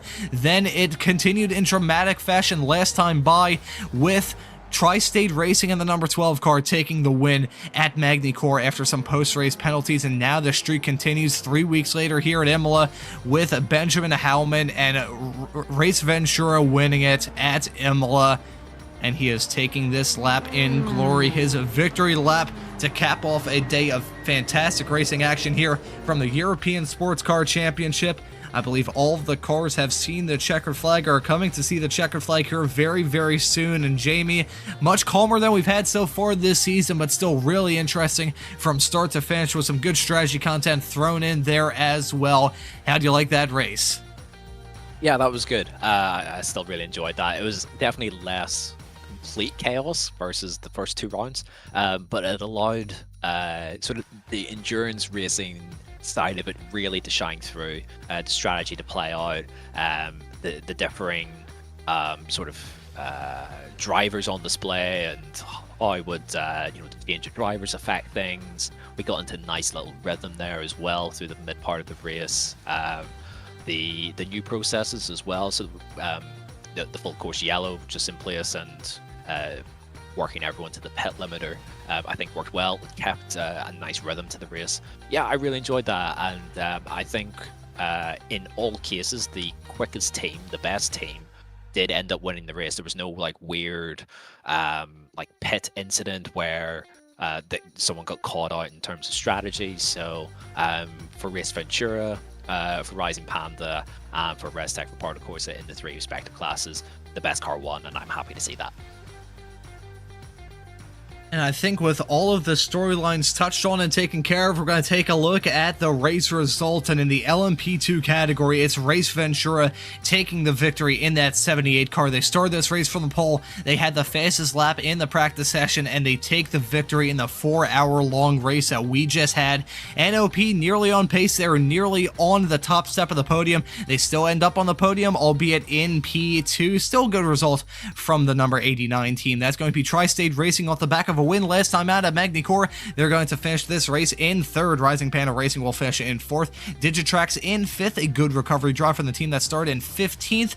That's going to be Dynaco Racing team in the number 19. Hopefully not getting disqualified like they did last time out at Magny-Cours. They're going to be finishing in sixth. ResTech Reporter Corsa going to finish 7th and 8th. A heartbreaking result for the team that started this race in P2 and P4. They end up in P7 and P8 when everything was said and done. MV Skin Labs DS Racing going to end up in 9th. That's going to be Delta Racing in the number 41 car. A squeaker towards the end with a penalty involving one of their competitors. They will round out your top 10. That's going to be Dynaco Racing Team in 11th, the number 95 car. Revolution E Racing in 12th in the 52 car. Eagle Speed Academy in the 85 car in lucky number P13. That's going to be Squadra Veloce by ERS in 14th. World of Sim Racing Team in P15. GSC Racing Esports in 16th. Vision 1 Motorsports in 17th. Evolve Racing in 18th, and that's going to be Cimatech Sensations 100 laps down the tail of the LMP2 field. Rounding out the 19 LMP2 cars that took the start of this race over 4 hours ago, and Jamie, I'll let you run through the results of the LMP3 category. Not a problem, Ron. Yes, because that's a nice easy one where we had 8 cars take to the start here. So Rising Panda with a, it says a 1-lap win. It wasn't quite as comfortable as that. It was just with the way in which the cars crossed the finish line at the end and relative to the LMP2 lead.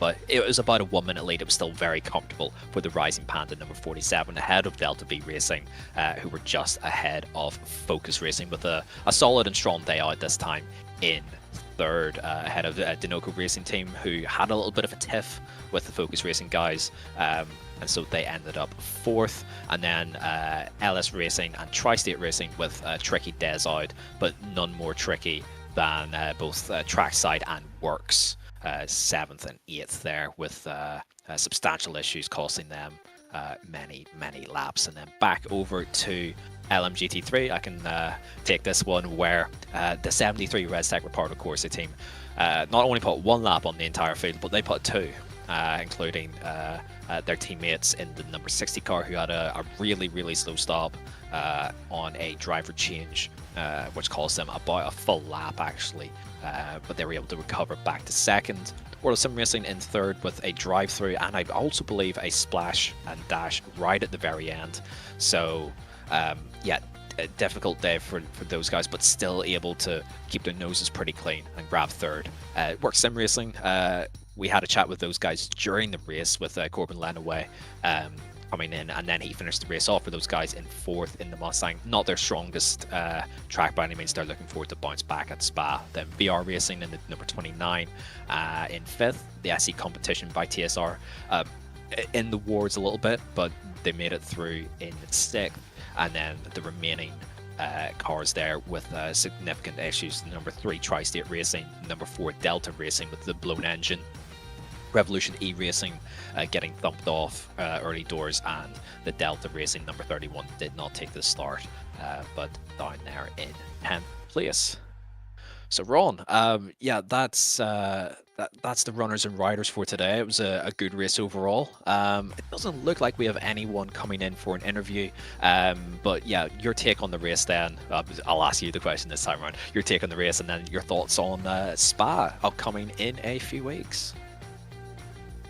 Yeah, overall from this race, bit less just disjointed than we've had in the previous 2 rounds of this season. You know, when we had Barcelona, we had some full course yellows throughout that, some safety car periods that kind of broke up the flow of 4 hours of racing. Then we had Magny-Cours, where we had the rain to worry about, a whole lot of strategy thrown in, and lots of incidents involving some of these drivers. Then here at Imola, flat out for 4 hours straight, some full course yellows here and there that broke up the flow of things, but these drivers were boiling hot. They were running pretty much entirely flat out over the course of the past 4 hours, and it was fantastic to see.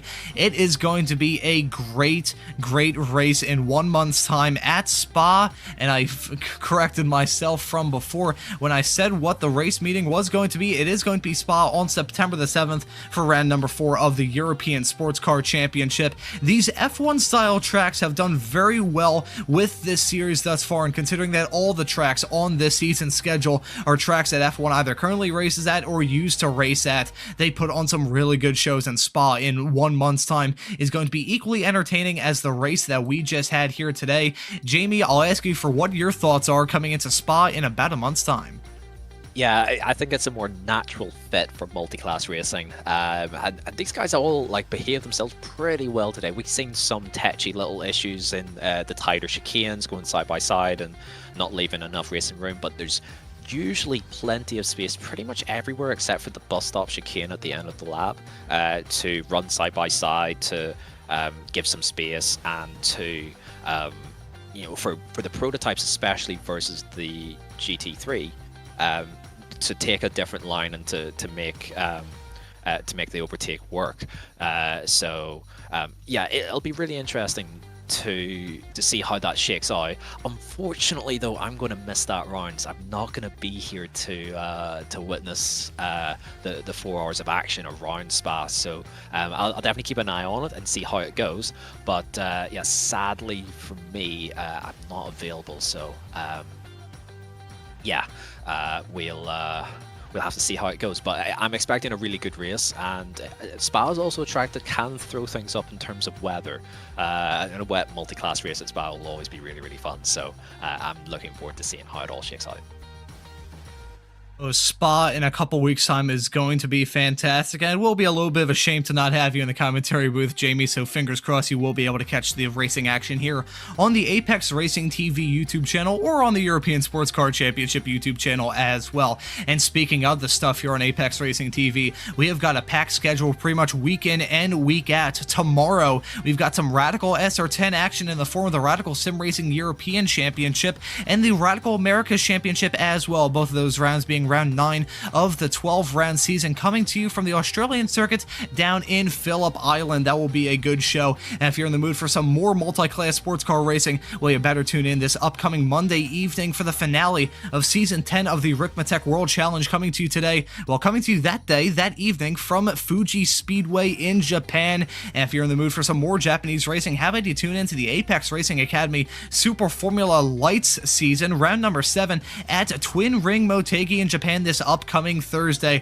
We've got a really good championship battle in that series. It's going to be a fun show between now and the end of that season coming up in not this upcoming week, but the week after that. This series, meanwhile, though, has been impressive so far, and with that race, we're now officially halfway through. We've got a fantastic trifecta of races to round this season off. Spa on September the 7th, Mugello on October the 5th, and then Portimao on November the 9th. We've got some great racing action coming for you here on Apex Racing TV over the coming few months, which gives you more of a reason to subscribe and hit that notification bell as well, so you never miss a single thing here on Apex Racing TV. But as for this broadcast here from the European Sports Car Championship, round number 3 at Imola, I think that will just about do it. And so for myself, Ron Mullins, Jamie Fluke joining me in the commentary booth, and Samuli Kuma doing a wonderful job working all the cameras in the virtual production hauler, I say thank you all so very much for watching. Have a great rest of your day, and we'll see you all again wherever it is in the not too distant future.